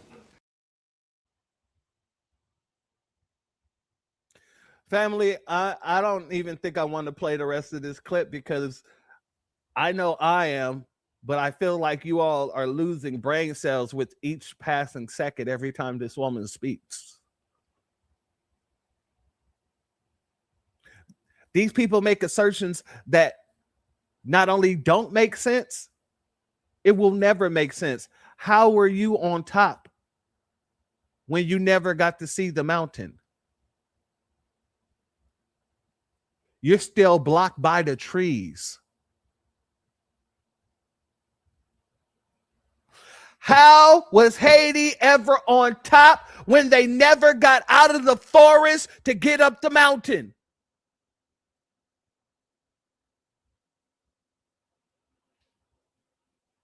And what did you guys do to set things up for us? Not a goddamn thing. Not a goddamn thing. And here you are, once again, lying to cope. Oh, these people, family, you can't make this up. You cannot make this up. It is absolutely delusional. And I get it, my sister. It is very exhausting.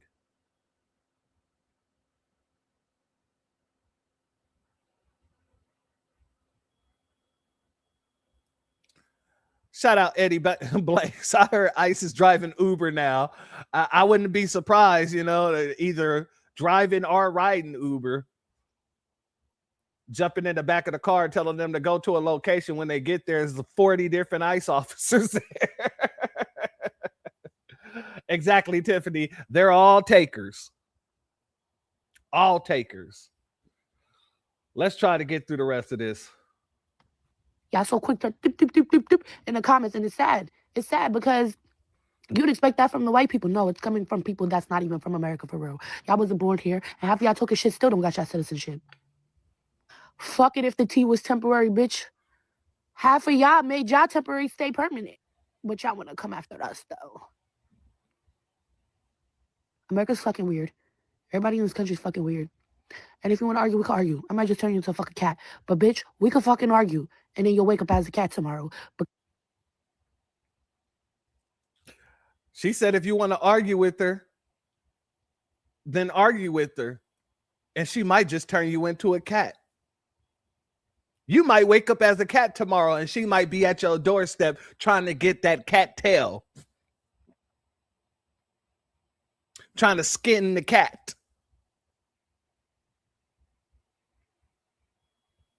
Shout out to Miss Cooking with Miss D in the building, who says dirt cookies are a hell of a drug. Oh, is that what it is?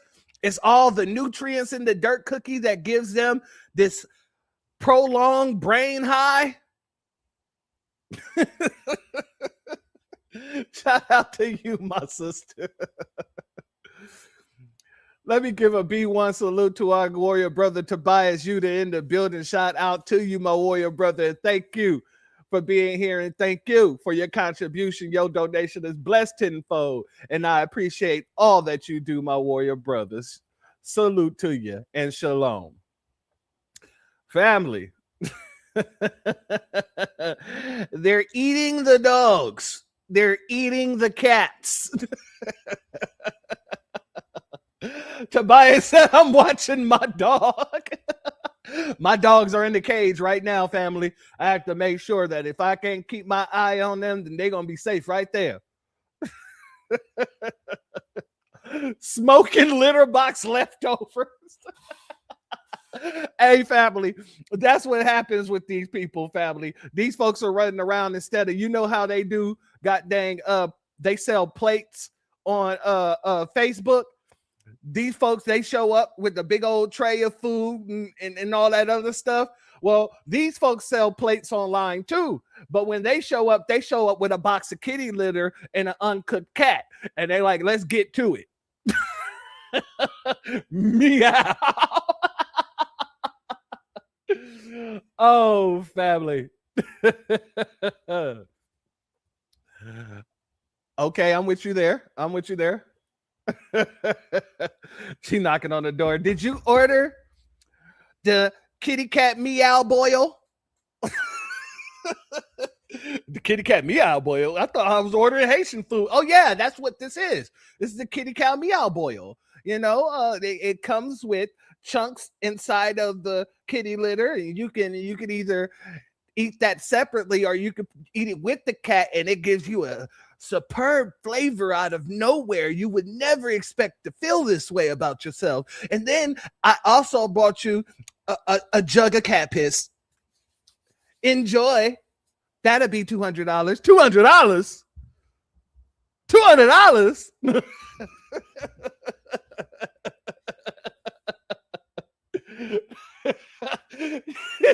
Shout out to Slow Ray. She ordered the Paw Patrol platter. Oh, damn it, family. Not the Paw Patrol platter. Shout out to Queen Shabbat in the building. Much love to you. Thank you for being here with or without the claws and whiskers. Oh, man. Oh, we got a little petty here today. We got to get a little petty. I was going to save as much petty as I can for Wednesday, but, you know, I got to seep out a little petty. You know what I mean? I got more than enough petty to go around. Oh, I love you all. I love you all. Let's continue. Because y'all not about to keep fucking playing with my people. And go ahead and think y'all finna put an Uncle Monitor or anybody in my family. Anybody. I'm at that motherfucking courthouse. Oh, what's... Nah, you ain't gonna be at the courthouse. You're gonna be at the deportation center. Like, what the hell? And even if you're born here, you go to the courthouse. Go ahead. They're gonna hold you in contempt of court and stick your ass into the jailhouse. Those are your two options: deportation, and detention, or contempt and detention. Either way, you're being detained. You're getting clinked, locked up. Now, that was much, family. That was much. But family, the jokes ain't over. Oh, no. I know we done been here a while. We've been here a minute, but you know, the Most High has been writing. And you know, when the Most High write these jokes, they go crazy. So family, if you can bear with me just a little bit longer, Oh, you're going to have laugh after laugh after laugh. Starting with this right here.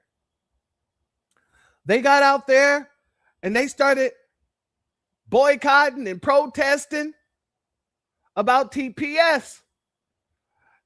And they're begging the Nabiscos in Congress to go ahead and pass a little something to let them stick around and do something strange for a little piece of change.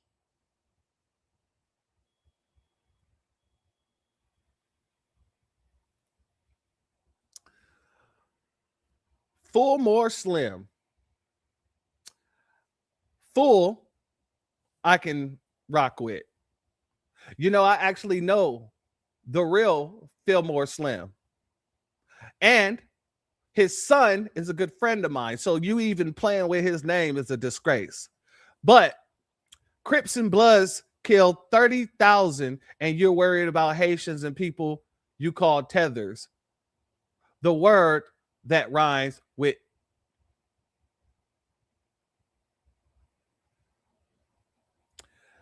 you people are slow as hell. Number one, tether don't rhyme, with the N word. Just because they both have ERs at the end, you would have to make it rhyme. It would be a stretch. Number two, whether it rhymes or not, it has nothing to do with that word.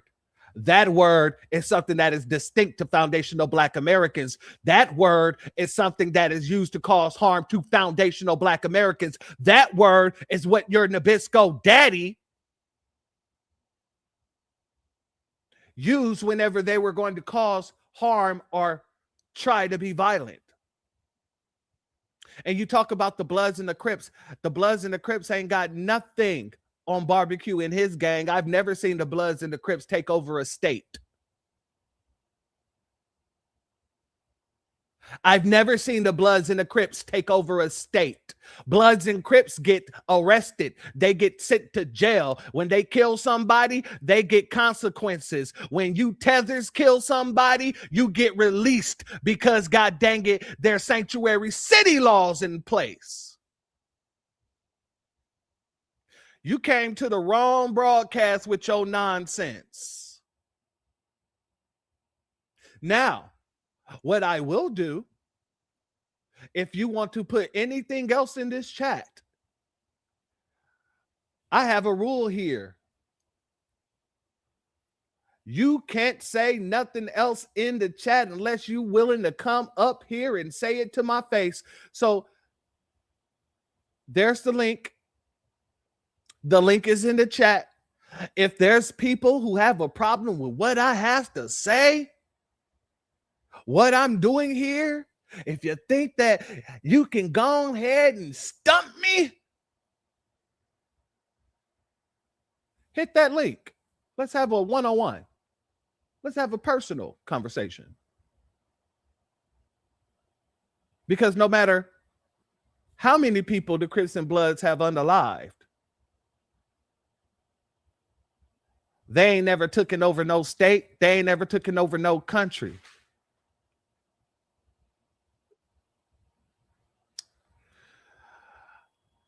Coming to the stage, our sister Hurricane Niecy. How you doing, my sister? Always blessed and highly favored. Good evening, my FBA family. Good evening, church. Good evening, my sister. I already sent full more slim to the gulag, so okay. I just you know I don't deal with the fuckery. You know I don't. That's right, my sister queen. All right. Next time, give them an opportunity to come on up and say it with their chest. If they don't say it with their chest, then my sister, be the first one to get them the hell up out of here, because I really want to start showcasing these folks trying to actually make sense of their nonsensical rhetoric. Well, church, I know you're informing the family, but honey, we ain't got time for no fuck shit. We've already been here 4 hours, she said. Anyway, y'all be blessed. I love y'all family. I got to go to bed. I got to get up in the morning, go to work. I love you too, Miss Niecy, and you have a beautiful night, and I will catch you later. Bye-bye. Shout out to our sister, Miss Niecy. Shout out to Miss Hurricane Niecy. And like I said, there's some folks that ain't gonna give them the time of day, and I understand it.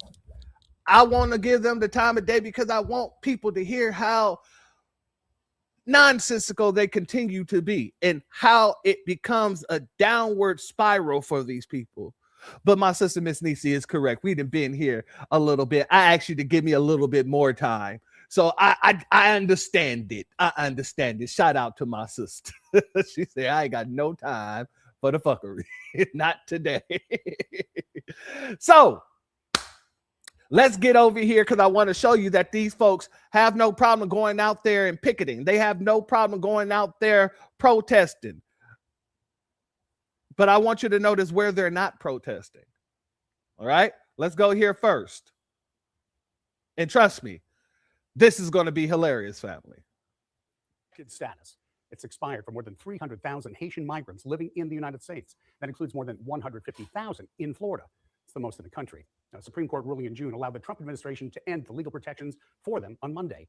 Melanie Levy joining us in the studio now. Melanie, many Haitian families now facing an uncertain future. Bob, that's right. Haitians I spoke to today say their community is bracing for impact because going home could be a death sentence. Almost 90% of the country does not have electricity. I mean, that's It's funny that they're talking about Haiti, TPS ending, and the first person they go to is a Nabisco who has cotton sitting right behind him.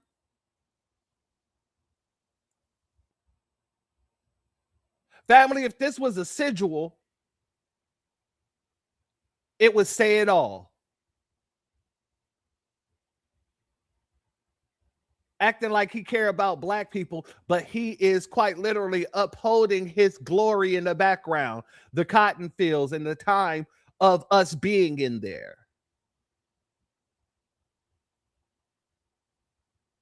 But let's let him continue. fathomable to us, but it's real.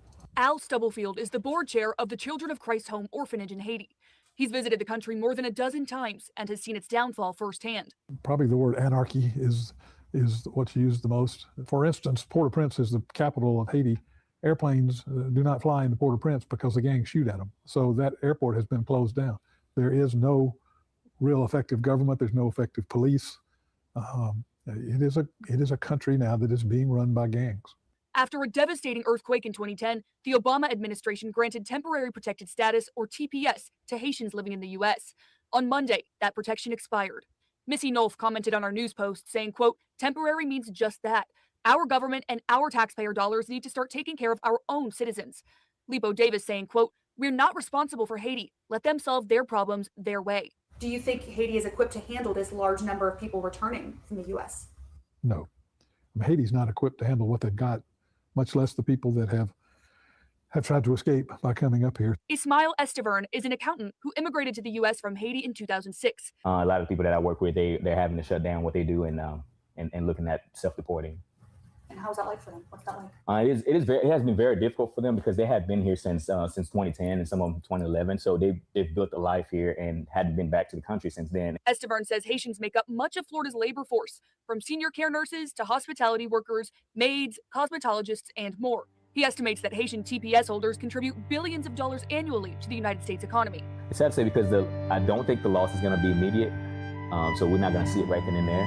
But I think once it's we'll probably notice it within a year or two. We'll notice the loss. Temporary protected status for 6,000 Syrians in the United States also ended on Monday. People who lose TPS and have no other lawful immigration status may become subject to removal proceedings and deportation. Live in the studio, I'm Melanie Levy, WEAR News. Oh, family, they want you to have some amazing grace for them here tonight. Oh, family, they out there crying and whining and begging and scratching and pleading like, baby, please, baby, please, baby, please don't kick me out of the country. But you got to go. So y'all are willing to protest. It just depends on where. Let me show you another protest that they had, family.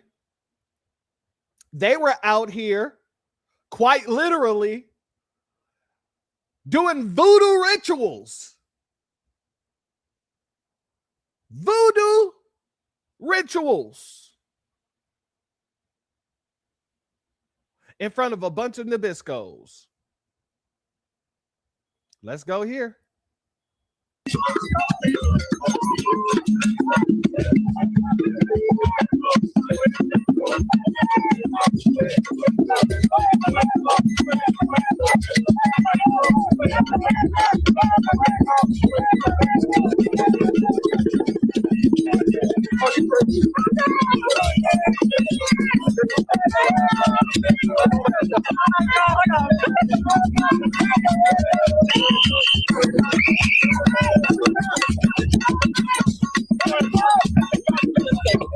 Oh my gosh, she's something else, something else.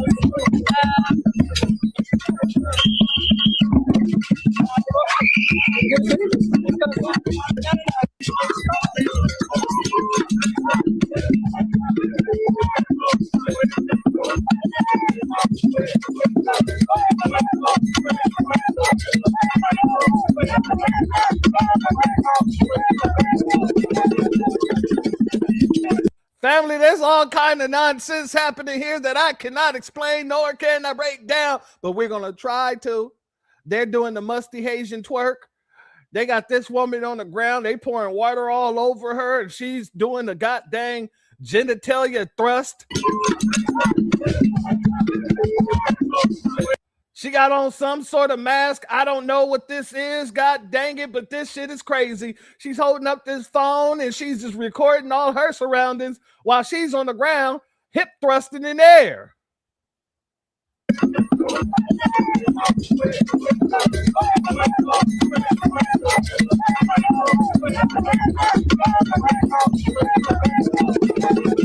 What the hell is this man doing? Is this your 1804s?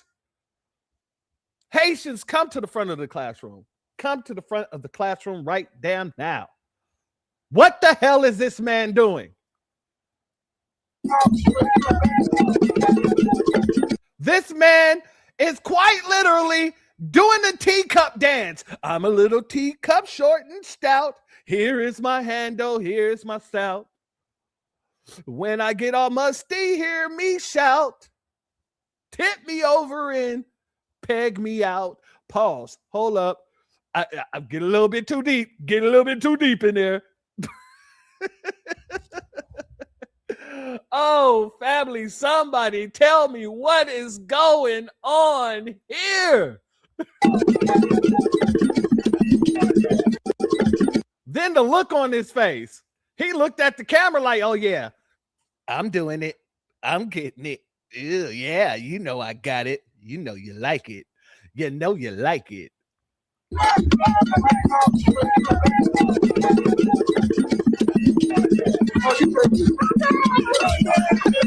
Shout out to our sister Tanika Mitchell in the building. She said he's letting his backbone slip.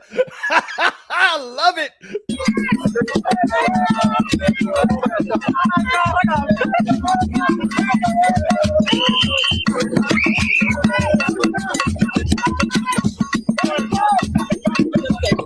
Oh my gosh, she's something else, something else. This woman is shaking her funky ass. They're doing all this around the Nabiscos too. If you ain't beating the allegations when it comes to your country and y'all being degenerate there, you definitely ain't beating the allegations being here in America doing this, but you're doing it in your musty ass neighborhood.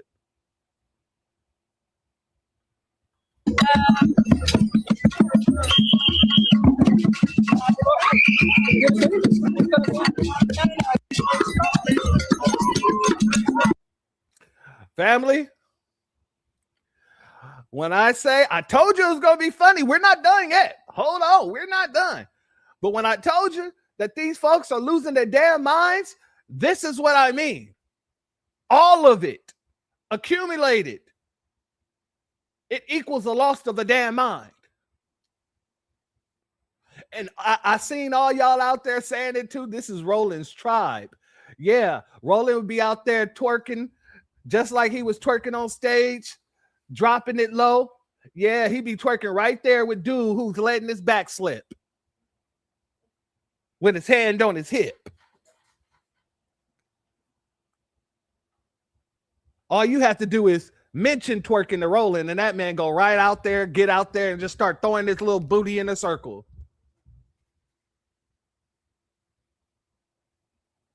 I keep saying that we're going to talk about rolling on Wednesday, but it just keeps going back to rolling now, doesn't it? That's what you get, Rolanda. That's what you get. Let's continue, shall we? Because I want to show you they're willing to go and protest there and there, but you know where they're not willing to protest? Outside the Immigration and Customs Office, because you know the Immigration and Customs Office has been sending a bunch of these Haitians letters saying that they have to come and check in. And when they come and check in, they get locked up. Let's go here. Now, there's going to be protesters here, family, but I want you to notice what all the protesters look like. Strength and power. Walk in strength and power. God is with you.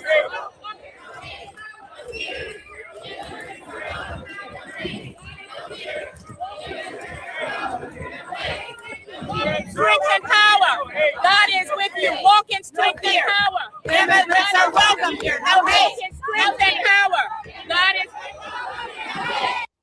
Family, you got one melanated woman and everybody else out there, and I do mean every single body else out there are nothing but Nabiscos. Who's gonna clean my toilets?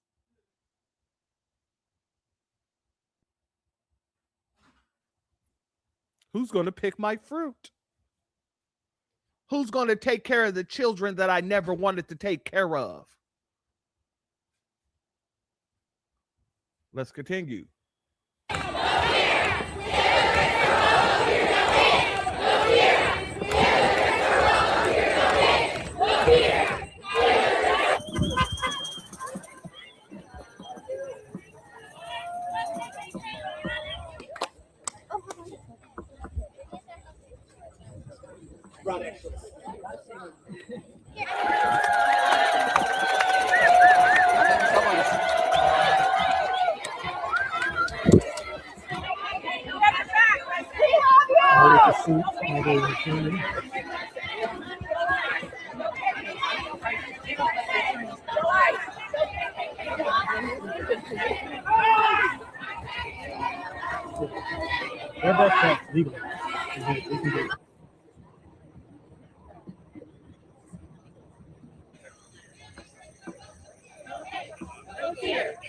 No hate, no fear.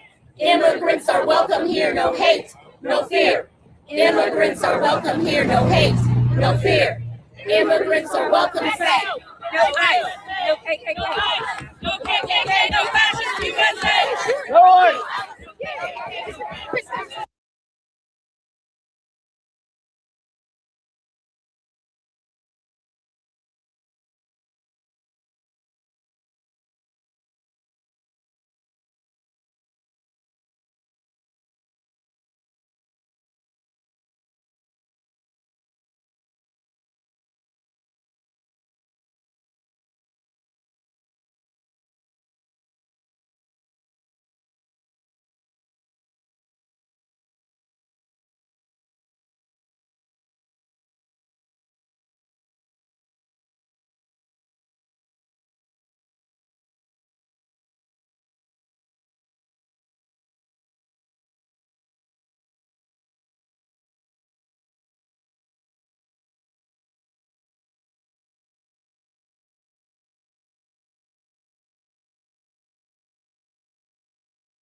My bad, family. I didn't know that it muted me.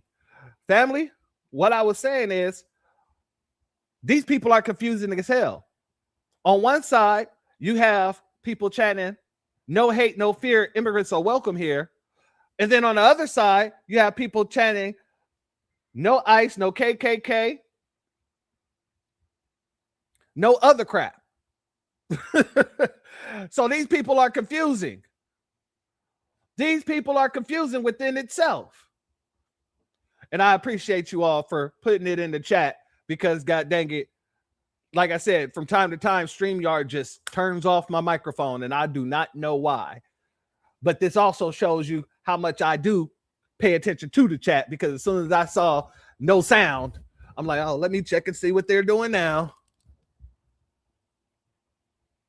But like I said, family, these people are so confusing. They're confusing everybody, namely me. I'm one of those confused people. What are you fighting for? You fighting to keep these people here? Well, temporary is temporary for a reason. Let me explain something to you. Foundational Black Americans are like the landlords.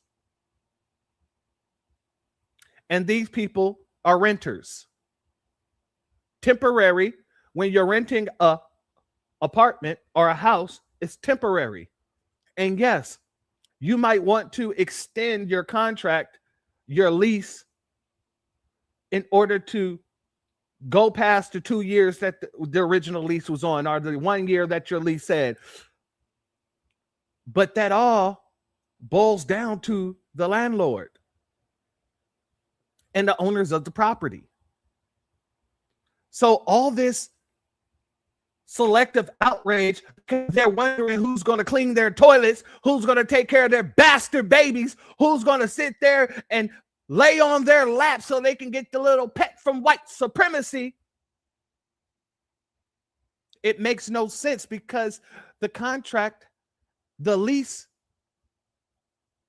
is up and there will be no extensions.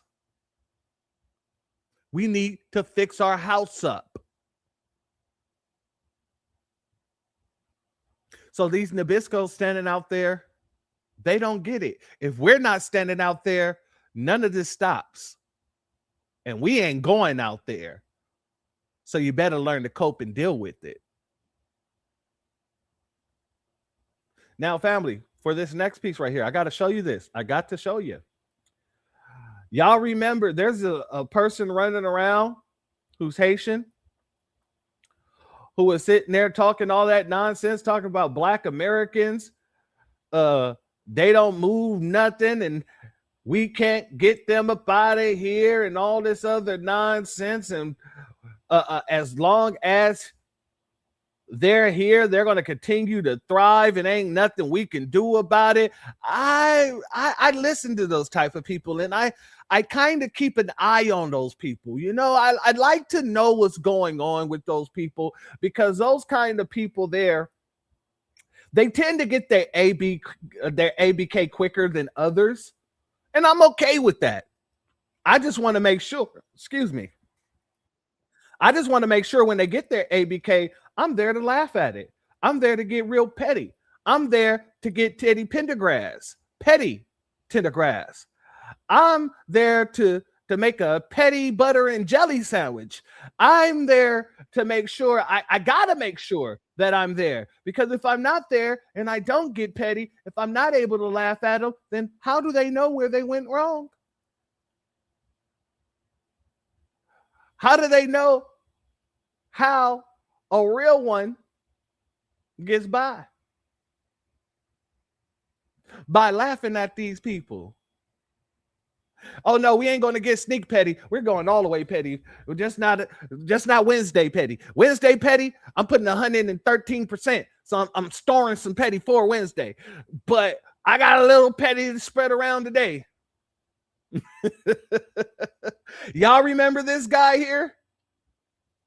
Do y'all remember all the crap that this man right here was talking? Y'all remember all the crap this man was talking while sounding like he was on drugs? I remember him. And since I remember him, and you remember him, and we remember him, let's do this real quick.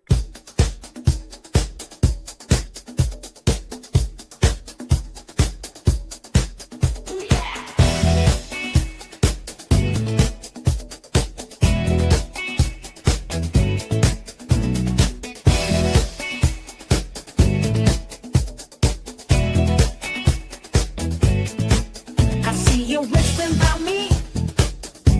You think I ain't listen? Watch and see. Got my funk, got my groove. Got me getting even tonight. We gon' party. Petty season. Thought I let it slide, but I'm petty and proud. Flexing on the dance floor, showing out in the crowd. Feeling so fancy, got my stinger ready. Watch out, y'all, it's time to get petty. Watch out, get petty, don't you fret it. Gonna serve it up, nice and sweaty. Keep it funky, keep it steady. Hey, you, it's time to get petty.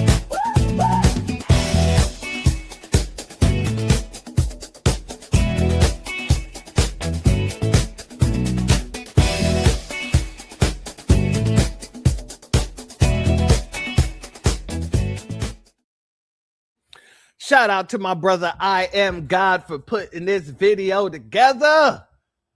Let's go. Oh, Haitians think they run Florida. Bitch, we do run Florida, bitch. We a big part of this shit, boy.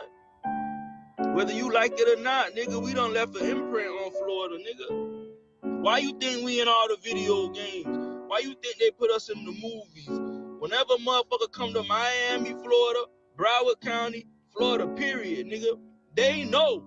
Even Hollywood know. Oh yeah, you gotta put them Haitians in the movie, bro. When I first seen this video right here, this video here had bothered me. Because his accent sound like he from South Florida somewhere. But Miami Haitians don't talk like this. You know, they're a little smarter than that. They definitely don't get on social sites. Not none of them that's known that people know anyway. They are not gonna get on those social sites and say crazy shit like they run Florida and they run Miami, because they don't run no Florida and they don't run no goddamn Miami. So it was this here kind of weird. So I said I'm gonna just sit back. Cookie Snoop Dogg. Because I said he known he finna come back with another video and straighten and correct what he said. But I've never seen another video. Then I'm on YouTube and I see this. Kind of find out this clown is a TPS holder, only been in the United States for 5 or 6 years. Only been in the United States for 5 or 6 years. And now talking about some fucking Haitians run Florida, run Miami. These niggas are a joke, man. This dude is a TPS holder. He go from gangster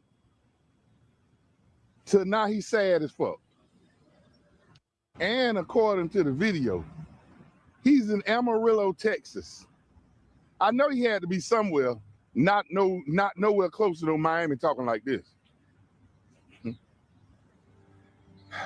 The jokes just write themselves. Benson Gustave immigrated from Haiti in 2019 and has stayed under temporary protection status, which allowed him to work and live in the U.S. legally. The court's ruling impacts hundreds of thousands of people from Haiti and Syria. Benson now worries he'll lose everything he built here, even being separated from his family. I've come to accept it. If it does happen, you know, it's out of my control. It's in God's hands. I've been prepping my daughters. I've been letting them know, hey, look, daddy may be going on a slight vacation. It may take some time. Benson says due to the Supreme Court's ruling, he has considered self-deportation. I definitely want to set an example by following the rules and following the law. I don't want to, you know, stain my name. Immigration. Oh, family. It would seem that he needs a little amazing grace, don't he? Oh, family, he is praying to the Most High. He's over here prepping his daughters and letting them know daddy might need to go away a little bit. Oh, what happened to you can't do nothing? You, whether you like it or not, we're here to stay.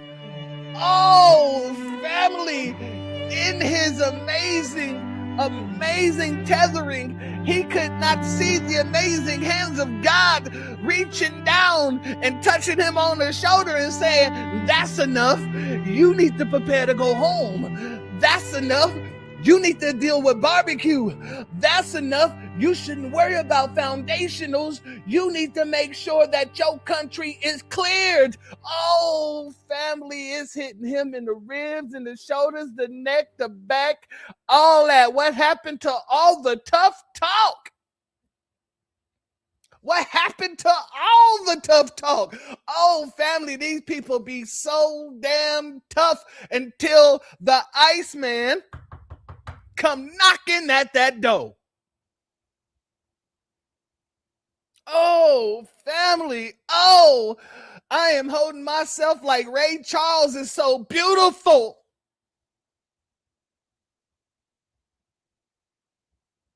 I told you. Keep our damn names out of your mouths, because the more you contend to bring up us, our ancestors will contend to destroy you. You are the footstool of a foundational because you didn't know your place. And what is your place? Anybody who comes here should know this to be their place.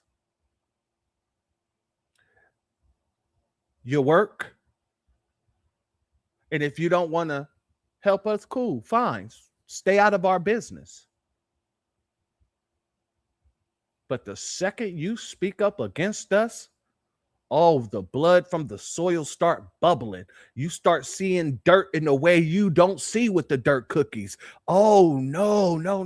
When the dirt start bubbling over here, that means something is about to go down. And the dirt's been bubbling for a long time, and y'all been ignoring it. Y'all been ignoring the dirt bubble. But the thing is, you wouldn't ignore dirt if you was back in your homeland. Nah, you be making cookies out of it. So you should be paying attention to what the soil is saying, because you're used to eating the soil. Here in America, we pay attention to the soil because the blood of our ancestors screams out from this very same damn soil. So people like you who think that they can get on a camera and then disrespect foundationals and tell us that we can't do nothing, whether we like it or not, you're here to stay. Oh, the Most High writes the jokes because now here you are on national news. Talking about how you're trying to set a good example because you don't want to overstay your welcome. You want to teach your children that, you know, you got to be able to do the right thing. And the babies are like, Daddy, what do you mean you got to go back home to being musty? He's like, well, technically, I'm still musty regardless of where I go. But yeah, baby, I got to go home just for a little bit. Daddy might be gone for a little bit. Got to be gone for a bit. Because he knows if he get caught up by ice, oh, you're banned from ever coming back. See, right now, you can leave and then wait 10 years and then apply to come back. But if you don't do that, yeah, you can't ever come back.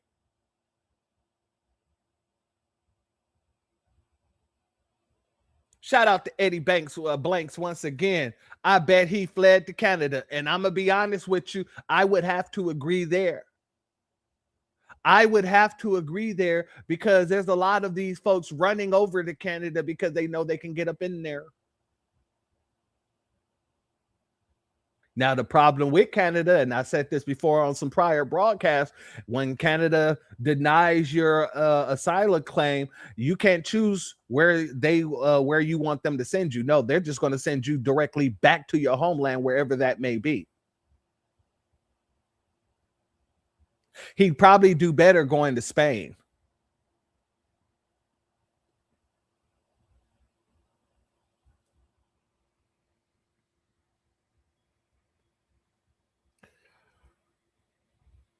Let me give a B1 salute and a shalom to our sister, Mrs. T.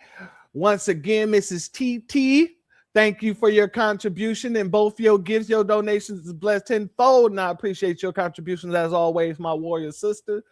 And shout out to our good brother Snatch Adams. Much love to you. Thank you for your super chat. Your donation is blessed tenfold, and I appreciate your contribution as always, my brother. We're foundationals, but we're not eating the foundation. Save some for the worms. Damn. Shout out, family. Shout out to you. Family, these folks are learning the hard way. I want to also show you this because a lot of our folks have learned the hard way too. So now when they're seeing people get arrested and just ponied out in front of all these people and people try to put it on us, oh, we're done with that too. Shout out to this sister right here. And just a huge fuck you to everybody that wants to always sit up here and say, oh, usual suspects, usual suspects. I just got done saying this shit yesterday, that FBAs are constantly getting blamed for the actions of Haitians, Nigerians, Somalians, Ethis, Samoans, all because they're fucking hyperly cosplaying our lifestyle and our culture, which we've been off of fucking violent shit. We're not the ones committing all these violent fucking crimes. It's motherfuckers that are cosplaying our 1990s culture, and then we're still getting fucking blamed for the shit. Fuck out of here. And just a huge fuck you to everybody that wants to always sit up here and say, oh, usual suspects, usual suspects. I just got done saying this shit yesterday, that FBAs are constantly getting blamed for the actions of Haitians, Nigerians, Somalians, Ethis, Samoans, all because they're fucking hyperly cosplaying our lifestyle and our culture, which we've been off of fucking violent shit. We're not the ones committing all these violent fucking crimes. It's motherfuckers that are cosplaying our 1990s culture, and then we're still getting fucking blamed for the shit. Fuck out of here. Shout out to that sister, and I want to ask the family, was there any lies told right there with what she said? There was no lies told there. And that's just in my opinion, my humblest opinion. And people are starting to realize exactly what disaggregating yourself from these people do as a benefit for us. I want to make sure people understand me. I want people to understand that people are understanding us. And more, little by little,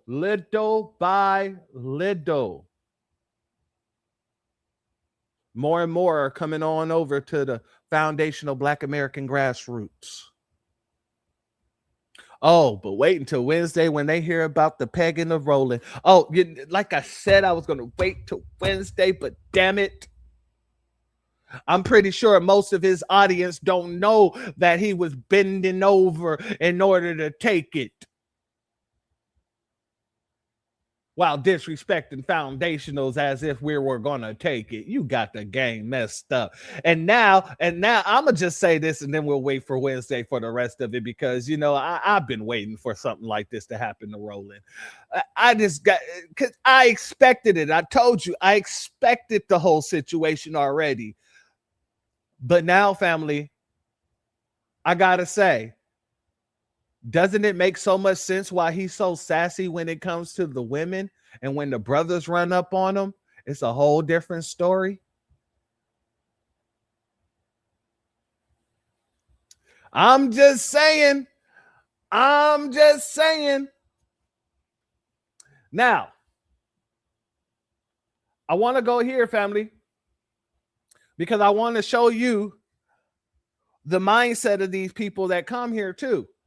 Because some of the very same people that will be sitting here cussing us out at foundationals, they will be sitting there cussing each other out, saying, you're not from this country. I was born here. I was born here. While they're sitting in the car with somebody who don't speak a lick of English.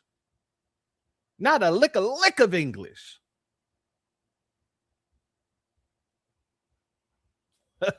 Oh, you already know, only us. You already know, family. You already know. Let's go here.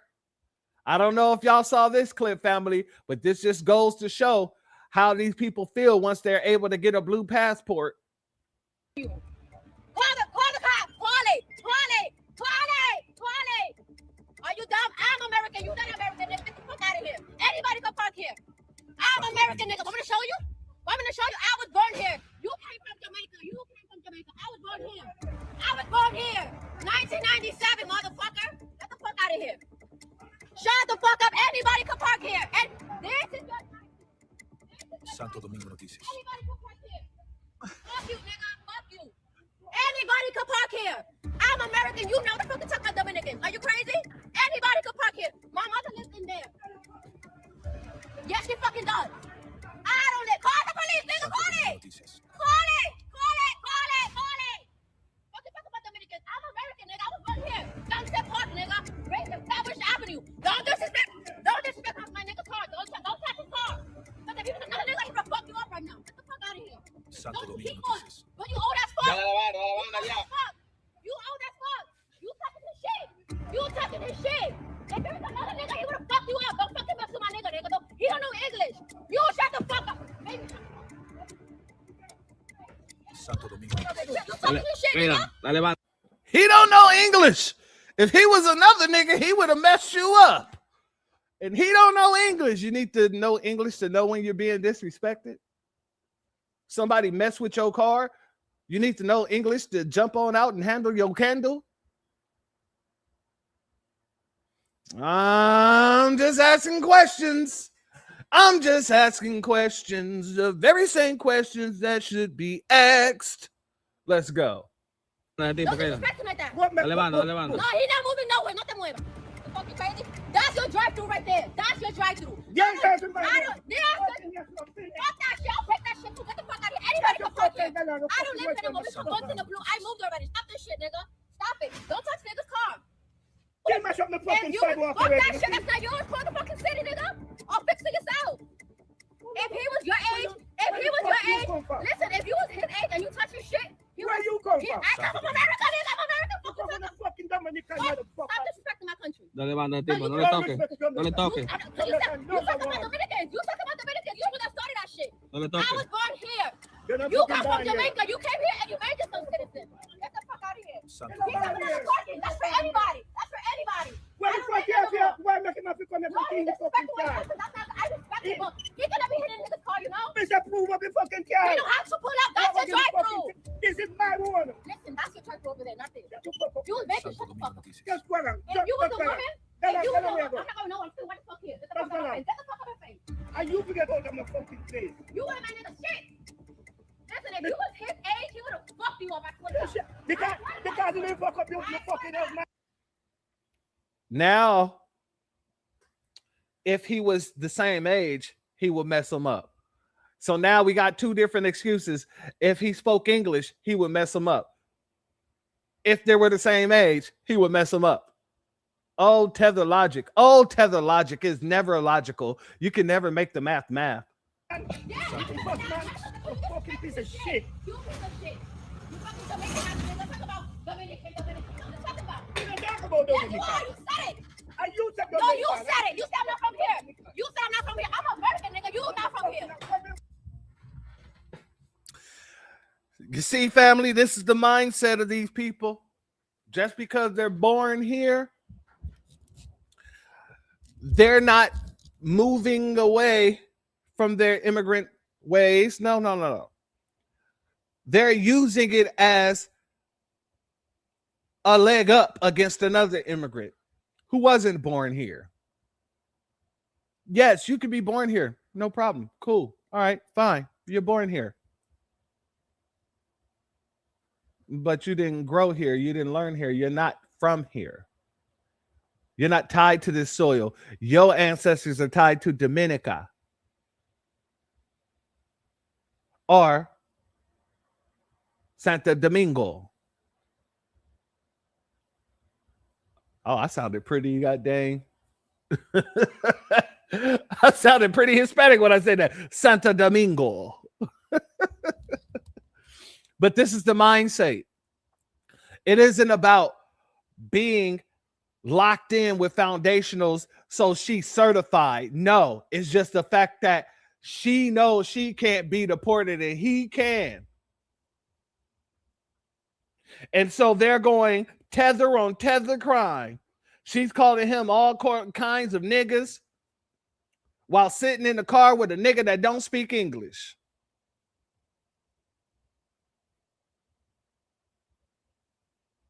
She's going trying to headbutt with this man, and all this man is sitting there doing this recording. I don't need to speak English if I see somebody being hostile towards the woman I'm with. What kind of logic is this? I don't have to understand you in order to understand that you're sitting here trying to put your masculine energy all over this woman. But to be fair, she's putting her masculine energy all over him too. She could have translated. I'm just saying.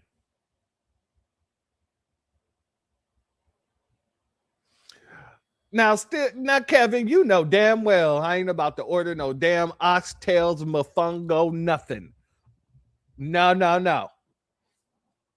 If anything, I'll make me some oxtails. I got browning seasoning. I got all the onions, the bell pepper, the Scotch bonnet. I got all that. I ain't got to go over there and go and get it from nowhere else. No. Especially if it comes with a side of mofongo. Hell no. Not a side of mofongo whatsoever. Oh, family. All right. So look, family, I also got to show you here. I want you all to understand what I'm about to show you. A tether was pulled from Johns Hopkins. And, well, technically, she wasn't pulled from Johns Hopkins. She was pulled from the airport. She was transferring from state to state to do some work, I believe, for the university. And while she was transferring from state to state, ICE picked her up at the airport and said, yeah, let me get that about you. And now she's in detention, and you got people over at Johns Hopkins sitting there saying, this shouldn't be happening, and she's a great worker and all this other stuff. But I want you all to remember this. Remember what that billionaire said at the Economic Forum when he said that these people are so happy to bring in foreigners because then they don't have to deal with foundational Black Americans. With that in mind, I want you to watch this clip and keep that in mind. And then I want you all to tell me what you think about it, because I know what I think about it. Let's go. Tonight, colleagues of a respected Johns Hopkins University researcher sounding the alarm about her ICE arrest this week. DHS confirms Fatima Amiaka was arrested Tuesday at BWI Airport in Baltimore after overstaying her visa. But the people she worked closest to are now trying to get some answers. We're just extremely distressed by what's happened to her. Tonight, Fatima Amiaka, still in ICE custody, taken in as enforcement ramps up at terminals nationwide. We're seeing a ton of arrests at the airports. Previously, we were really only concerned with international travel arrests, but now domestic travel is a big place for arrest. The Department of Homeland Security saying Amiaka was arrested at BWI Tuesday. They claim she entered the country on June 27, 2023, with a visa that would allow her to remain here until June 13, 2024, before stating Amiaka overstayed her visa and will remain in ICE custody pending removal proceedings. A native of Cameroon, Amiaka is a former Fulbright scholar and research associate at Johns Hopkins Bloomberg School of Public Health. She is beloved both by her coworkers at Johns Hopkins, by her community, by her family. She is a super competent researcher at our center. Tom Inglesby, director of the Center for Health Security, where Amiaka works, says she left 2 voicemails Tuesday night saying she'd been detained while boarding a flight to Florida. That's it. We haven't heard from her since. We've not been able to communicate with her. She hasn't been able to communicate with us. And I said broadly, like not her family, not her friends or coworkers, or her lawyers. A university spokesperson writing, the university is actively working to provide support for Dr. Amiaka, including ensuring she has access to legal representation. We're in a time where it doesn't seem that the support of anyone, even your local representative, is really helping anybody's case. No shit, Sherlock. Where did you find the clue? Oh, Watson was on the job here today, because if you didn't know, Sherlock was really the idiot and Watson really did everything. But god dang it, Watson was on the job here today, and these folks are just now figuring out that god dang it, it's not working out for anybody. No matter who you bring out, you can bring out Johns Hopkins. You can bring out these immigration attorneys. You can bring out immigration judges. It's not working.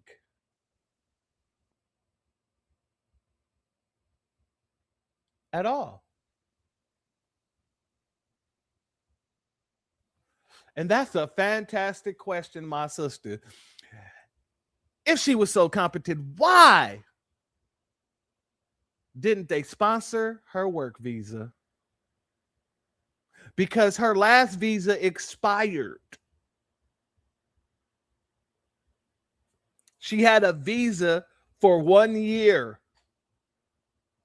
That 1 year visa expired. She overstayed her welcome, and you guys still gave her a job.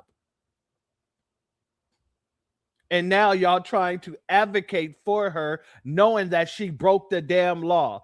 I'm thinking it's about time for Congress to come together and, let the president sign this. But Congress needs to come together and pass a law that if a corporation hires anybody that's here on a temporary visa, after their visa has already expired, not only will they pay a fine, but the CEO will have to spend, 90 to 180 days in prison.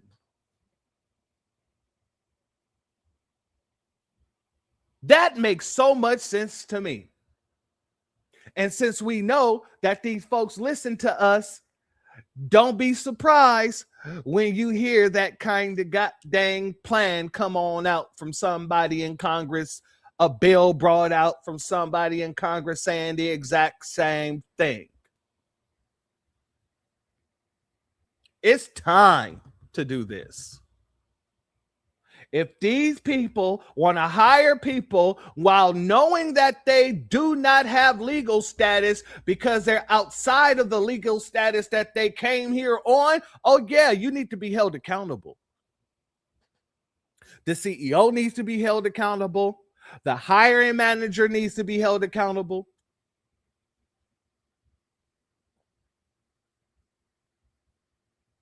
And exactly, Peachy Yellow Rose.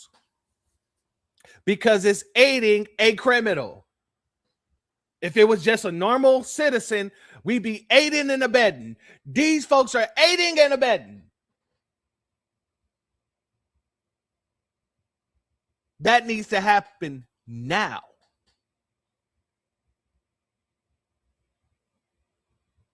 So Trump, I know you got your people listening every time someone says your name. Go ahead and put somebody on that.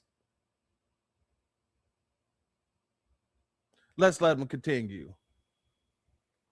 Inglesby says Amiaka was moved from detention centers in Baltimore to Virginia before being moved again overnight. ICE's online detainee locator system shows Amiaka is currently in custody at an ICE processing center in South Louisiana. We are very worried. We don't know where she is. We don't know what is happening to her or why. And the school also says that Amiaka has a medical condition and requires access to certain medications. Her family and friends say they don't know if she's receiving them. Well, you know what I can say? I'm not sure if she's receiving her medicine or medication, but I'm sure she's receiving that deportation. Oh, and a shout out to our brother Black Alpha when he came with that segment, This Week in Deportations.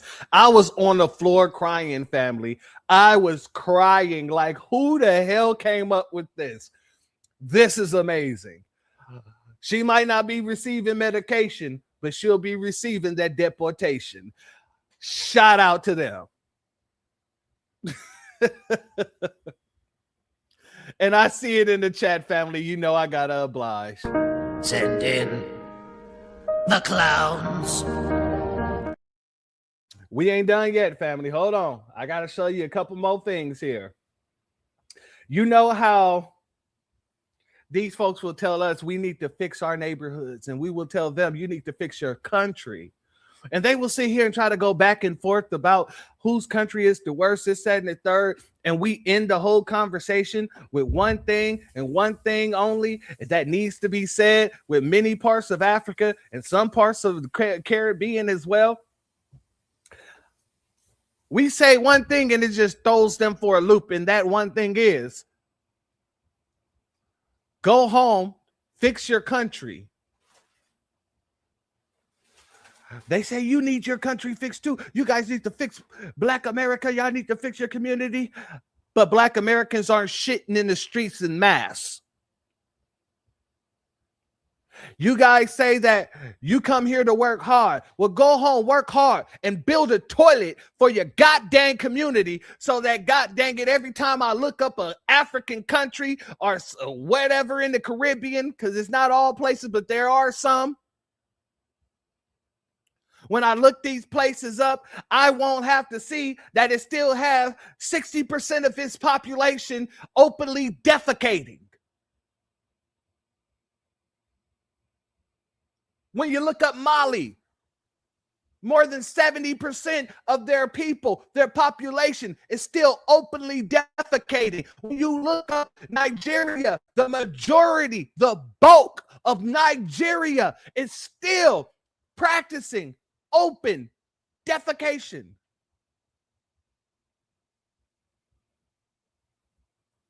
Shout out to our sister Only Pamela's Way. Have a good night. Prayers up for Carmelo and prayers for Nolan family. Also, shout out to you, my sister. Shout out to you. You have a beautiful rest of your night. Oh, yeah, we're over here. We got to do a little revival. We'll be done. We'll be done in a little bit, family. I'm just saying this is where it gets juicier. It all gets juicy.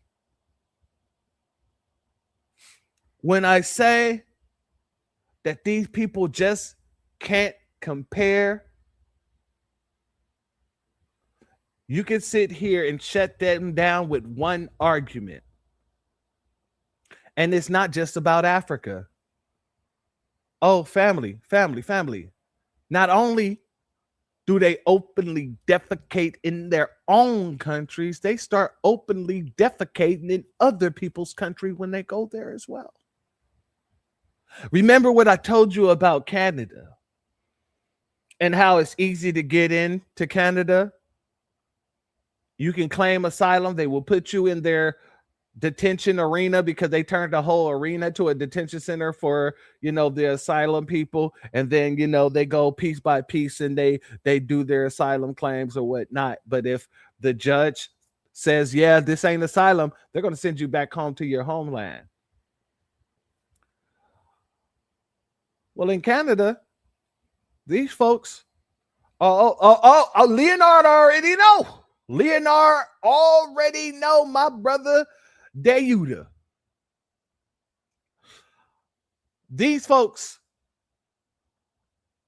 are going to places like Canada and places like Mexico and other Caribbean nations.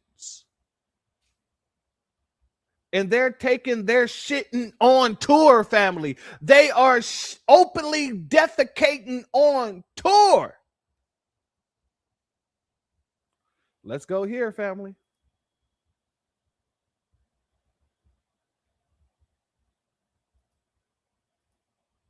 So this is not AI. This is real. And it is happening in Canada. Bitch, they done took their shit on tour. For 2 years, Canada been asking them to stop shitting on the street and shitting out beach. What they wiping with, y'all? Y'all go back and watch this video. So this is not AI. This is real. And it is happening in Canada. Bitch, they done took their shit on tour. For 2 years, Canada been asking them to stop shitting on the street and shitting out beach. What they wiping with, y'all? Y'all go back and watch this video. Shout out to our sister Kat Much love to her. And she lived in Canada, for those who don't know. But also,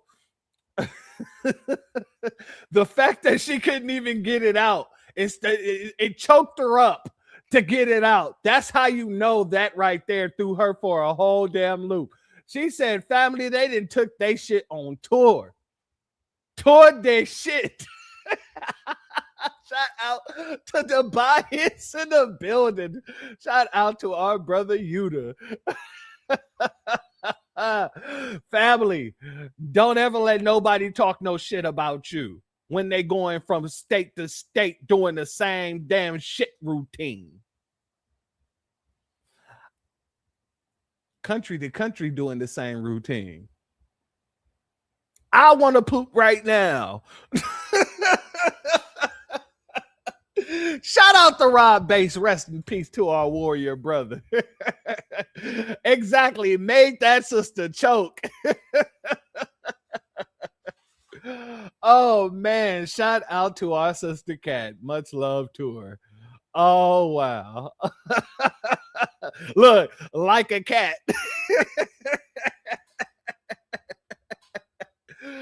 Oh, family. Like I said, family, I couldn't leave without getting into this with you. There's just so many things I got to show you right now that's going to make you not just laugh, but be proud of who you are and where you was born and where your bloodline ties down into.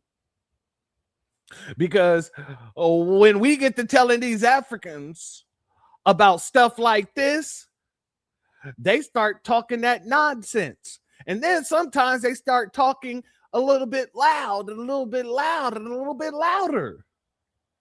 And you know what?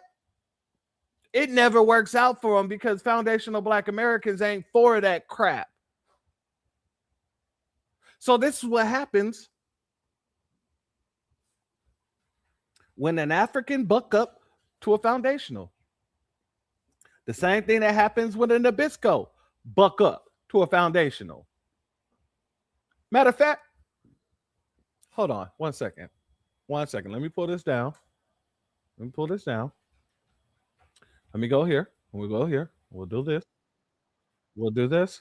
I want to remind you all what happens when a Nabisco runs up on a foundational. Let's go here. He ain't going to jail. He's going in the ambulance tonight. In the ambulance tonight. Homie about to hit the hospital. He done tore his knee. I'm the brother on the microphone killing all the beats. Homie tried to punch me and failed. And tore his whole damn ACL. Shout out to my homies here. They gonna get you, bro. I'm the brother on the mic taking pictures, though. That's a true story. Homie was tripping. I'm the brother on the microphone. Make him listen. He done tore his knee. Chit, chit, chit, chit. He tore his knee trying to mess with me. He done tore his knee. Chit, chit, chit, chit. He tore his knee trying to mess with me. He done tore his knee. Chit, chit, chit, chit. Tore his knee tonight. Shout out to the paramedics, and they about to help you out. Give him some morphine. You know he needed without a doubt. That knee swole as hell. I'm the brother on the mic that never fail. He tried to run across the street and challenge me. Tore up his whole damn knee.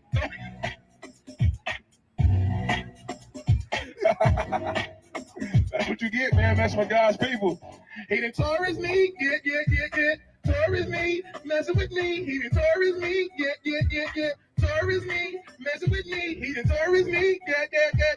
Tore his knee. Messing with me. Tore his knee. Get. And now y'all let him in the gurney. Good God. Shout out to my dude for the tip in the red. Homie right here, I hope you learn from this. I'm the brother on the mic to make him burn for this. We gon' put it on the Instagram, dog, if you fit. He done tore his knee, get. Tore his knee, messing with me. Tore his knee, get. Tore his knee, messing with King. Homie tore his ACL and his MCL. I'm the brother on the microphone, really do it well. Homie ran across the street and simply fell. Now he's going to the hospital. Good God. Put a peace sign up for the people, man. Let them know you all right. That's what you should have used that earlier instead of the middle fingers you used. Messing with me, he done tore his knee, get. Tore his knee, messing with me, he done tore his knee, get.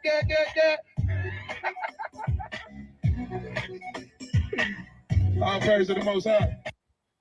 All praise to the Most High, because I laughed and I cried. And then I knew it was written by the hands of the Most High. 100% fold. He done tore his knee. Yeah. He done tore his knee. Messing with me. Foundationals will not just handle the candle, but then we'll make you content. We will make you into content after doing so.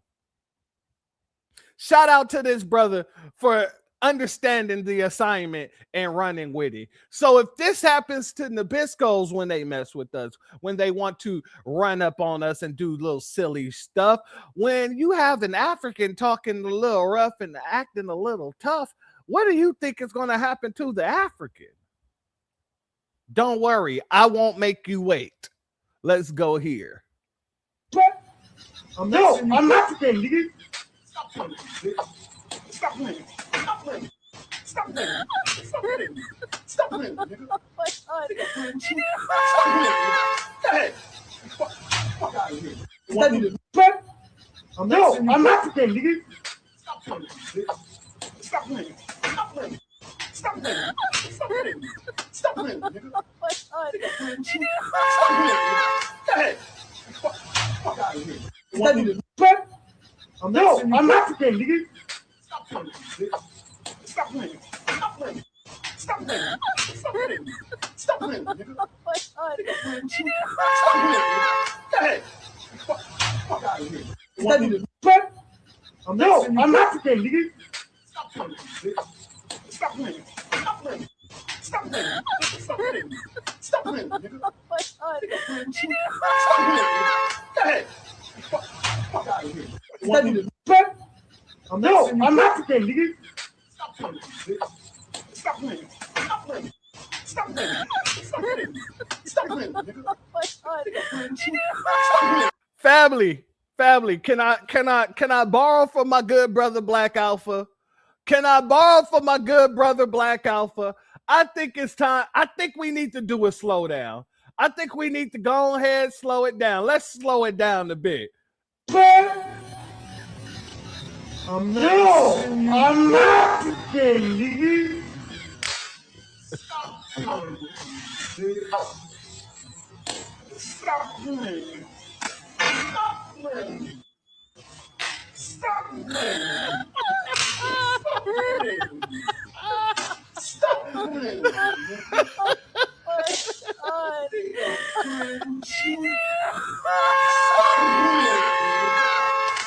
Go ahead.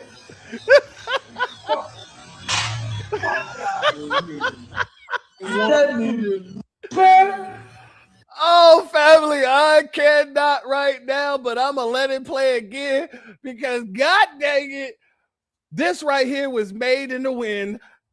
All praise to the Most High. Shout out to my sister Shun C in the building. Much love to you, my sister Queen, and thank you for being here. Let's one more time. Let's just do it one more time if y'all don't mind. I'm African, nigga. Stop playing. Stop playing. Stop playing. Stop playing. Stop playing. Oh my God. Go ahead. Fuck out of here. Oh, family, give me 1 second. I gotta do this right now while we're live because God dang it, my sister asked for it, and you know you got it, my sister. No worries. But God dang it, I gotta do this before because if I get off, it might be in my mind, but I might forget. Let me go ahead and just toss that to you right now, my sister. Matter of fact, while I do it, we're gonna do it one more time. You know, in the words of some of my favorite artists, you know, let's do it again. I'm African, nigga. Stop playing. Stop playing. Stop playing. Stop playing. Stop doing it.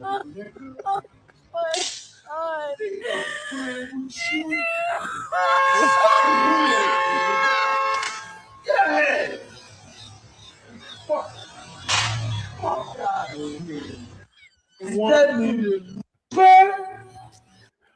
All right, my sister. I just sent it over to your DMs. You should be able. It's in your TikTok DMs, just so you know. Shout out to you, my sister.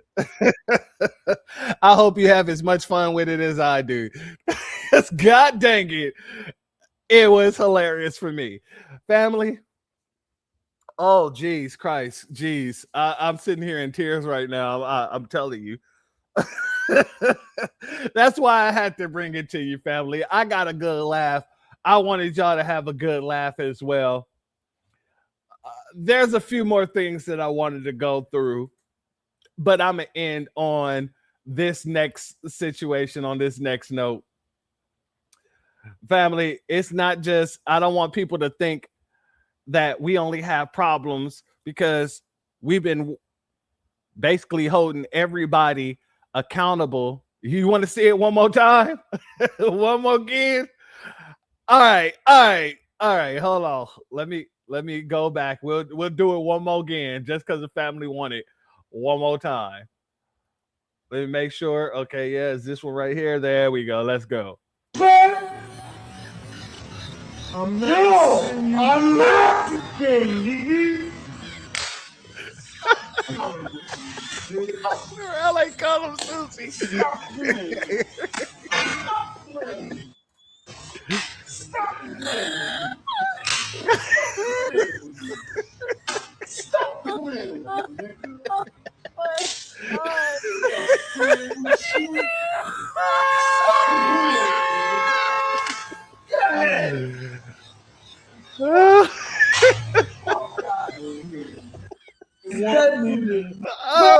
I'm sorry. That will never, ever not be funny. That I understand now why our brother goes into slow motion because God dang it. Oh man, I try not to be so goddamn petty, but God dang it, that right there was meant to happen. Shout out to our brother Black Alpha and his slowdown because I had to use it at least one time here. Now, family, like I said, these folks will run around and they will try to act like, well, you guys are only doing this to other melanated people. I never see you acting like this when it comes to the Mexicans or Latinos. You never act like this when it comes to white people and the Biscos. You never act like this whatsoever. And we say, you know you're lying, right? You know you're lying.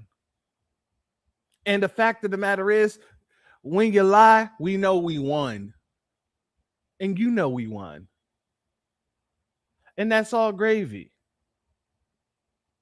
But I want you to understand something, family, and what's really hitting me hard right now is that these Latinos, these Mexicans, these Nabisco Filipinos, that's what we're going to call them, Nabisco Filipinos, and I'm talking about the Mexicans that was imported into Mexico from the Philippines, from India, from China. We're talking about those people. They're trying their hardest to one, act like you, next, speak like you, and then try to do exactly what you do. So for the first part, or excuse me, not what you do, but what the Nabisco do, and they get their rude awakening as well. But for the first part, I want to show you this. Before we do, let me give a B1 salute to our brother Snatch Adams. Thank you for your super chat. Your donation is blessed tenfold. I appreciate your contribution. As always, my brother, throw in the damn towel. Throw in the towel. Just throw in the damn towel. After this segment, family, we'll be done here. But I gotta show you it all. If I'm gonna tell it, then I gotta tell it all. Damn near cried when they got that phone call. You got, once again, the Nabisco Filipinos out here trying to act like they created something. Namely, low riding and crip walking. Let's go here.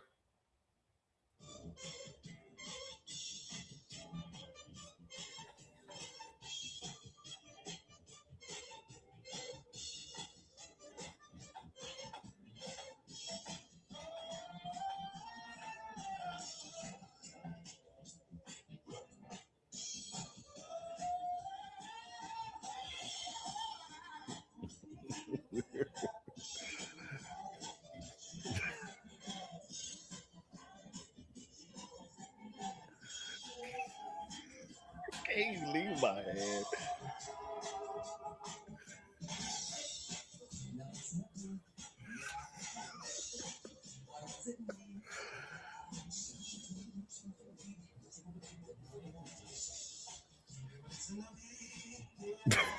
Not another burrito boogie. Oh, family, the burrito boogie took me right now. It just sent me. Family, I want y'all to understand something. They're out here trying to copy our footwork. They're out here trying to say that they invented low riding when you can't invent low riding when the inventor of hydraulics was a black person, a black man.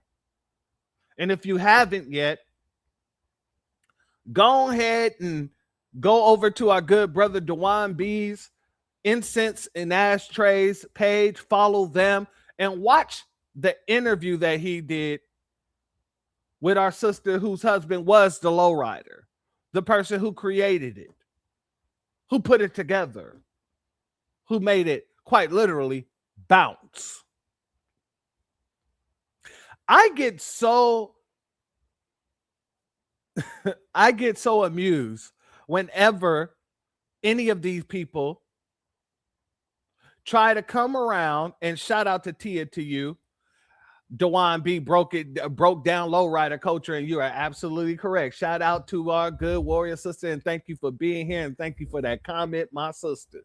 I know you've been here for a while, but I want to give you a thanks once again because I haven't mentioned you yet. Shout out to you, my sister. Now, what always sends me when these people start talking like this, I grew up actually being around a lot of different Hispanics at the time because of the fact that where I was raised. So from Watts, Jordan Downs, and around the Jordan Downs, you're going to have a bunch of different Hispanic groups, Mexican groups to be more specific. When I moved to South Central, it was Mexican groups that I was living around. It was black people, don't get me wrong, but it was blacks and Mexicans who were moving into our neighborhoods at the time. Then, when I moved, well, there's several places where I moved. The first place I was namely talking about was across the street from Jesse Owens, right off of Western by Century, where that McDonald's used to be. I don't know if it's still there. And then later on, we moved off of 92nd and well, in between it was Barron Cross is where we moved. But in between Hoover and Vermont, that's where Barron Cross sits. And it's right across the street from Bret Hart Middle School. I say all that to say this. I've seen and listened to all the stuff that these people do when they're doing this lowrider culture. The whole lowrider culture is nothing but Black American culture. At the end of the day, they're doing, like you just saw, them out here trying to sea walk. They're in lowriders. But as you also just saw in this clip, family, as you also just saw in this clip, what was they listening to?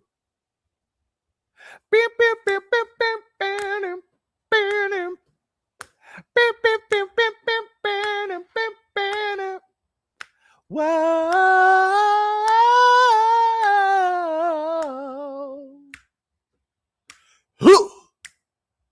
They're listening to black music. They did this all the time when I was younger. Except the songs was, come now, baby, you're casting your spell on me. You got me doing funny things like a clown. Just look at me. And then they also was playing things like, I'm 18 with a bullet. Ba-dum, ba-do-do-do-do. Got my finger on the trigger and I'ma pull it. Ba-dum, ba-do-dum, ba-dum. I'm a super fly guy. I'm a son of a gun. Ba-dum. So come on, baby girl. We're gonna have big fun. I ain't never heard a Mexican low riding or doing anything outside of foundational Black Americans. You're not listening to you're not listening to Mexican music. You're listening to foundational Black American oldies.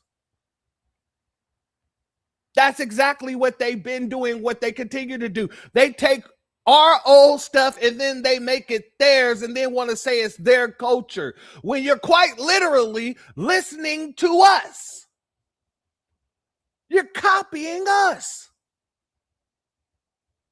while lying and saying you created something that was created by us.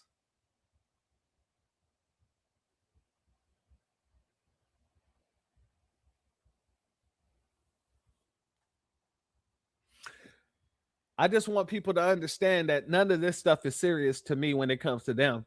I look at them, it's serious. It's serious because they're trying to steal our culture. But what I mean is when I see them do this, it becomes a laugh factory for me. You're so pathetic that you can't even look at your own damn quote unquote culture and see how you guys are using Black American culture all the way through.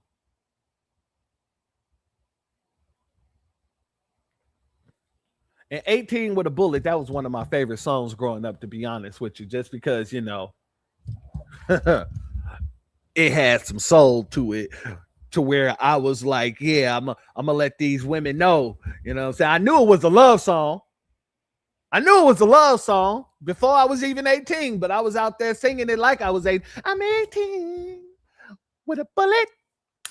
Ba-doom, ba-doom, ba-doom. Me and my brothers, we was out there, and I'm talking about my play brothers. We was out there doing the harmonies and everything. Ba-doom, ba-doom, doom, doom, doom. Got my finger on the trigger, and I'ma pull it. Oh, family. Shout out to our sister Key Prince in the building. Much love to you, my warrior sister, and thank you for being here. And also, I believe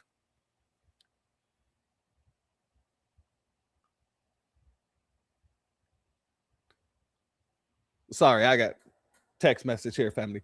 I believe that Tatiana here, Tatiani, Miss Harris, I believe that's our sister Tampa Bay. So if that is our sister Tampa Bay, shout out to our sister Tampa Bay. I see your name and switched up and changed a little bit, but I still want to show you my love.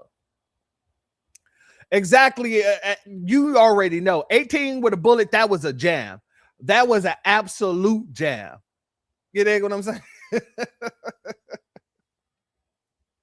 And that's why I laugh so hard when they try to bring any type of nonsense to me talking about, yeah, you know, We're the ones that invented this, and this, and then you turn around and everything that they're saying, the this, and this are all foundational Black American inventions, are all foundational Black American music. It's all foundational Black American dance. It's all foundational Black American culture before you was even around this piece. I laugh at these people to their faces. To their faces. Lunch, I say you're gonna make me look up the song. Look up the song. Trust me, when I say that song was a fire song, that song was a fire song. It is a fire song. Still to this day. Still to this day, it's a fire ass song. Now, family, while we're sitting here doing us, being us, and calling these folks out while they're trying to cosplay us, they see that cosplaying. Oh, okay. Shout out to our sister Tampa Bay then. She said her phone is broken. She's on the backup. All right. Shout out to you, my sister. I just wanted to make sure that it was you before I gave my salute, my sister. So, not only are they trying to steal our culture and stuff like that, and we're laughing at them like you can never do that because everything that you do is our culture, this, that, and the third. Now, they're trying to steal our talking points when it comes down to Mexico and America not being stolen land. You know that thing that they say, nobody is illegal on stolen land. This all used to be Mexico. Well, now the Mexicans have heard our talking points and they're using it. Let's go here. But real quick. So my last few videos, I've been getting a lot of reactions. Some good feedback, some negative feedback. But I'm talking to the one that talking about, we're all gente. You can be legal on stolen land. Listen, bro, they sold this shit. This shit ain't Mexico no more. They were cracked out, fiended out. They sold it to the white man. I'm glad it's not Mexico, because last time I checked, we all checked down south, is everybody trying to escape that shithole and come here. So I don't care nothing about 1800s. I'm worried about the here and now and the direction that my country is going, where my kids and grandkids are going to be raised and going to be living at, and where they're going to be raising their kids. So Chicanos, let's start taking back our country, bro. And by I mean taking back our country means voting conservative, means voting red. Because the more you vote blue, the more power you're giving these foreigners and these illegals to mingle and to suck up the resources that are meant for Americans. And since we are not the same, since they are better. Wait a second. So you're Americans and they're not? You're talking about voting Republican because these people are coming and sucking up the resources of Americans and you're American and they're not? Do tell. Do tell. And shout out to it, Andrea Jones. She says, I'm a sure shot. I'm a son of a gun. I know. I don't say a sure shot. I say I'm a super fly guy. I'm a son of a gun because I like that better. No.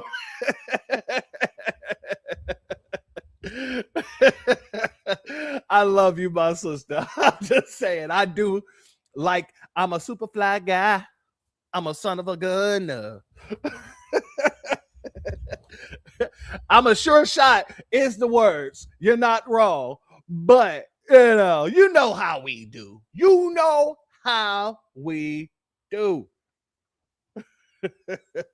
Shout out to our brother Leonardo Dayu to sound like somebody else. Quite literally.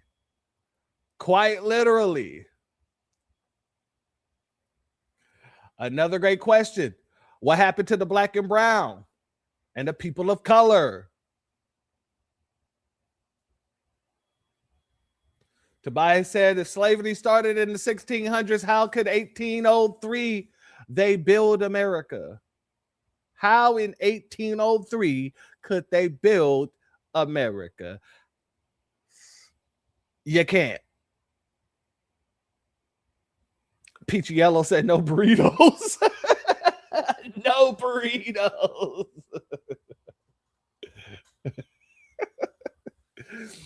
Shout out to Sharice. Much love to you, my sister. And thank you for being here. And thank you for your contribution and your excuse me, your comment here where it says your government sold the land. Why are you in America cosplaying an American? And one thing I can say, he's American like the Siberians are native. I'll say that again. Him and many other Mexicans, Tex-Mex, are American in the very same way that the Siberians are native, because of the fact that after the purchase, the people in the land went along with the purchase. So with the Siberians, the people who went along with the purchase was reclassified into Native Americans, because before then, they were called Eskimos. After which, the Eskimo turned into Native American. In Texas and New Mexico, Arizona, California, any place where Mexico was, where America purchased those states, they just became American. So that was the difference between them versus the Siberians. The Siberians became a distinct group of Native American. And then the Mexicans that was already here, because some of them who were here had some ties to the original Mexica and not the Mexico. The Mexica, the indigenous black people of Mexico, because some of them did have lineage to those people, they never called them Native Americans. They called them Americans. So that's why and how this all came about. But shout out to you for that question. I appreciate it. Let's continue. Not saying all of them, but majority of them do look at us like we're nothing like them. They're better than us in every aspect.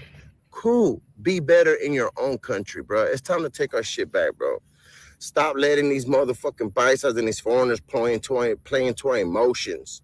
Oh, es que tu tío no tiene papeles. Tío been here 30 years. If he ain't got none, guess what? Tío got to go back to the rancho.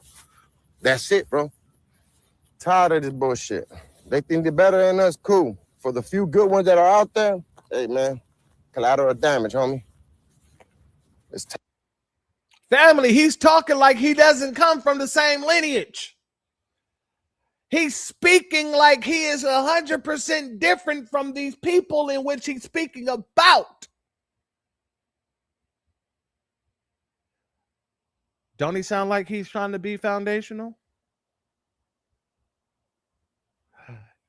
We said everything that he said with the exception of voting Republican. Well, at least here in the black grassroots. They think they better than us. Okay, cool. Let them be better than us, but let them be better than us outside of our country, homes. Hold on, fool. Don't let them come in and make you feel bad, fool. You gotta understand, Holmes, that these folks aren't even like us, eh? They think they better than us, Holmes. So since they're better than us, Holmes, why don't they go home and be better than us in their country, Holmes, even though we come from the same country, Holmes? This is what we're getting right now. This is what you're listening to. Family, you are now rocking with the greatest. Let's go. I want to also end with this here. Those same Mexicans that he's speaking about, they're coming here and they're trying to copycat a bussy. Because they're bussy. And if you don't know what copycat I'm talking about Chud the Bussy. But they're finding out that you're not going to come around foundationals, especially in Texas and especially in California. These are two different type of ass whippings you're going to receive when messing with foundationals, when running around trying to chud to bussy us. You're going to receive two different types of ass whoopings. But the difference is you already know you don't want to receive the ass whooping you're going to receive in California. You tried it in Texas, and the brothers and sisters, the foundationals in Texas, they had to, make you aware of what the hell you was doing. And now you got Mexicans running over to California thinking they're going to play the same harassment game. And they already telling themselves, yeah, I got to change up. I can't do it here because, it's especially in Cali. Especially in Cali. Let's go here. The nigga. Like I hate what nigga. Shut your ass up. Wait, they're saying I pressed you. Didn't do shit. Hang him. His nigga ass. Damn, bro. Or what? Oh, you trying to fight? I'm not trying to fight, but wait, no, you don't have to glasses. Shut up, bro. You're a nigga. Shut up. Shut up.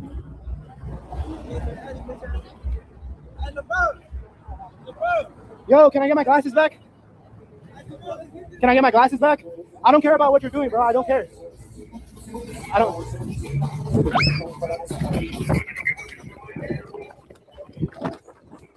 Family, he's on the run. Pepe is on the run. You know what? Pepe wouldn't even be a good name to call him. I apologize. That is insensitive, it's xenophobic because, well, it's not xenophobic, but it's a little bit prejudice because he's not Pepe. Pepe, especially Pepe Le Pew, was French.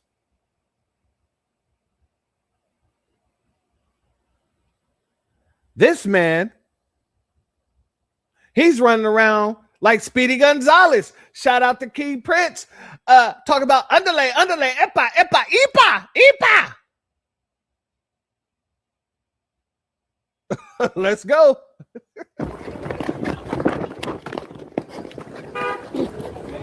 Bro, all right, bro. Chill, bro. Chill, bro.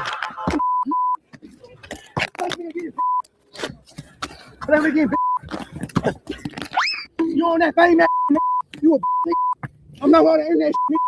My mama. I'm not on that. I'm on the internet. My mama. It's over. I don't care. It's over. It's over. Just so y'all know, this is after he ran from Texas to California. This is happening in California. And he's getting packed out by one of those gangbangers that somebody came around talking about earlier today. Cripped out crazy. Shout out to my brother B1 Business in the building. He said, Papi, no. Hey, I love that for him too. Let's run it back. Bro, all right, bro. Chill, bro. Chill, bro.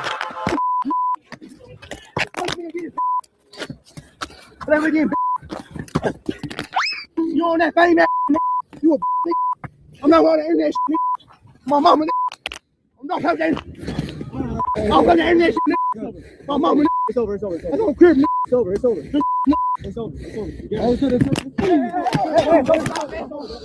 Notice when everybody else around is saying it's over. Californians, especially foundational Black American Californians, we don't stop when people say it's over. It ain't over until we feel it's over, which means you got me so riled up, I'm not going to stop beating your ass until this feeling is out of me of being disrespected. You got the gang messed up. So you hear him continuing to beat that ass, foot to ass.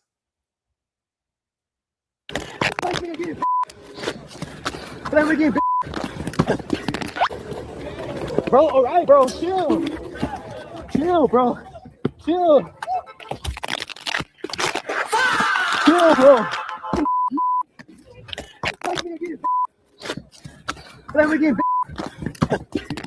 You on that fame ass? You a I'm not on the internet. My mama. I'm not on that. I'm not on the internet. My mama. It's over. It's over. I don't crib. It's over. It's over. It's over.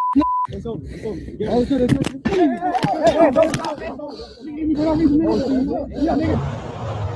I had to hide, guys, because family. He got his ass whipped so bad. Hold on, family. Hold on. This happened to him so bad he had to go put on a goddamn mask.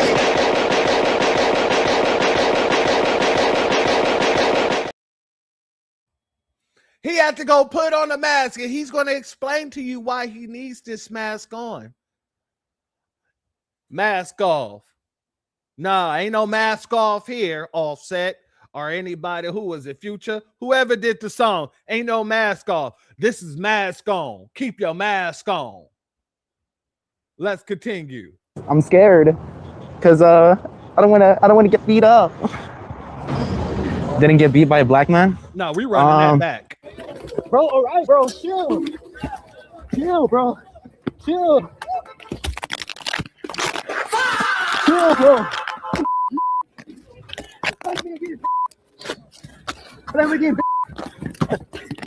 You on that fame ass? You a I'm not on the internet. My mama. I'm not on that. I'm on the internet. My mama. It's over. It's over. I don't crib. It's over. It's over. It's over. It's over.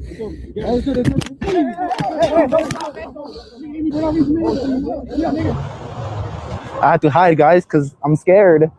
Because I don't want to get beat up. Didn't get beat by a black man.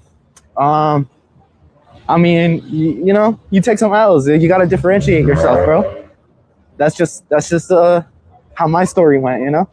But I had to hide. Translation, hell yeah, I got beat up by a black man and he beat the brakes off of me, and now I gotta put on a mask. Now I got to put on a mask. Shout out to my brother Leonardo Yuta. He said he beat the sonic rings out of him. And you know what those sonic rings sound like. Bling, bling, bling, bling, every time you hit them. Oh, yeah. Oh, yeah. Shout out to our sister Shauna C. She said, there's no mask that can keep us from beating that ass. Shout out to our sister, my California sister out there. Shout out to oh, let's continue. Now, look at me. So, but here's the thing. Here's the real deal. I do got to switch it up, and that's just for my longevity, because these clips are going viral and it's no good, bro. I do got to switch it up, and that's just for my longevity. I do got to switch it up. I do got to switch it up. I do got to switch it up.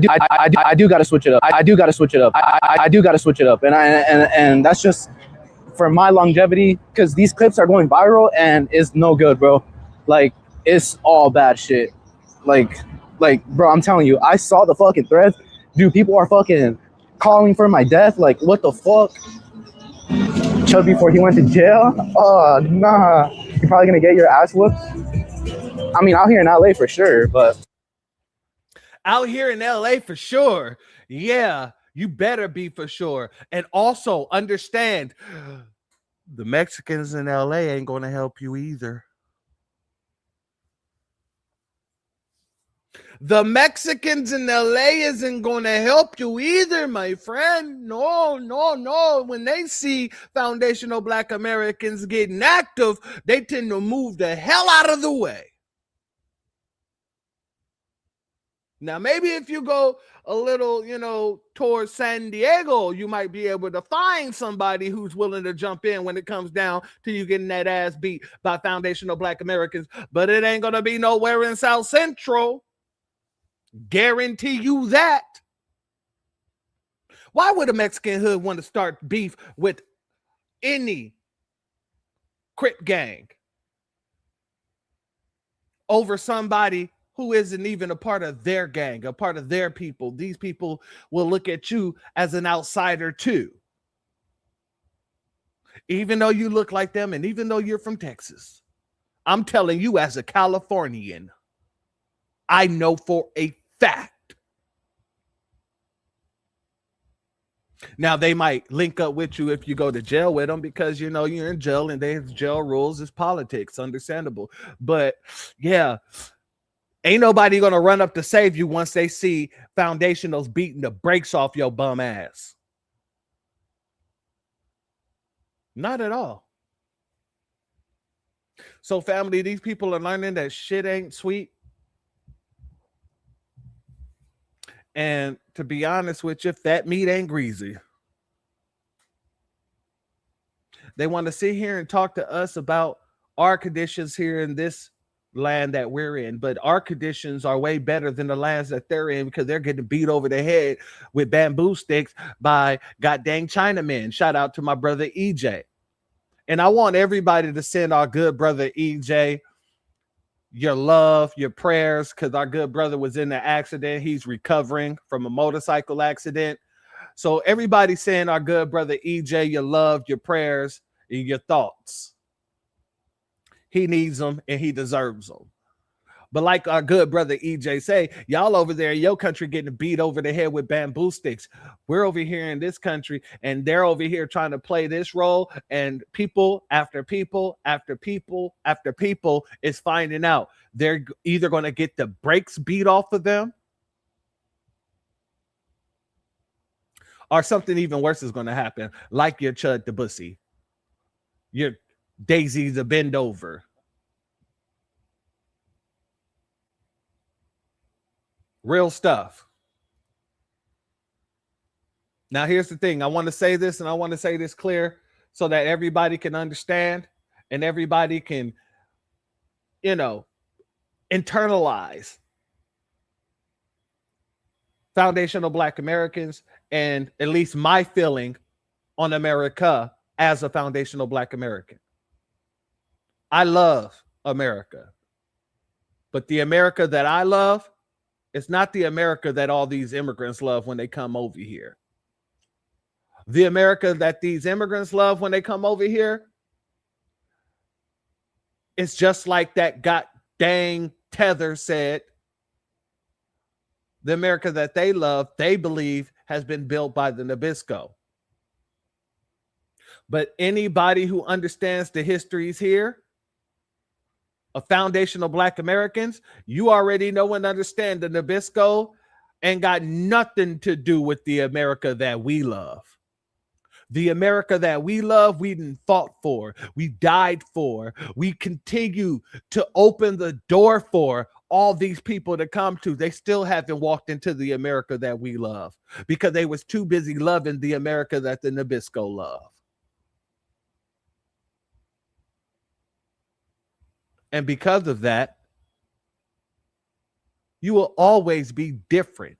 You will always be somebody who's not just here to benefit from white supremacy. You're somebody who came here to be a part of white supremacy. You came here to just insert yourself into the white supremacist system. You want to adapt into white supremacy. Foundational Black Americans don't adapt to white supremacy. We adapt to being foundationals in the country that we built, while white supremacy have to adapt to what the fuck we say. That's my last cuss word for the night, but I wanted to make sure it was a lot of emphasis on it. They have to conform and adapt to what we say. That's what America was built off of. It was built off of anti-Black racism, and Black Americans, foundational Black Americans said, nah, we're not letting that ride. And we fought, we fight, we continue to.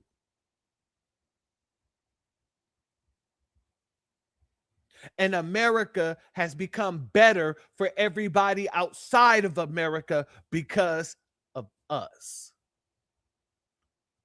So there would never be a time that no goddamn musty, dusty, and always crusty, rusty ass tether come over here and try to tell us that the only reason why we're so successful, the only reason why we are the only melanated people that is not in a third or second world country. We are the only first world people in the world. You will not come over here and try to disrespect us as if we only got that way by being around Nabiscos. Y'all around them all the time, but you're crawling on your knees. You're on your knees sucking. You're on your back fucking. You're on your freaking knees whenever they come around trying to kiss some ass.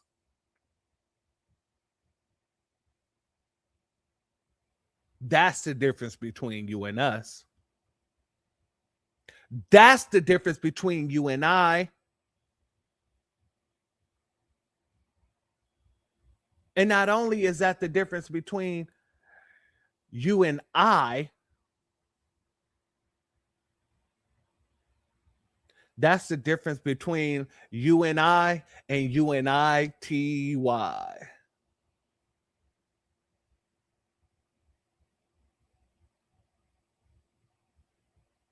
This is why you can't come over here talking about we all need to unite. We all need to come together. We all need to just, we're stronger together than apart. This is exactly what the Nabisco want. This is, you're doing the job of the CIA. No.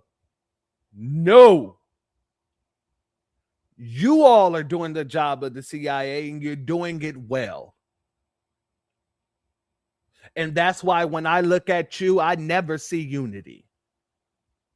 Because all you can do is talk about the Nabisco. You can't get up off your knees. And you think we're supposed to bow down with you. We're not doing it. So no, Tether.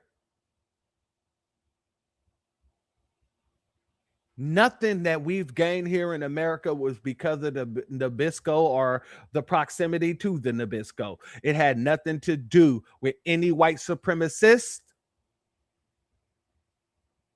nor do we conform to white supremacy.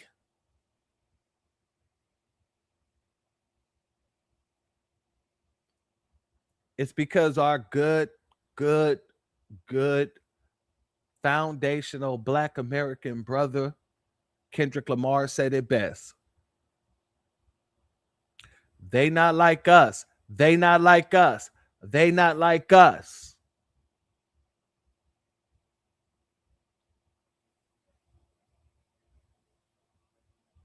Once upon a time, all of us was in chains. Homie still doubled down calling us some slaves. Atlanta was the Mecca building railroads and trains. Bear with me for a second. Let me put y'all on game. The settlers was running into town folks to make them richer. Fast forward to 2024, you got the same agenda. You run to Atlanta when you need a check balance. Let me break it down for you. This is the real nigga challenge. You called Nabiscos when you couldn't see the club. You had the other tethers help you get your lingo up. More tethers gave you false street cred. Biden said you were slime in your head. Atlanta was the Mecca. And now you see the Mecca filled up with a bunch of tethers. You run to Atlanta when you need a few dollars.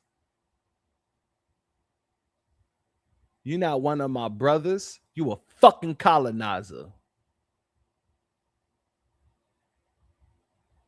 All of you need to. Now, I didn't switched up the lyrics, but I make the lyrics fit. Anyway, all of you tethers, all of you folks who think that you're not just so much better than us, that the Nabiscos are so much better than us too, guess what? Let the Most High will be done.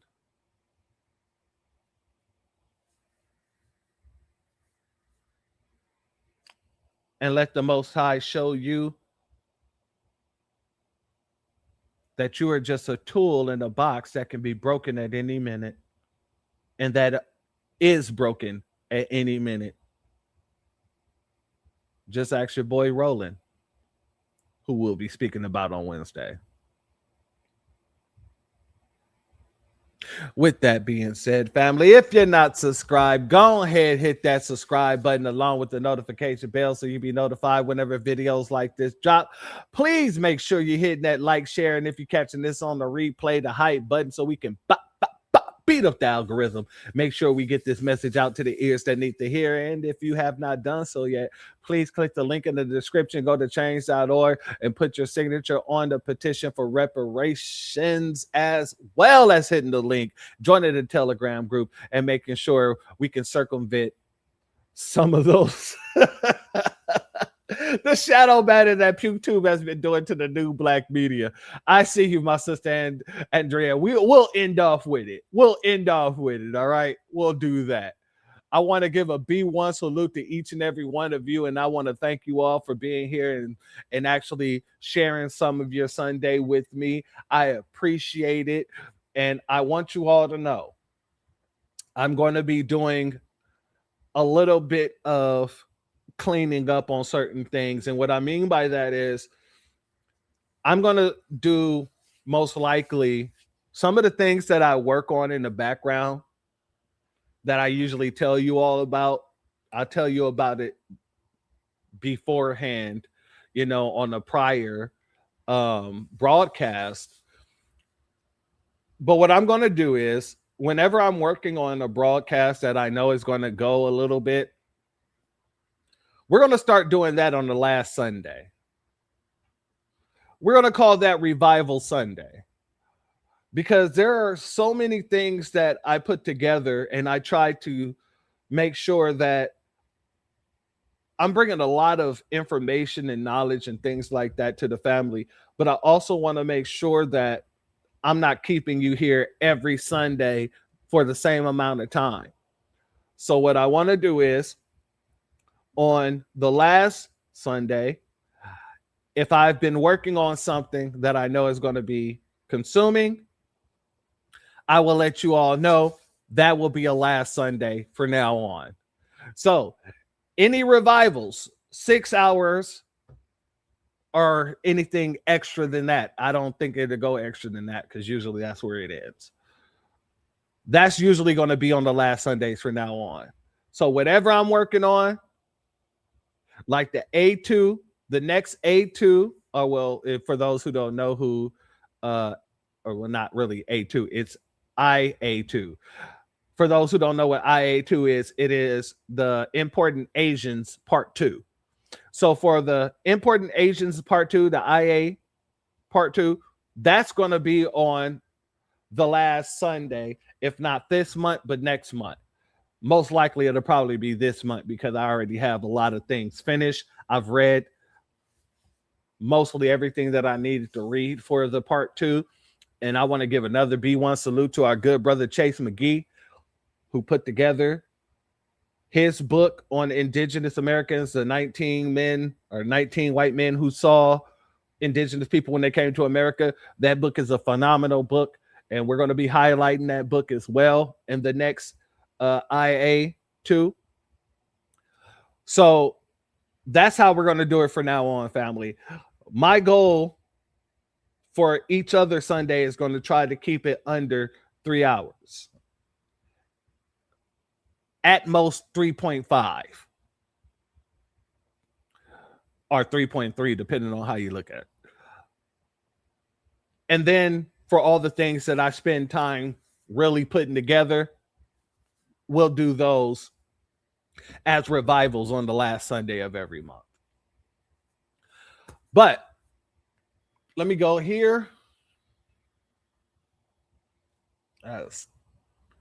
Excuse me. I've been sitting here trying to stop myself from sneezing all this damn time. It's just been a whole bunch of pollen just flying through this piece. My allergies been messing with me thoroughly. But shout out to my good brother B1 Business. Thank you for your super chat, your donation. It's blessed tenfold. I appreciate your contributions as always, my warrior brother. He said his taco got cooked. He got his taco cooked. I'm telling folks, just leave us alone.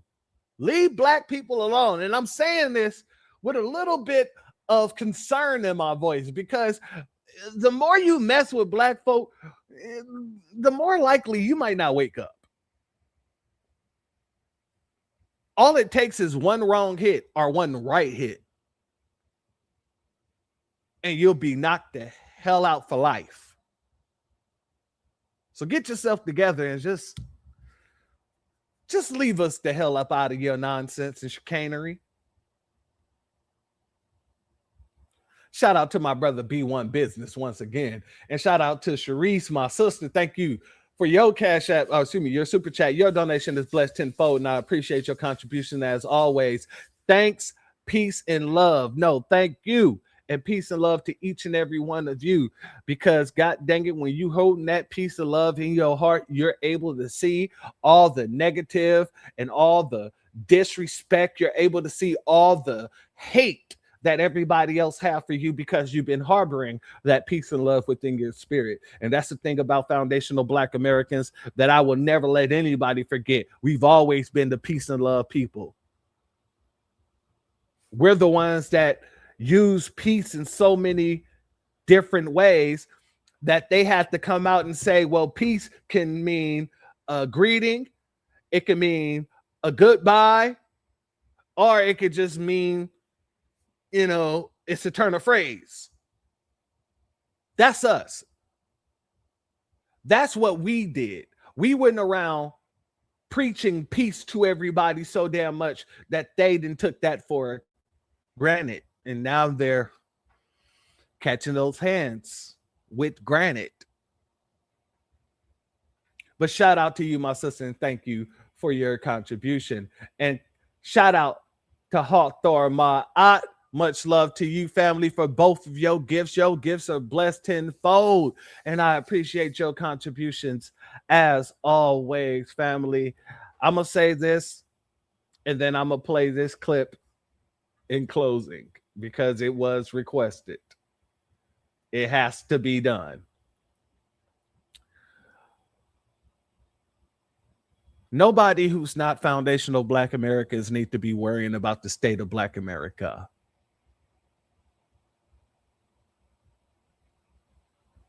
Worry about your own. Because trust me when I say foundational Black Americans in our own country, we're doing way better in our own country than you're doing in your own country or anybody else's country. That's why y'all keep trying to come to ours.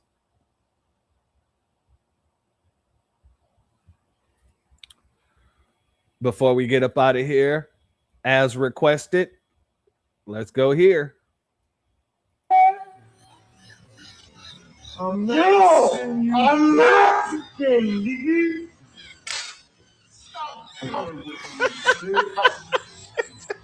Stop.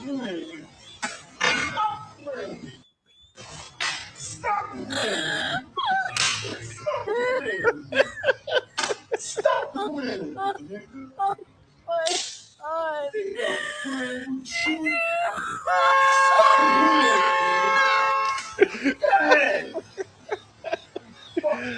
And the cold part is somebody blew the horn thinking that that was going to stop him. It didn't stop him at all. He started swinging harder. I'm Mexican. I'm Mexican. Stop. Stop. Stop. Stop.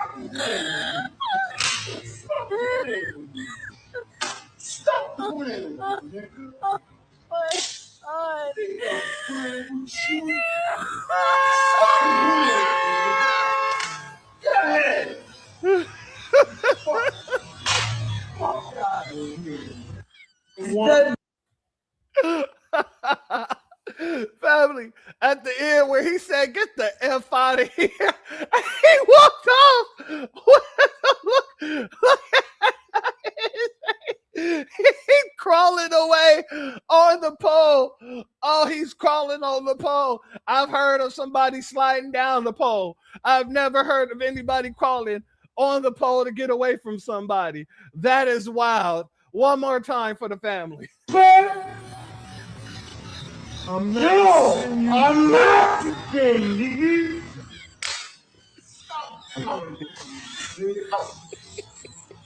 Stop playing. Stop playing. Stop playing. Stop playing. Stop playing. Nigga.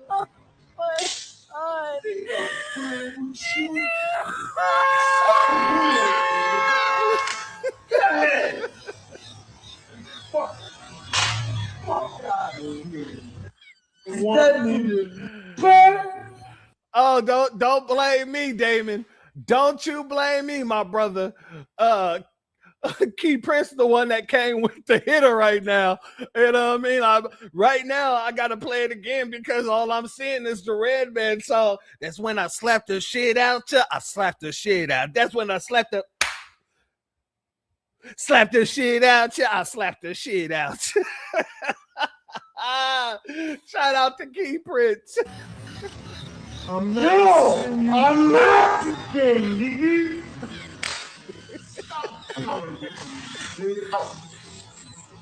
Stop playing. Stop playing. Stop playing. Stop playing. Stop playing. Nigga.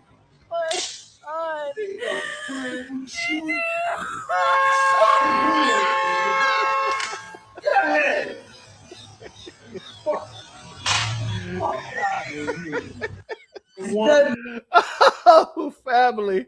With that being said, my brothers and my sisters, I love each and every one of you.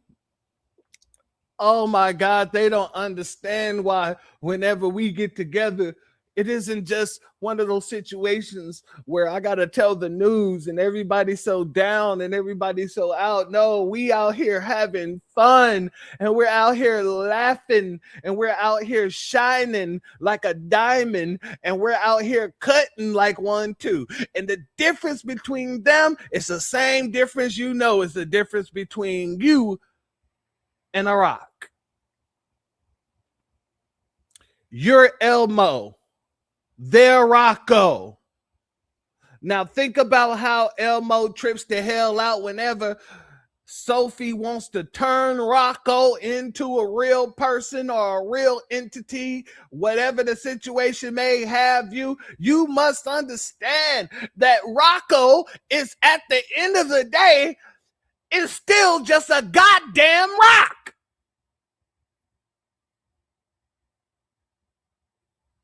And so are these tethers. They're not really real. They want to be real boys. They want to be Pinocchio. But the Pinocchio they want to be, you know, when the nose grows, they want to be pointing in the, you know, the area of the Nabisco derriere. We're not having none of that.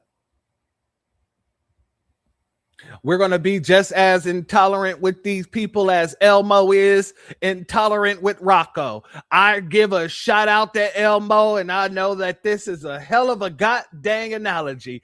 But god dang it, if you've ever seen Elmo and Rocco go back to back, it is one of the funniest things you ever seen. Rocco isn't real because Rocco is a rock. Oh, man. Shout out to each and every one of you, family. Thank you all for being here and sharing your Sunday with me. And I hope you enjoyed another Sunday service. Like I said, next week, Wednesday next week, this is how this is going to go from now on.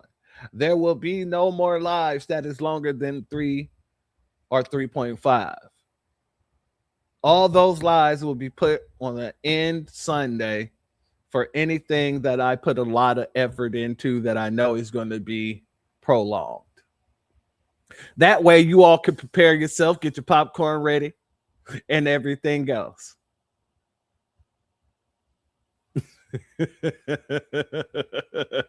All right, Feather Red. Just because you came in right before I was about to go out with it, we'll run it one more damn time. Let's go. I'm not kidding.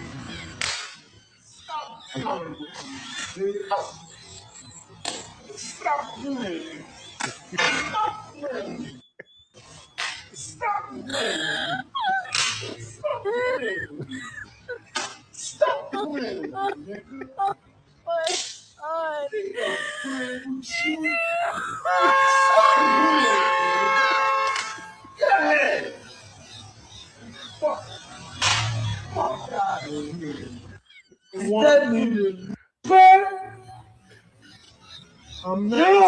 I'm not kidding.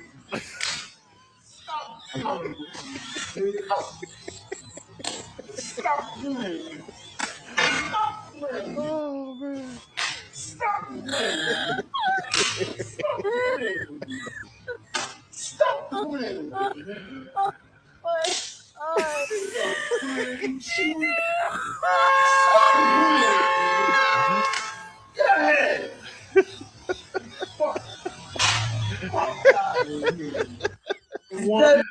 Oh, family. And the woman in the back laughing is doing the most. I love it. That right there is what making it a lot more hilarious, is that the chick in the back is laughing too. I'm not kidding. Stop doing it. Stop doing it. Stop doing it.